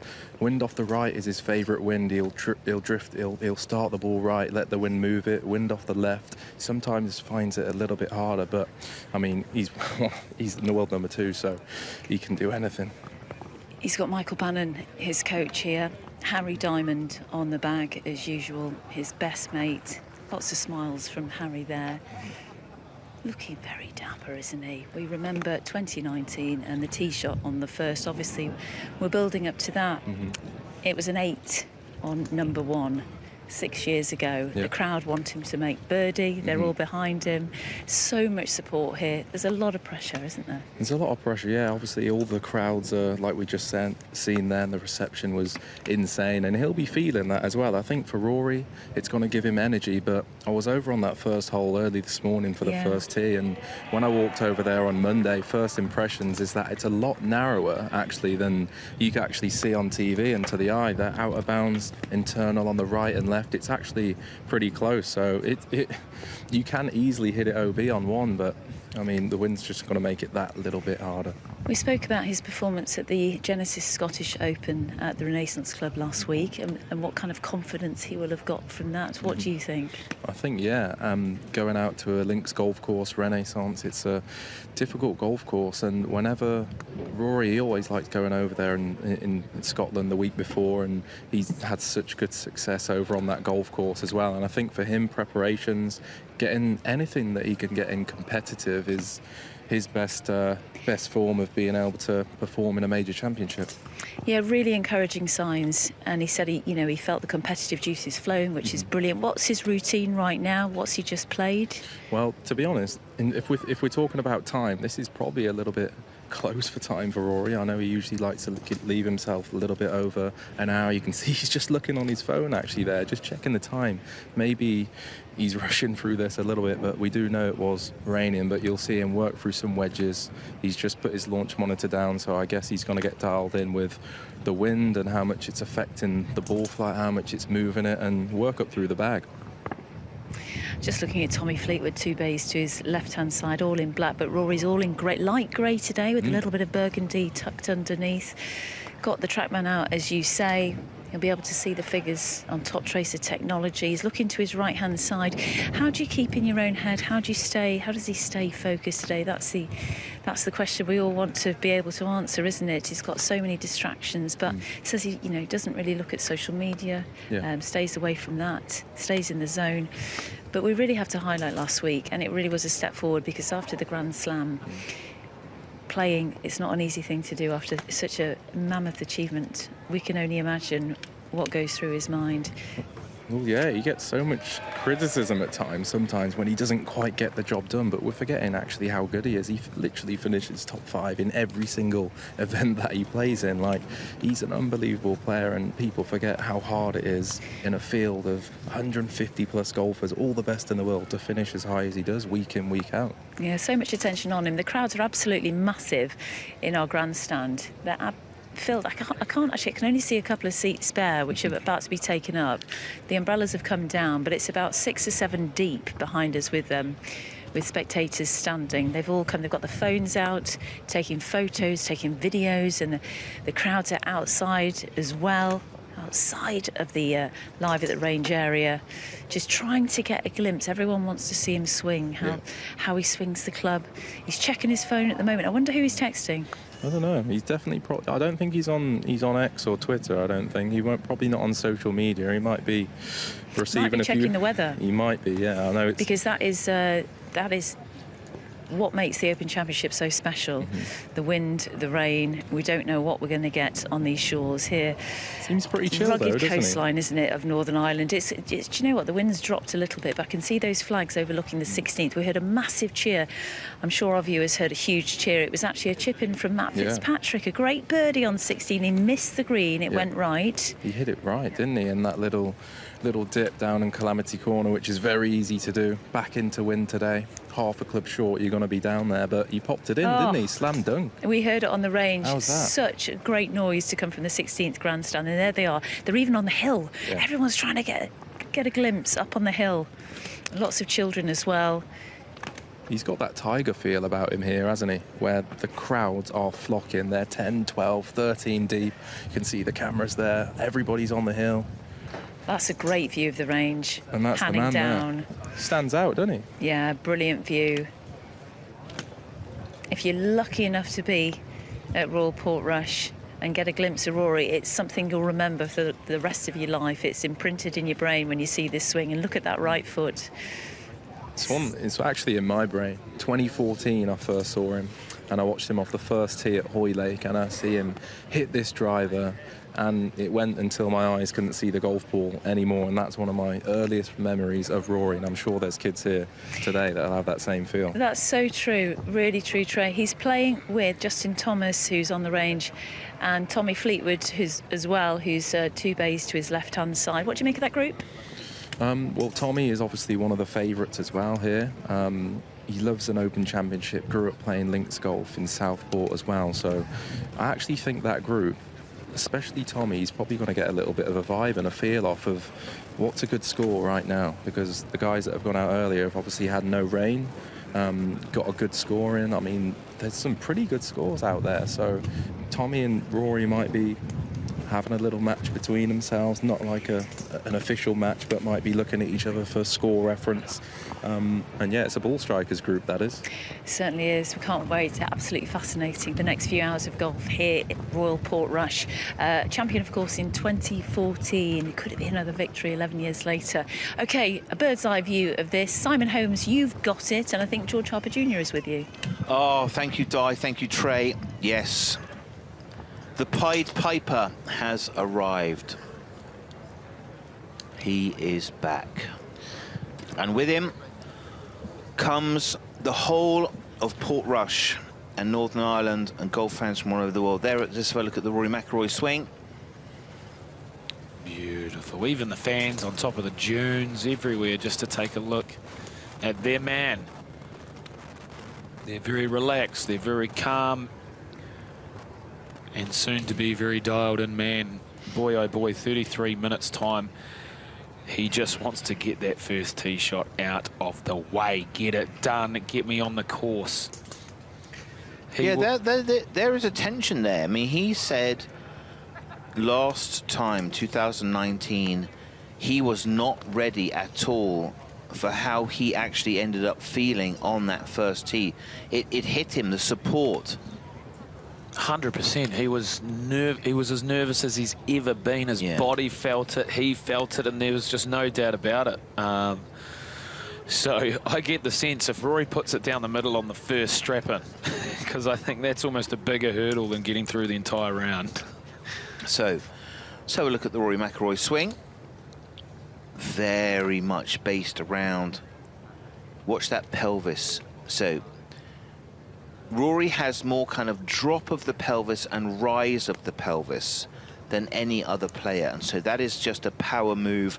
And there it is on the bottom left of your screen, 2025, finally. But with huge, huge drama. The Masters win. Joining a very unique club, the rarest of them all, the Grand Slammers. Yeah, what a moment in sport. 5 of the very best hours of viewership. It was a roller coaster. It almost summarized his entire career in one round of golf. It's beautifully put. That's exactly what it was. He's got it, he's not got it. I've got it, I haven't. Then Justin Rose, has he got it? No. Rory, I mean, it was like a hot potato getting passed around, wasn't it? But finally, that playoff hole, that magical second shot. Look at that. Look how beautiful that movement is. So Justin Rose behaved. I mean, he was the first loser, I suppose, the most painful loser. But how he behaved and how he recognized the significance of the McIlroy win. For me, you hardly ever remember who finished second, but I think you will remember who finished second because of how Rose behaved and respected the game. So hats off to Justin Rose. Serious hats off to Rory McIlroy. It's going to be an extremely exciting watch. Let's maybe pull out a little bit there and just watch those hips drop and drive through. So watch that button on his trousers there. It will sink and rise as he uses that left leg like a high jumper, hoisting himself into the ground. That's sort of the McIlroy superpower. Rotational speeds for sure. He's an explosive guy. So just have a look. Watch his line up his pelvis there. And now load and drop and rise. And it suddenly finishes in balance, doesn't it? It's like a speed that just immediately stops and poses. It's beautiful to watch. Yeah, if you get the chance to enjoy him on the driving range, it's always an amazing half an hour. Watching him launch it, watching his little baby draws. Yeah. He was playing with Christian Bezuidenhout yesterday. Very slow round. He just played 9 holes and he was nuking it miles past him. Yeah. And just these popping draws were incredible to watch. Yeah. So Rory McIlroy is definitely links ready. Got one fantastic victory and has run so close so many times. The crowd, enormous. McIlroy, Fleetwood, Ludwig Arberg, Bryson. Ball position quite far forward there, Simon, on those wedges. Yeah, I think he's just trying to shallow that out. Maybe feels like he gets a little bit stuck on the wind and drops the ball back, gets him a bit too much path right. And maybe gets a little bit too much, not enough spin, too long flight. I mean, that's kind of me, when you drop the spin, you get those high shooters, and he just hits it, 8 yards further than he thought. That can kill you. So, Harry Diamond, there you go, boss. Ball marker, tees. Here we go.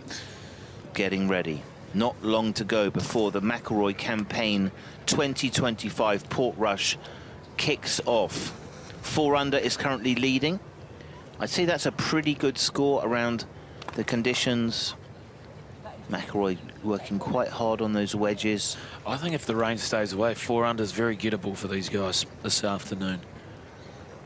Yeah, absolutely. Just the wind and the rain. You are in for an absolute feast of golf here. Starting with McIntyre, DeChambeau, Rose, Spieth, Arberg, Hovland, McIlroy, Thomas, Fleetwood. Unbelievable. How great is the Open? It's the greatest.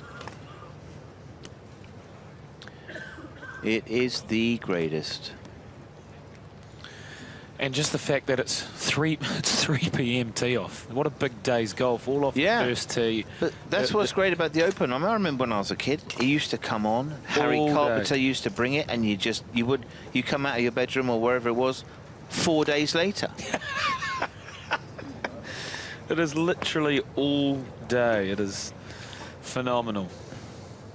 So, if Rory can come out the gates, even just 2 under, 1 or 2 under today, anything in the red would be hugely positive, because then he's got I think 7 a.m. in the morning, an early enough start to just attack it tomorrow. So, kind of swings up on the plane, shallows it, tries to keep that draw ball fairly neutral on these wedges. He's certainly spending a lot of time just working it. You can see 125 apex. That's incredibly high.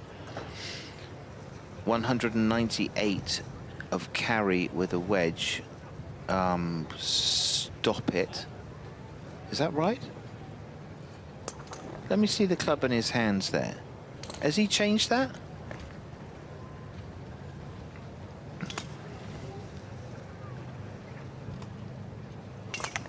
Okay. Thank God. That was the pitch. That's maybe the 9-iron. I was going to say. Let's have a look and see what that is. I think that's an 8-iron. Yep. It looks to be an 8 to me. Nice, Simon. Yeah, 8-iron. Okay. I'll tell you what, how our camera people are eagle eye, aren't they? This production team is like an F1 team that just fast as you like. Anyway, McIlroy going through the motions. I'm enjoying the white trousers, the white hat. He's looking crisp. That jersey will go at some point. Okay. He's ready. Is he ready? I don't know. I think he is the boss, though, isn't he? I think that's every time. Every time I try not to get excited, I'm like, not until the weekend am I going to spare a thought for it. But when this moment comes, it's just great stuff. What are you thinking of Rory McIlroy victory round Portrush will be popular in this part of the world? Like, I just can't stress how much this roof will lift off. Well, no one has had even a ripple of applause all day from the gallery who's sitting back there, right? Yeah. And he nearly got a standing ovation for coming on the driving range. It is, and like, I've been harping on all week about 2019 and how amazing it was with Shane Lowry. The only thing that'll come close to that is if this guy does something similar. Yeah, so Rory McIlroy has had one of these. He has lifted the claret jug. Let's have a look. So, let's just remind ourselves of some past magic from Rory McIlroy around these great links golf courses. 2014, let's go back there. The Open to me has always been the biggest and best tournament that we play in. We go into Hoylake as one of the favourites to win, feeling like my game was in good shape. 72nd hole at Hoylake, the massive grandstands, you know, the standing ovation. Even just thinking about it now, I get goosebumps and hairs in the back of my neck stand up. It's a memory that will stay with you for a very long time. Champion golfer of the year and the winner of the gold medal, it's something you dream about. I think the most famous trophy in golf, one of the most famous trophies in all of sport. So to be able to have my name on it, you know, with so many other greats of this game, you know, it means an awful lot. Indeed, a very youthful looking Rory McIlroy. He exploded onto our scenes as we thought he was. So Michael Bannon, I don't blame Michael to see as that ball takes off. It's hard to follow, isn't it? Yeah, it was great talking to Michael yesterday about coaching Rory from a young age. Yeah. All the gadgets that he used to use back in the day, and he was saying he's got this great photo and old videos of Harry Diamond and Rory playing golf together on the range next to each other. So it truly is a long-standing relationship from both player, caddy and coach. And finally, they're starting to reap some well-deserved rewards with the Masters, obviously. And you get the sense there is plenty more to come. Yeah. So Rory spent a fair amount of time on his wedges.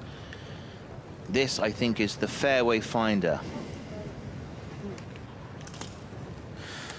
Tommy Fleetwood has left the driving range. Rory McIlroy in his last 15 majors. And we waited. We were patient. Rory fans were patient. Rewarded at this 2025 amazing Masters. The most emotional we have ever seen Rory McIlroy. Almost as though he was screaming inside himself just to get it done. He just kept hopping on his own toes, didn't he? The third shot into 13. Anyway. That's an incredible record. Yeah. Incredible. Incredible. Obviously, the wins category will be disappointing for him, and I believe for a long, long time. Well, Nicholas, that's what Nicholas said. I mean, how many times did Nicholas finish second? He said, you know, sometimes my strategy was wrong. I wasn't aggressive enough. I just tried to make mistakes, and a lot of other people just caught past me. So, McIlroy, the driving iron. Yep. 255. This will be a very important club today. Oh, 281 carry. Wow. Oh, that's nice. That's a nice little tickler down the fairway, isn't it? Just, so what is this? So how far is it, Harry? It's a 300 yards. Why don't you give me my 2-iron? Yeah, he'll pull that out on the 8th hole in particular. And just, when he plays this club with a slinging draw, it is delightful. Let's have a look at this. I mean, those are just little frozen ropes, aren't they? Those are 3 very, very good balls. So similar. Can almost put a tea towel on them. So is that his tee shot on one? Yeah, I think his so. tee shot on one is the 2-iron down the right side at that bunker. Yeah, it's just that right trap is the only issue with the 270 with the 2-iron. So 270 270 entry on that bunker. So and 295 on the left trap. But I think does he hit it at the right trap and go over it? Yeah, I think he'll be taking it up that right edge of the fairway and playing that draw. He'll be staying well clear of the left side. Almost like I saw a few drivers this morning, but the wind was into, right? Yeah, into, which is scary with a driver. So I'd love to see. I mean, him. Rory McIlroy is off in 20 minutes. 20 minutes. He's taking and his it's time not gonna. out there. Well, it's not like it takes him 2 seconds to get around the place either, right? No, it's a good 4 to 5 minute drive. Well, good 4 or 5 minutes from off the range to onto the tee. Here we go, McIlroy superimposed on the first. Draw, baby. Well, I don't think he's aimed where we think he's aimed. Oh. No, but the thing about it is, it's a nervy shot. I spoke to Clarkey, who literally said, I'm going to hit a 4-iron there. By the time Clarkey got on the tee in 2019, he was going driver because he thought he was going to miss the 4-iron. Yeah. Like, let's be honest, the out of bounds both sides are a long way away. There's a plenty of margin there, but it's just the fact that they're there, you know, and they're in his head. They're in everyone's head. So, fantastic to see. The gallery has just absolutely exploded. People hiding in gorse bushes to catch a glimpse. Here it is. Big dog's out, big puppy.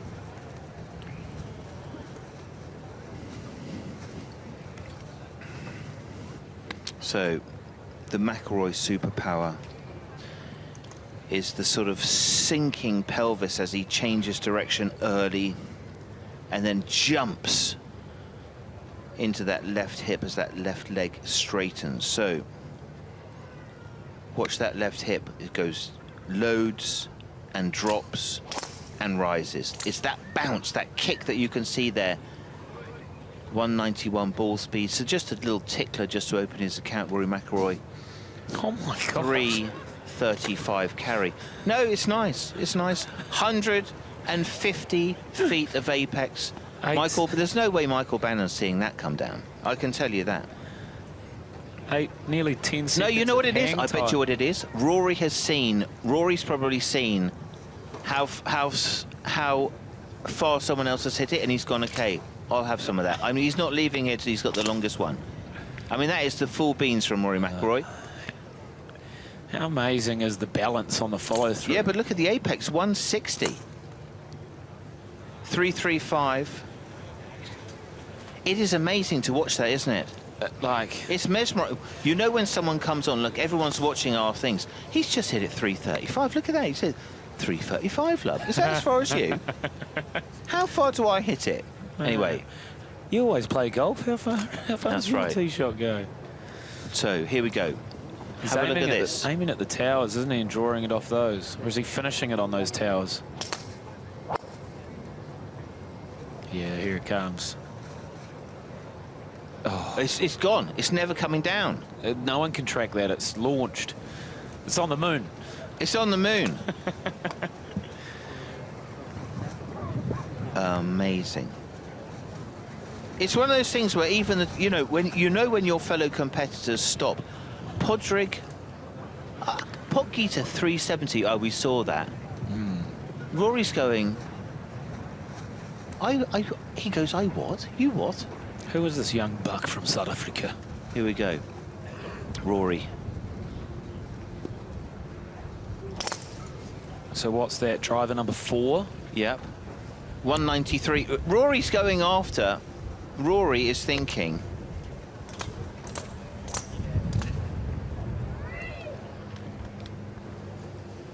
He's thinking, you wait until the next time Podgieter comes down there, I'm going to have him. Look at this. So he's gone through his bag, bombed a few drives, and then he's come back to you-know-what. Yeah. Is this the play off the first now? This is the play off the first. This is basically a rehearsal of the first tee shot. This is what Tiger used to do. Yeah, it is. Well, Nicholas was the guy. Nicholas created this. Here we go. The 2-iron. Is he just going to hit one of those and then get out of here? Yeah.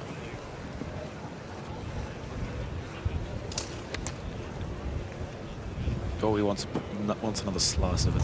No, that's the phone. Yeah, brilliant. The show is over. Boom.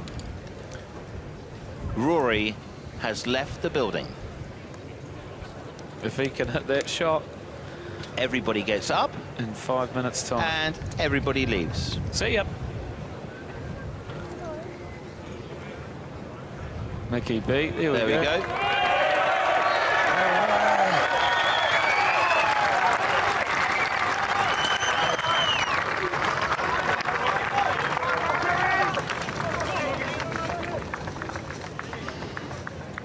We have not seen scenes like that since Tiger Woods.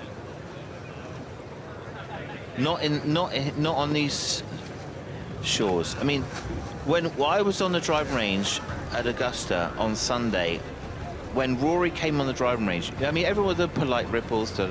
When Rory got onto the driving range, there's a couple of thousand people there. They got up and were screaming. Amazing popularity. Global. He's our poster boy at the moment. He is. So he must have putted, he must have chipped.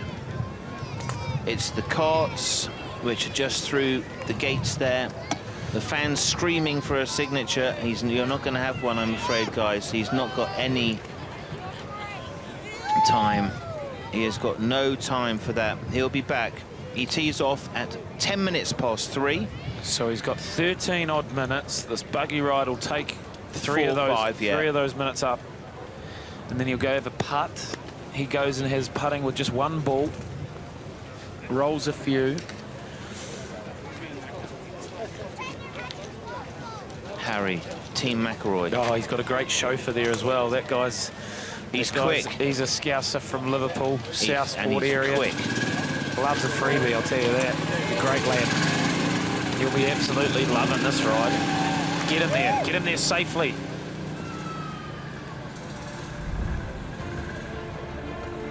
There it is, in the sunshine from on high, with the beach and the amazing links golf course that is Royal Portrush.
Just swing. Visit golf.golf to find out more. Just swing. Visit golf.golf to get started. Why not give golf a go? Just swing. Swing wild. Swing weird. Swing wonky. Whoever, However, Wherever. It doesn't matter. just swing. head over to golf.golf. To start playing. Find out where you can learn to play at golf.golf.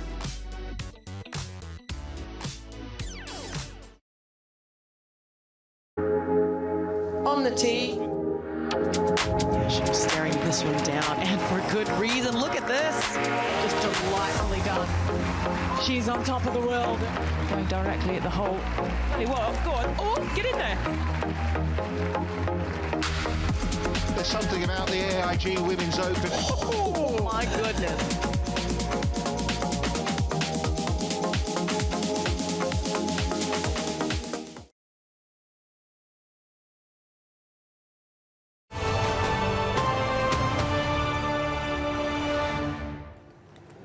Yeah, fantastic to see Rory McIlroy. He has just left the driving range. He tees off in about 11 minutes. And he absolutely smashed some drivers. The driving range deserted. Someone was here, someone has left. Peter Finch is back, that's good. The gallery has gone, that's good for Rory McIlroy. They've gone to go. Rory was smashing it. He kept looking over at the scoreboard, and I think he was keeping an eye on what Aldrich Potgieter had done. 370. Rory gave it a good shot. He was determined to have a go at it. Bryson is long. The amateur, Richard Tida, is really long. But Aldrich, at the moment, is the top dog. We kind of expect that. He pounded it. Yeah, he really does generate so much clubhead speed.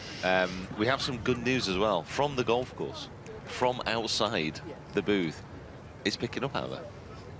Windy? No rain. Oh, lovely. Yeah, wind has like calmed down a little bit. This is so weird. Quite pleasant temperature. You know what? And I mean, it is amusing to have a weather service here in the UK because, like, who would have thought? Rory McIlroy, that's what he does. Just throws a couple of balls down. Just getting himself ready. It was kind of a rush through. He wasn't on the range long. He's had a chip. Just see how he's just watching the ball rolling, just getting an eye in for those rotations, trying to dial in that speed, Peter. Yeah, the greens are going to be slightly slower than probably they were this morning after that downpour. Obviously still rolling fantastic first day of the tournament. How was he hitting it on the range? Looking good? I think he hit every single thing where he wanted to hit it. I mean, it was a pretty commanding performance. No real hesitations. He just kind of like hit quite a bit of wedges, kind of ripped up through it. He's got a 2-iron in the bag, which I think is what we're going to see him hit on the first tee.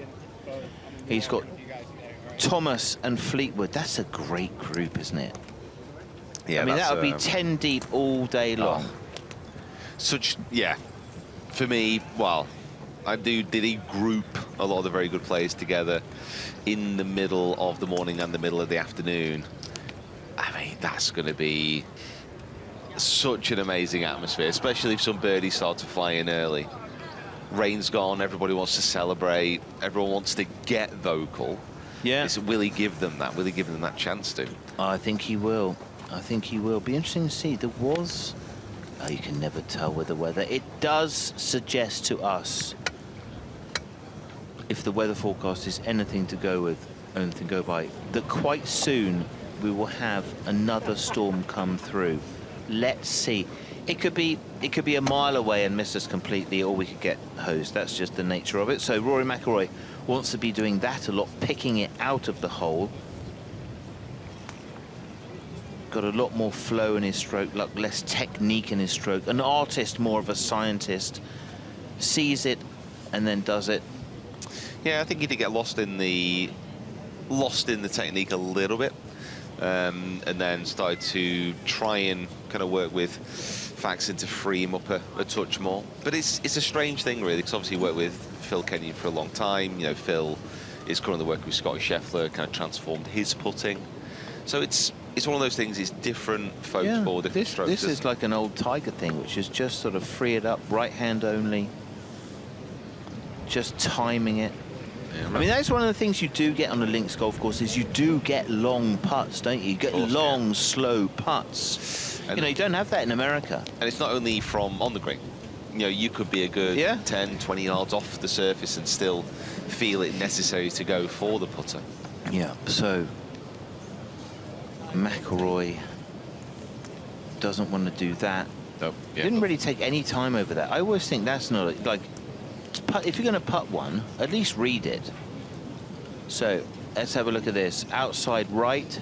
Don't have too many putts like that outside the hole. Uh-oh. I mean, that's a massive swinger there, isn't it? Uh-oh. Yeah, he might miss a cut by 6. Why are we looking at this time? This is but it is. If you're going to putt like you're going to be. Yep. You know, putt like you're going to go on the course. Yeah. He's kind of hitting these putts as though he is just killing a little bit of time. Yeah. Yep. So you're thinking reading the green is important, do you? I mean, just before you go out, you'd want to see a couple of these go in, wouldn't you? One of them. So McIntyre, Bryson and Spieth are out. Ludwig, Hofland and Spieth. So it's always interesting when Rory gets into town, hear his thoughts on what's happening. Let's have a chat with him. He was earlier in the week at his press conference. When I was looking at the calendar for 2025, this was, the tournament that was probably, circled even more so than the Masters for different reasons. So it's lovely to be coming in here already with the major and everything else that's happened this year. So, I'm excited with where my game is. I felt like I showed some really good signs last week, and feel like I'm in a good spot, and had not that last week was a pure preparation week, but it definitely I feel like it put me in a good spot heading into here. Shane and I have become, we've always been close, but I think we've become very close over the last sort of 5 or 6 years. I think once we both had kids, or at least once I had kids or had a daughter, and I see how Shane is with his daughters, and I just think when I say like a role model, I just think about like how he is off the course, how he is able to separate his his family life and his normal life from his golfing life. And look, it may be a little more, I'm in a little bit of a different position, so it may be a little more difficult for me, but it's definitely a place that I strive to be in, to be as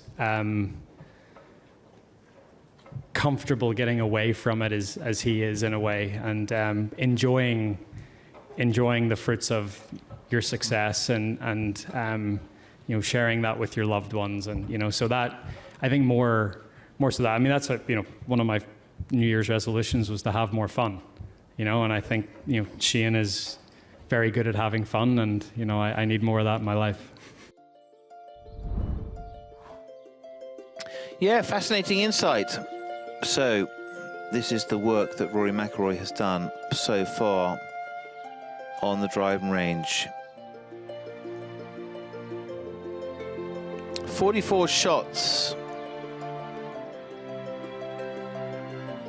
was a brief. So top ball speed 191 for McIlroy. Incredible power. Very, very powerful. Great to see. That was his warm-up. 44 shots. Brisk, precise, to the point, Peter.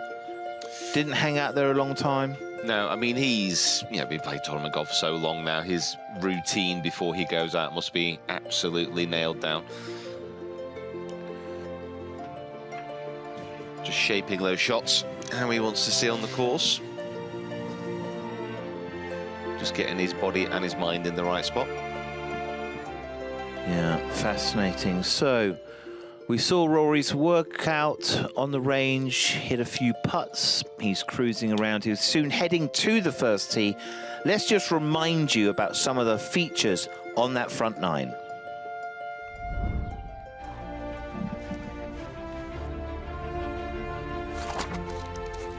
Huey's. One of the most difficult opening shots on the Open Rota. Any player will be happy to simply avoid crossing the white stakes, which line both sides of the fairway. Echoes of Rory McIlroy's opening iron in 2019 will remain in the minds of players and fans alike. Unlike traditional links opening holes, there is no gentle start here, with the hole playing over par in every round of the 2019 Open Championship. Giant's Grave. After the tough opening hole comes a par 5 second hole that offers one of the best birdie chances of the round. The fairway narrows after the slight dogleg, and the biggest decision for those that miss the fairway will be where to leave their layup. The cross bunkers and undulating fairway will mean many could lay back further to give themselves a better chance to attack the flag. A large runoff at the front left of the green means players need to play the approach with caution. Isla. The first of 4 par 3s and the shortest of them at 176 yards is a very stern iron test. Local knowledge states that everything breaks in off the right side of the green, and the runoff area to the left side will suck up many balls throughout the week.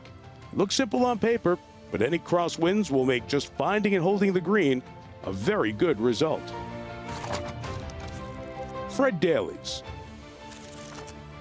A challenging hole in 2019, now poised to play even tougher, having been lengthened ahead of this year's championship. Out of bounds, runs very tight to the right-hand side, and the fairway slopes deceptively from the right, feeding balls back toward the center line, but also toward the fairway bunkers. The approach to a slightly raised green will be blind for all pins on the left side of the green, as well as playing into the prevailing wind. Par here is always a good score. White Rocks. The first sight of the ocean and a spectacular par 4 that is sure to be a popular landing spot for fans throughout the championship. Despite playing only 372 yards, it's a hole that brims with danger. A true risk-reward dogleg, with those willing to bite off more of the corner, able to hit just short wedges into the green, or even get close to the front. With the undulations of the fairway and the blue ocean in the background, this is one of Royal Portrush's true iconic holes. Harry Colts. With the players' backs to the ocean now, it's the second of the par 3s. With a tailwind from the sea, it will play a lot less than its 193 yards, but the large green will offer a wide range of pin options. The back right pin in particular will make for a very tough par. Current point. The second of the par 5s is also the longest at 607 yards.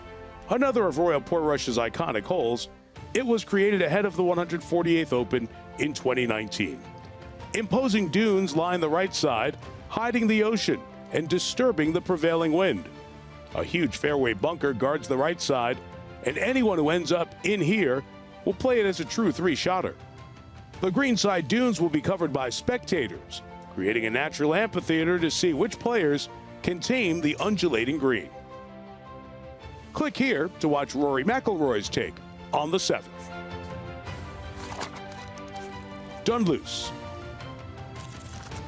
To hit driver would require a draw off the 8th tee, and many players will choose less club in favor of accuracy. Anything left will be swallowed up by the dunes and the spectators that line the fairway. The 8th, like many greens at Royal Portrush, is crowned with runoffs on all sides. Players will favor hitting deeper into the green to avoid the nasty front right bunker. Tavern.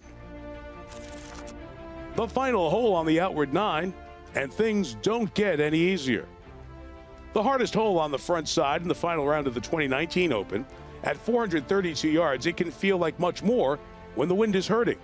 Sweeping from right to left, the sight line off the tee is nothing but thick rough and some pot bunkers at the turn of the hole. The large green has 2 tiers, meaning many will be tested on their lag putting. A par at the 9th should not be taken for granted.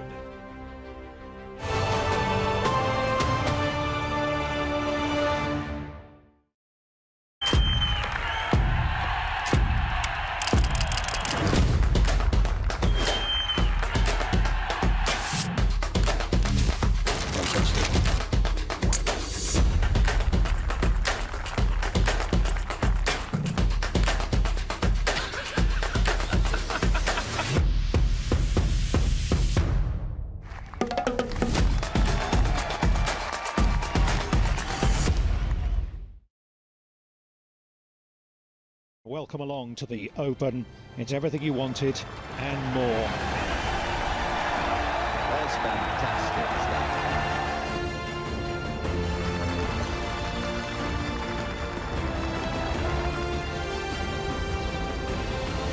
Absolutely brilliant.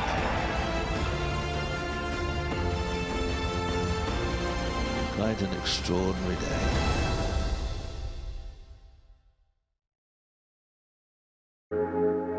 On the tee. Yeah, she was staring this one down, and for good reason. Look at this.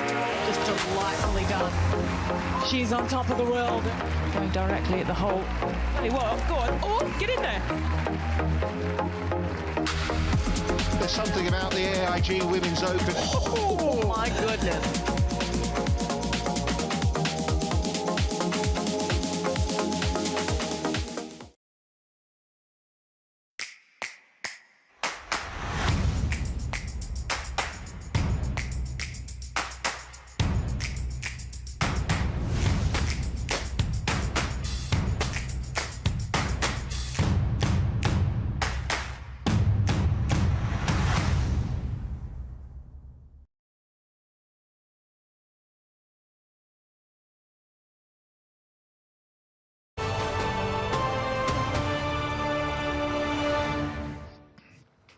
Rory McIlroy has successfully teed off.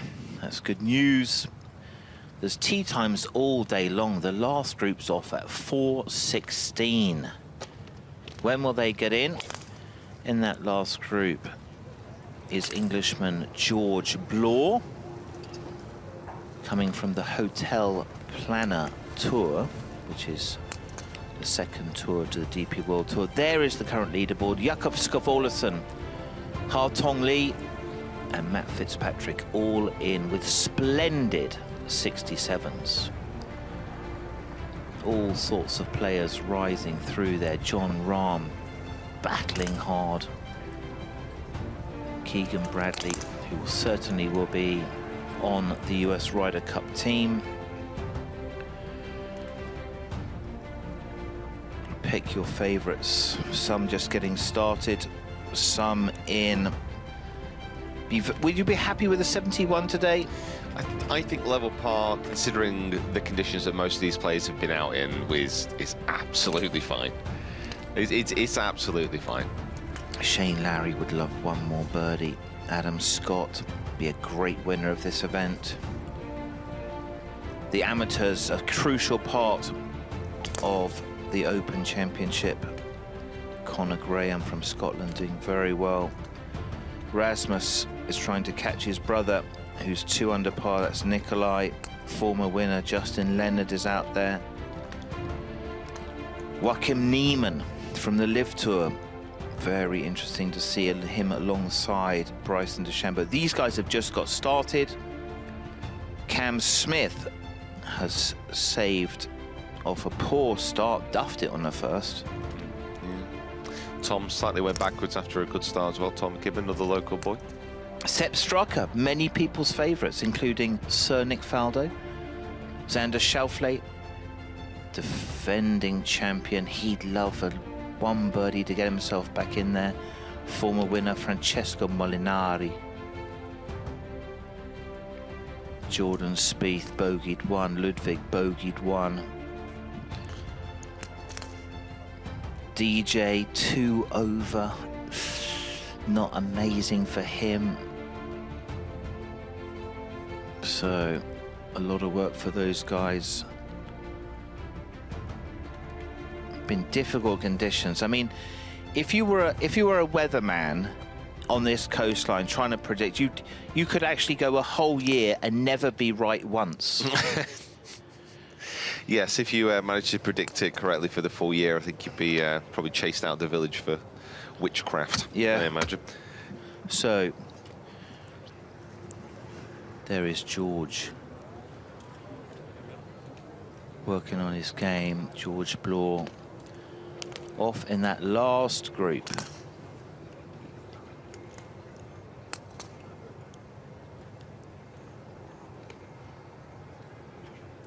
Yeah, just getting himself ready. I'm not sure who is with him, if that's his coach or his dad or the same person, but they are remarkably similar. I met, that's Andy, who is his coach. Nice clean action. And that's what's amazing about the Open, all of these different pathways through which you can arrive. So many different ways. Then the Open qualifying. Yeah, I think it's an important aspect, it's an important part of the heritage of the event as well. You know, the idea and the process, that the fact this is an open competition, that you can enter it from anywhere in the world and you have a chance of getting You through. entered it, Peter. I did. Tell us about your journey. I mean, I managed to get through regional qualifiers, did very well that's there. amazing. I won tied winning on the regional section, so that was great. Where did you play? Coldy Golf Club on the Wirral. Oh, nice. What did you shoot? 1 under par. There was only me and one other person under par that day. That's an amazing performance. It was very scary. We got there and I was teeing off at 1, and there was about maybe 30 people who'd already come in, and there was only 2 people who'd broke 80, and I was scared. I thought this could be an embarrassing day if this starts going sideways, but managed to keep it under control. Got through to final qualifying at Dundonald. Just missed out. What did you shoot? 3 over, 3 over. It was pretty scrappy finish. I was pushing a little bit and ended up with a treble on one of the closing holes, which was a bit of a kick in the stomach. Lee Westwood got through there. Obviously played pretty decently today. Yeah, fantastic. George Bloor. Many new names that you will see. Their journeys. So, yesterday, we asked George to hang out with Di Stewart and have a go at our 160-yard challenge. That is celebrating one of our most important sponsors, HSBC Bank. Their sponsorship of our events, golf, sports, make it so many things possible. We thank them for that. Let's get down there and see how George fared in the very gentle hands of Di Stewart. It is the 160th anniversary of HSBC, here with George Bloor for the 160 Challenge. George, thanks so much for your time. Now, the first 3 shots, you have to carry the ball exactly 160. Henrik Stensson's done it on the number. I heard it, saw it, just witnessed it just next to me, yeah. Did it make you want to do it? I was like, come on, you can't let these old boys do it on that. And Podrick as well, he did it. So 3 shots, little bit, and in these conditions, I'm going to ask Josh, he's got to hit it 160 in these conditions. What club's he going to take? Smooth 8 iron for me. Smooth 8 iron. From the man. Oh, here we go. 3 attempts, you're on the screen, top tracer technology. And it doesn't really matter, no, we're just tracking it, so probably straight, aim straight. You got the grandstand watching. Look good. Josh, you happy with that? So far, so good. There we go. We're looking at the carry. Go on. 140, 50, 156. So close. Right, come on, George. Minor adjustments. What would your advice be, Josh? 4 yards further. That's what we like to hear. Well, that looks like it's 4 yards further. It's carrying. Did it feel good? A bit too long. Overcompensated. In the middle. Five less, Josh is saying, somewhere in between.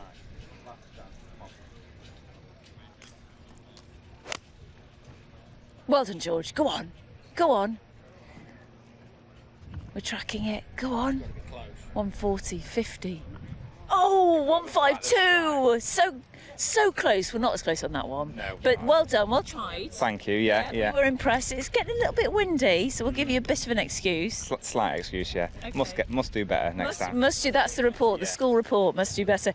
Now we've got another challenge to hit the board, the 160 board. Henrik, he kept the same club, he kept a 7 iron. Do you think you'll stay with the 8? Definitely not.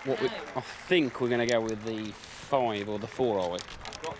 He's got 4. You've got 4 iron. Go and tell us. Yeah, direct route. We're just going to try and take out the board, put a hole through the middle of it. Oh, George, this is what we like. Not heard this before.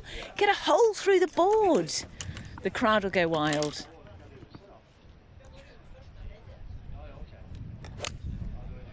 Tell us if it hits. Oh, it's to the right. A bit long. High and long. Yeah, I need to keep it. Right, George. Okay, that was our practice one. 185. We'll forget about that one. You get 3 of these, yeah. It's not an easy challenge, is it? Certainly not, no. Go on, that looks good. Just to the left. We're having a look at that one. Just over the back of the board, 166, George. But everyone in my ear is applauding, saying very well done. Next one, Henrik's shaking his head, saying no, you can do better. Go on, George. Oh, just to the left again. Not bad yardage. 180. Henrik's saying you overhit it. Can you see Henrik Stenson? Oh, he's saying he overhit it. Bit cheeky. He's saying 160's not that hard. He did actually get it first time. Yeah, he did. Listen, thanks so much for your time. Can you keep practicing that? We might do it again. Sure, yeah. I'll be here all night. All night. Tomorrow morning, you'll see me just stinging them at the board. Yeah. Well, we blame Josh, don't we? I know. Caddying. That's Caddy. What am I doing? Great stuff. You've been a good sport. Thanks so much. Good fun. Thank you. Well tried. Not bad at all. Not bad. It's not easy.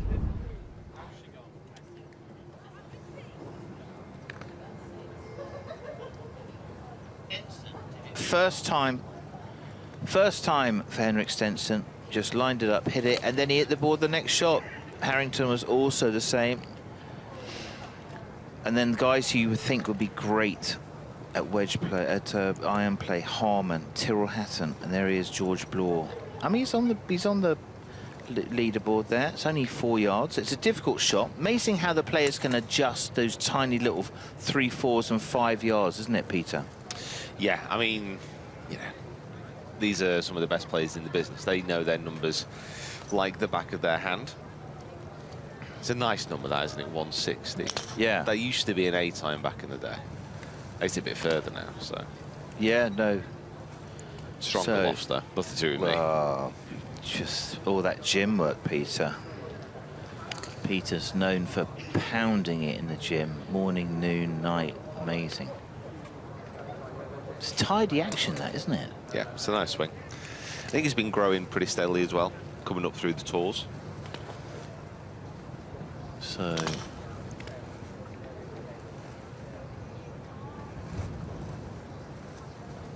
some superstars have just left.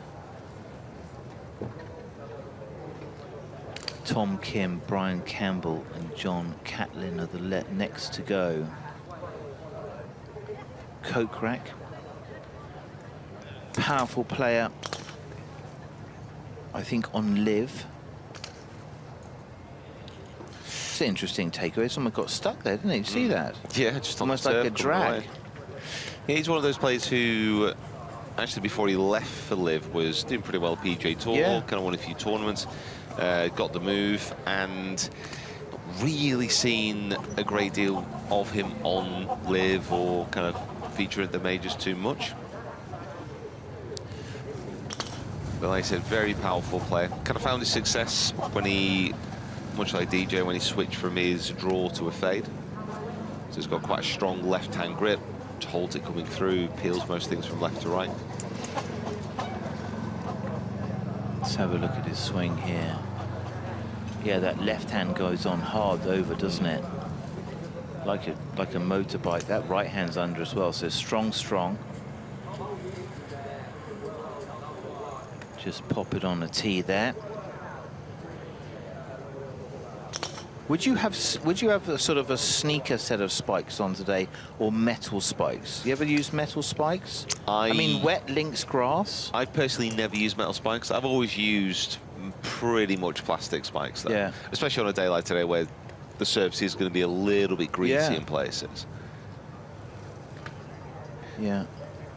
I think with most spikeless shoes now, they're good for most conditions. Yeah. So, Kokrak's grip, strong, strong. There is something, there's like a little hitch there before he goes, isn't there? That must be just a part of his natural action. Maybe he's not even aware of it. We can see it.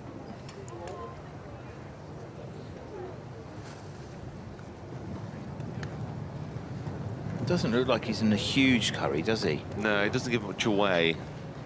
There are a lot of comparisons with DJ. It's pretty calm, pretty quiet character.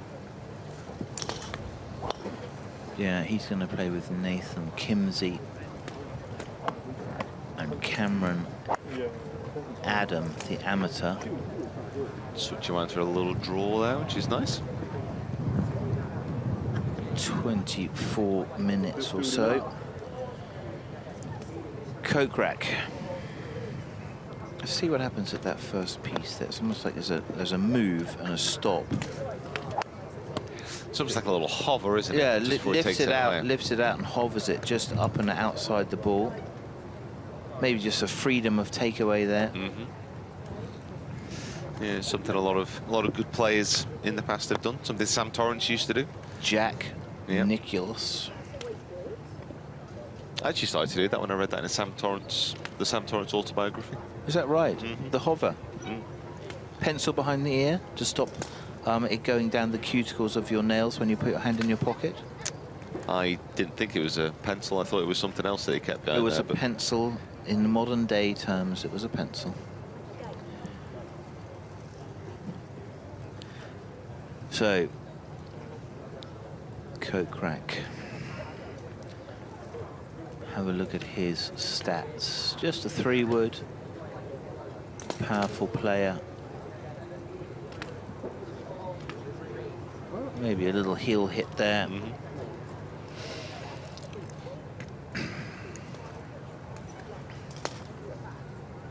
Just coming in from behind there, resets himself, find a target, create a new shot shape in your mind.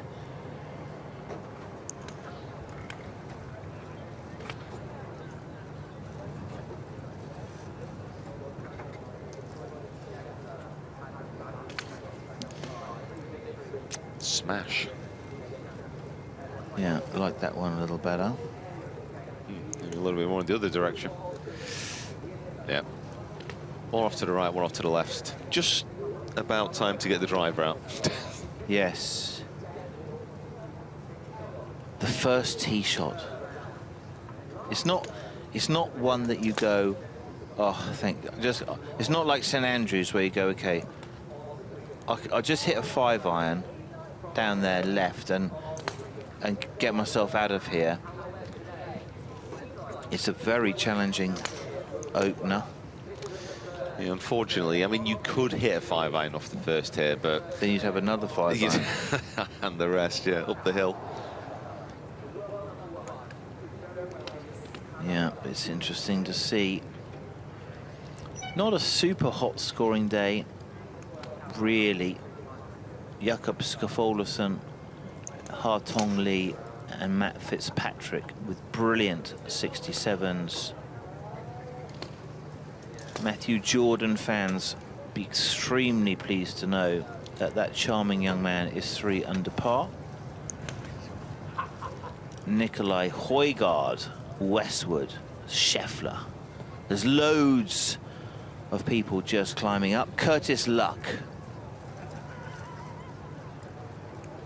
Another strong left-hand grip. Okay. Someone telling jokes in the top of his backswing. Yeah, that certainly seems to be not exactly a modern trend, but something which has been coming in more and more. The left-hand for right-handed player to be more on top of the club in that strong position. I think probably a bit more of an understanding that you don't have to have that perfect Ben Hogan grip to play good golf anymore. Hogan had an unbelievably weak grip, yeah. Super weak.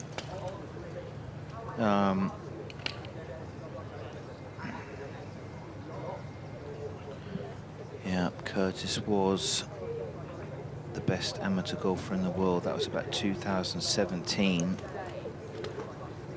That's very held off, isn't it? Sort of like rotated arms in address. And then, hello. Some speed stick action from somebody on the left of the screen there. Wow. Hope doesn't take a step back. We won't be seeing Curtis Luck. That's probably Kanaya. So Curtis's first visit to the Open.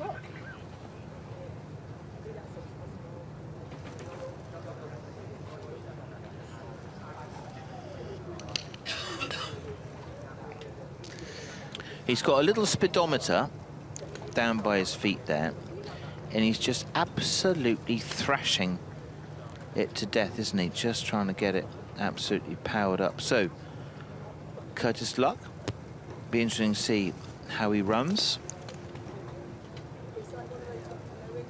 If you're a #1 amateur in the world, it does mean you are of a certain pedigree for sure.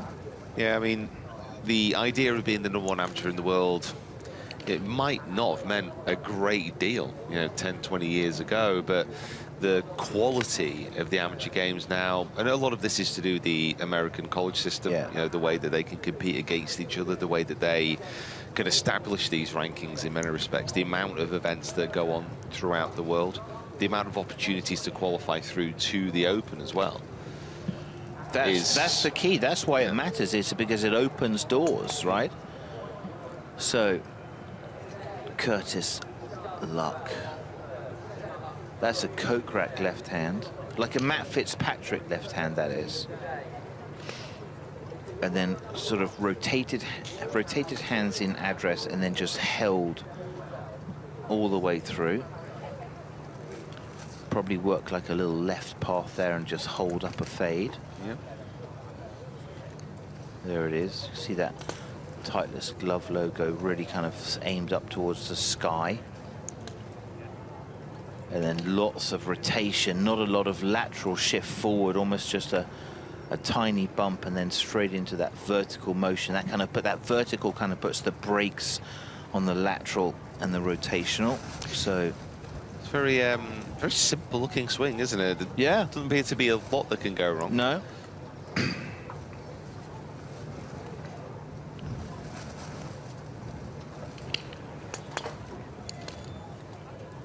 Yeah. Interesting. Well, I was going to say good luck, and then I thought that would just be silly, really. But anyway, Jakob Skov-Olesen, Hartong Lee, Fitzpatrick, great rounds. Matt Jordan, amazing from him. And then a strong group of 2 unders, some on the course, some are done. Scotty Scheffler, as we would have expected, prowling not far from the lead.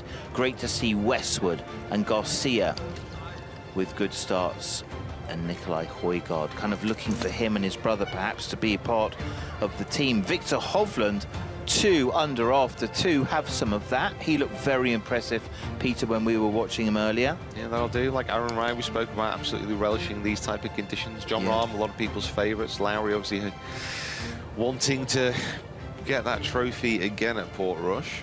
That would be so popular. And then some of the guys just starting. Tyrrell with a nice birdie. Keegan with a nice birdie. Jordan Smith, the flusher from the Wisley Golf Club. Beautiful Wisley Golf Club. Xander Schauffele getting it done. Dan Brown on a good run of form as well. Yeah, Xander Schauffele returned the claret jug to the R&A so that it could be competed again. And he gave us some time. Henny Zool was chatting to him in the open zone. Ladies and gentlemen, a very warm welcome to our defending champion golfer of the year, Xander Schauffele. Hey, Xander. Good. How are you? What's going on? Good to see you. Nice to see you. Good to see you as well. Now, you have sadly just had to hand back the claret jug this morning. That's correct. What are some of the emotions coming back on site at an Open Championship? Yeah, I mean, you know, with the venue changing, it feels a bit new, I guess. But yeah, bittersweet to give it away. Definitely motivation to try and hold it again for a year. Are some of the memories from last year flooding back to you? I know obviously it's a different venue, but a lot of the build-out very similar, and it's the Open Championship. Yeah, R&A does a great job with the build-out. It literally feels the exact same, just sort of twisted a different direction. So a lot of similar fields, a lot of similar familiar faces. And yeah, just really, I remember last time I was here, I enjoyed playing the course a lot. So looking forward to sort of relearning it and preparing for the week. Well, in terms of some of those familiar feels and memories, we're going to show you a few highlights from your final round last year at Royal Troon. It was low round of the tournament. It was a 65, bogey-free. Get it, just bump up the hill. Talk us through this. Yeah, this was a bad spot, and you know, when you're trying to win a tournament, you have to sort of get away with certain things, and one of those where you sort of guess how it's going to come out, and it came out perfect. At the turn, this was again another little save for you. Yeah, this was actually not a terrible place to leave it. 9's a really brutal hole, and when you walk away with a 4, you're ecstatic. I mentioned that it was a bogey-free 65. This on 11 kicked off a stretch of 4 birdies in 6 holes. Yeah, it feels, you know, looking back on it, just feels like a little bit of luck, you know, to hit a pitching wedge. Yeah, I mean, to hit a pitching wedge to 3 feet on 11. You're trying to walk out of there with 4, maybe 5, and feel good about it. And then this was the moment down 18. What were some of the emotions that you were feeling at this point? Just hit the green. You know, there's some deadly bunkers around this hole, and my goal was just hit the green. You know, luckily it was downwind, and there's no better hole to have a 2-shot lead on hitting iron off a tee. So an incredible walk down 18. Really cool to share that with Austin, and yeah, it's the best walk in golf. Now, this was your second major victory and second major in that calendar year, the first one being PGA at Valhalla. What did that first major give you that perhaps you utilised here in the final round? Just a lot of confidence. You know, I feel, I kept saying, just give me a chance, you know, just sort of this newfound belief. Clipping the first one at Valhalla, and my goal was to just get myself in contention. So Saturday was a really big day for us, and put myself in a good spot, and was able to pull through on this Sunday. Just in terms of that first major, giving you a lot of confidence to do what you did here 12 months ago, obviously, as fans and in the media, we talk about a lot about what the players do and, you know, Sure. what you're winning or not winning and where your game is at. But for you personally, how does that feel and how does that story or narrative feel to just get that weight off of your shoulders and to move forward? Yeah, it was incredible. You know, definitely some whispers I heard of being close often and not getting over the hump. So just a big monkey off my back, and you know, the hope is to, you know, it'll free myself up moving forward in future majors. Since then, you had a little bit of an injury over the winter, but you've been building yourself back up. Last week, top 10 finish. Where's the game at now? How's it feeling? Yeah, I've been trying hard to get back. You know, pretty humbling experience there. Sort of my first injury. A lot of firsts. You know, first couple majors and first injury. You know, I sort of felt like I was on cloud 9 for a little bit, and then got struck off of it. So I've been trying to find my way back up to the top of the mountain. Yes. Well, hopefully, what we're about to do with you will kickstart that climb up the mountain. You're halfway there. We're just going to help you to summit, hopefully. We've got our Shane Lowry challenge that we'd love for you to take on. So back in 2019, he's walking up 18 with a two-shot lead, and he had 175 yards into that final green. Okay. This is the shot here that we have recreated on our mat. Now, you're used to a bit of simulator technology, having played in TGL. Yeah. But with our platform golf mat, we've got it was a little bit below his feet, the ball. It was uphill to the pin. Okay. So we've got that here. All right. And we've also got our causeway, Giant's Causeway stones out there, which Beautiful. is where the pin was. All right. So nearest is, off the top of my memory, I think it's 15 yards to beat. Okay. 15.1 yards, I'm hearing, 45 feet. Yeah, like I said, wind's down off the right, 175. All right. Nearest the pin. On the spot. Haven't even swung a club today. Wish me luck. Do you feel... Nah, I feel like you look like fairly flexible. You'd be fine. Yeah, all right. You know, just talking about how I was just injured, and here I am swinging ice cold. But you're an athlete at the peak of his game. Yeah, we'll just won't even use a glove. All right. I mean, feel free to have a few stretches. Don't let me stop you. No worries. I don't want to keep everyone waiting here. So, is this normalized? Yes, it is normalized. You know what? I'm going to club up here, ladies and gentlemen. Okay. Play it safe. 175. What have you got? I have a 7-iron now. Okay. Okay. I'm feeling this for you. Are you? Yeah. I'm not feeling very good about this, to be completely honest. One of us is. 175. Oh, Xander. Catch a break. Okay. Got some oohs and ahs. We're going to find out. Pretty good for me.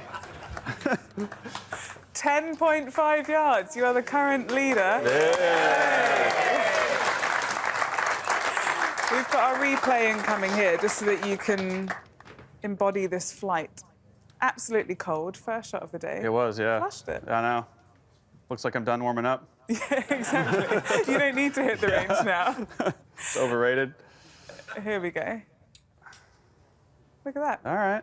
That was good. Taking it. What is your current swing thought? That's a dark hole you don't want to crawl into there. Got a few going. Just one. The top one. Do you actually have a few on the go? Oh, yeah. Yeah. Oh, come on. Give me the full... What's going on? Oh, it's... I've been working a lot with Chris Como, and my swing used to be sort of really shut and laid off. And for, you know, a year or two, I was pushing, getting the club more online. And this year, when I came back from injury, for some reason, it was short and really across. So for the last, you know, month, we've been trying to get it back to being more laid off, which is a horrendous feeling. Is it? Yeah. So Okay. that looked all right. Well, you know that what I was mean? looking good. Yeah, Yeah, that was that's better, working so. well. Last year, I seem to remember that you played a practice round big money match with JT. Similar plans this year? Is that like a good luck thing that you're going to keep going? We actually spoke about it. It's been a while since we played a match, but yeah, I think I'm going to go out this afternoon around 1, maybe play 18, hopefully 9, and see how I feel. But yeah. I need to warm up before I play any money matches. No, you don't. Not from what we've seen. Xander, thank you so much for joining us, and very best of luck this week. We'll give you a final chance to say goodbye to the Claret Jug for now. Not touching it yet. No. Thank you so much. Thank you.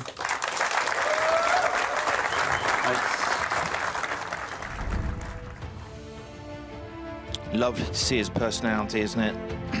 Such a charming guy. Well, even par for Xander Scheffler as he works on defending his Open title, his Open Championship. I'd say Peter Finch pretty happy with that. Yeah, I think level par's going to get you around probably top 30 today, which after the weather that we've had and the conditions that these guys were facing, that's pretty good. I think it is. I think it's good. Pretty tidy. So Xander has had a few injury problems. We wish him well as his campaign continues. There it is. The beach, beautiful. The links, dangerous.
Just swing. Visit golf.golf to find out more.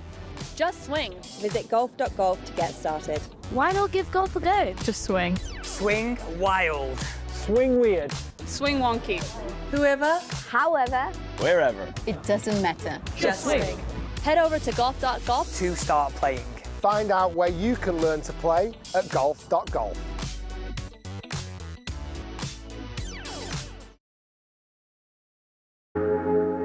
On the tee. Yeah, she was staring this one down, and for good reason. Look at this. Just delightfully done. She's on top of the world. Going directly at the hole. Hey, well, go on. Oh, get in there. There's something about the AIG Women's Open. Oh, my goodness.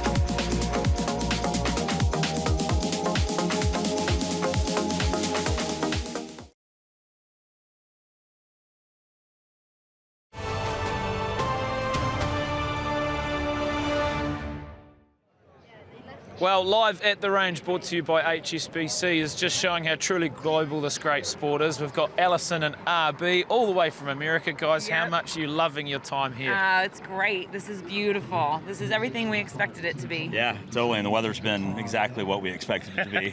It's got a bit of everything today, hasn't it? Where have you guys come from?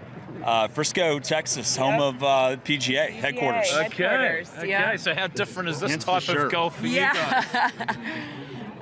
It's a little windier and a little wetter than we're used to. And a little cooler. Yeah. It's not quite as hot. And they play through it. They don't mind. They keep going. They keep going. And I assume you guys have bought your own golf clubs as well to enjoy this beautiful part of the world. Yeah, we have. I did. And we played 3 rounds so far. We've got one more round to go. Nice. So how long are you in town for? Till Friday. No, till Sunday, right? Sunday, yeah. Sunday. 10 days total. And we're trying to make the entire loop of Ireland to see as much as we can. Yeah, started in Dublin, ended up here, and go back, fly out.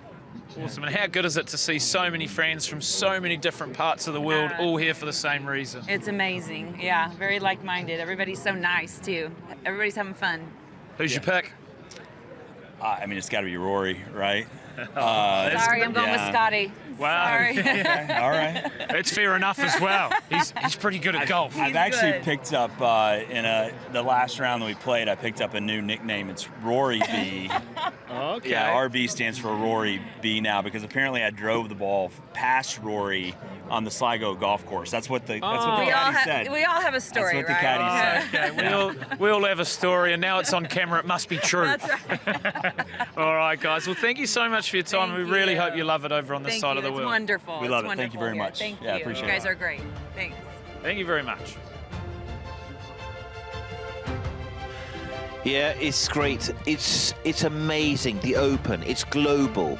And fans from all over the world come and bring their stories, and they come to watch really authentic competition. And if you are here, download the QR code, get the Open app. You get a real great insight to all things happening. But that's one of the things. You can't buy the history. You can't buy the class. You can't buy the prestige.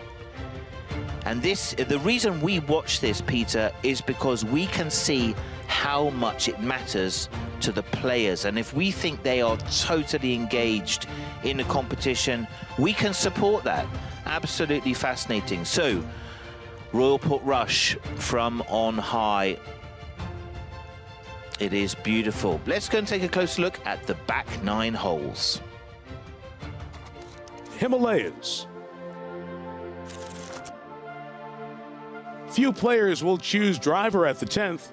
A hard left-to-right dogleg means the landing zone is narrow, with the fairway seemingly sitting in a valley of dunes, typical of this spectacular setting. The green also seems nestled in deep amongst the dunes, and players can use the natural mounding to their advantage to bank the ball onto the green. P.G. Stevenson's. The 11th is a fearsome hole. The fairway so hard to find that bunkers are not required for additional defense.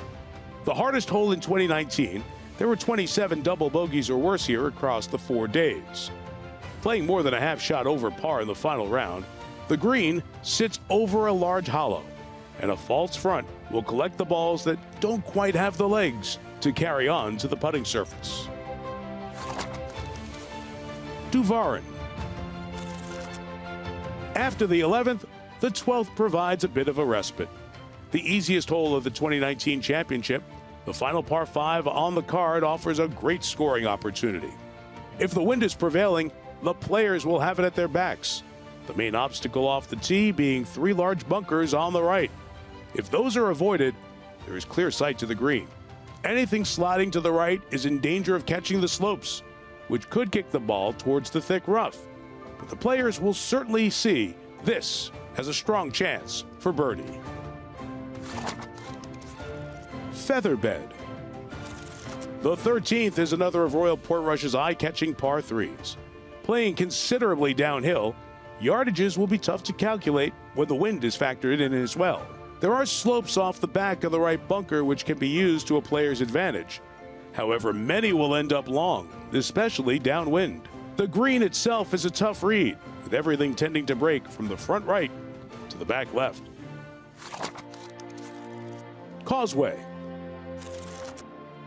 Another of the back nine's daunting par 4s, the 14th was the second hardest hole in 2019, playing well over par every day. There were 169 bogeys or worse made here over the 4 days, and avoiding the 2 fairway bunkers off the tee is non-negotiable. At the 148th Open, less than a third of the field were able to hold the green. The large bunker to the left is a fearsome sight, and getting up and down out of there is a rare feat. Skerries. A great par 4 rising over the crest of the hill and giving the players another sight of the ocean. Named for the island you can see as you walk up to your ball, a drive up the right side gives the best line into the green. Despite not being the longest, this hole still played over par across the 2019 championship and will be a good 4 again this year. Calamity Corner. And then we come to Calamity, one of the Open's most iconic and fiendish par threes. 236 yards of pure terror, the valley to the right constantly in the mind as the wind blows directly into your face. Expect to see players take a lot of club into this green. Many will bail out left, where swales await to absorb any balls that miss the green. This hole is sure to play a leading role in the drama that will unfold at the 153rd Open. Purgatory. With Calamity conquered, there are still 2 tough tests to come. The 17th sweeps down to the right, the blind tee shot demanding every ounce of concentration to find the right aiming point. If players find the fairway, they'll be faced with a downhill approach to a firm green that will be hard to hold. The huge downhill slope to the green means players can actually get close from the tee, should they be feeling bold. The atmosphere here is sure to be electric, with grandstands surrounding this area, which backs on to the 13th green. Babingtons. Those seeking to secure the claret jug and a place in history face a demanding final challenge on the 18th, with the biggest obstacle being the landing zone from the tee. With Duneland to the right, the players will favor the left side, which also opens up the view to the green. A large bunker short right may tempt players to take more club. Come Championship Sunday, one player will take the greatest walk in golf, heading into this spectacular arena, about to be crowned Champion Golfer of the Year.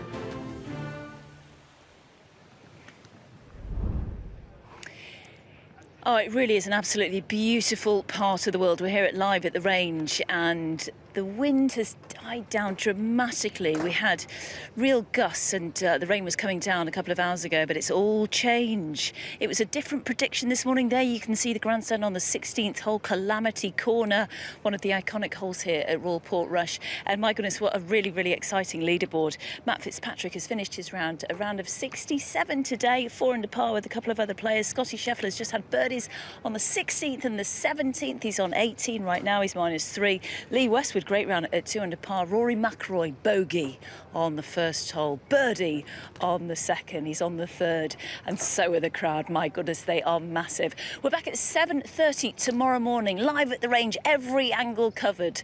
We'll see you bright and early. Goodbye.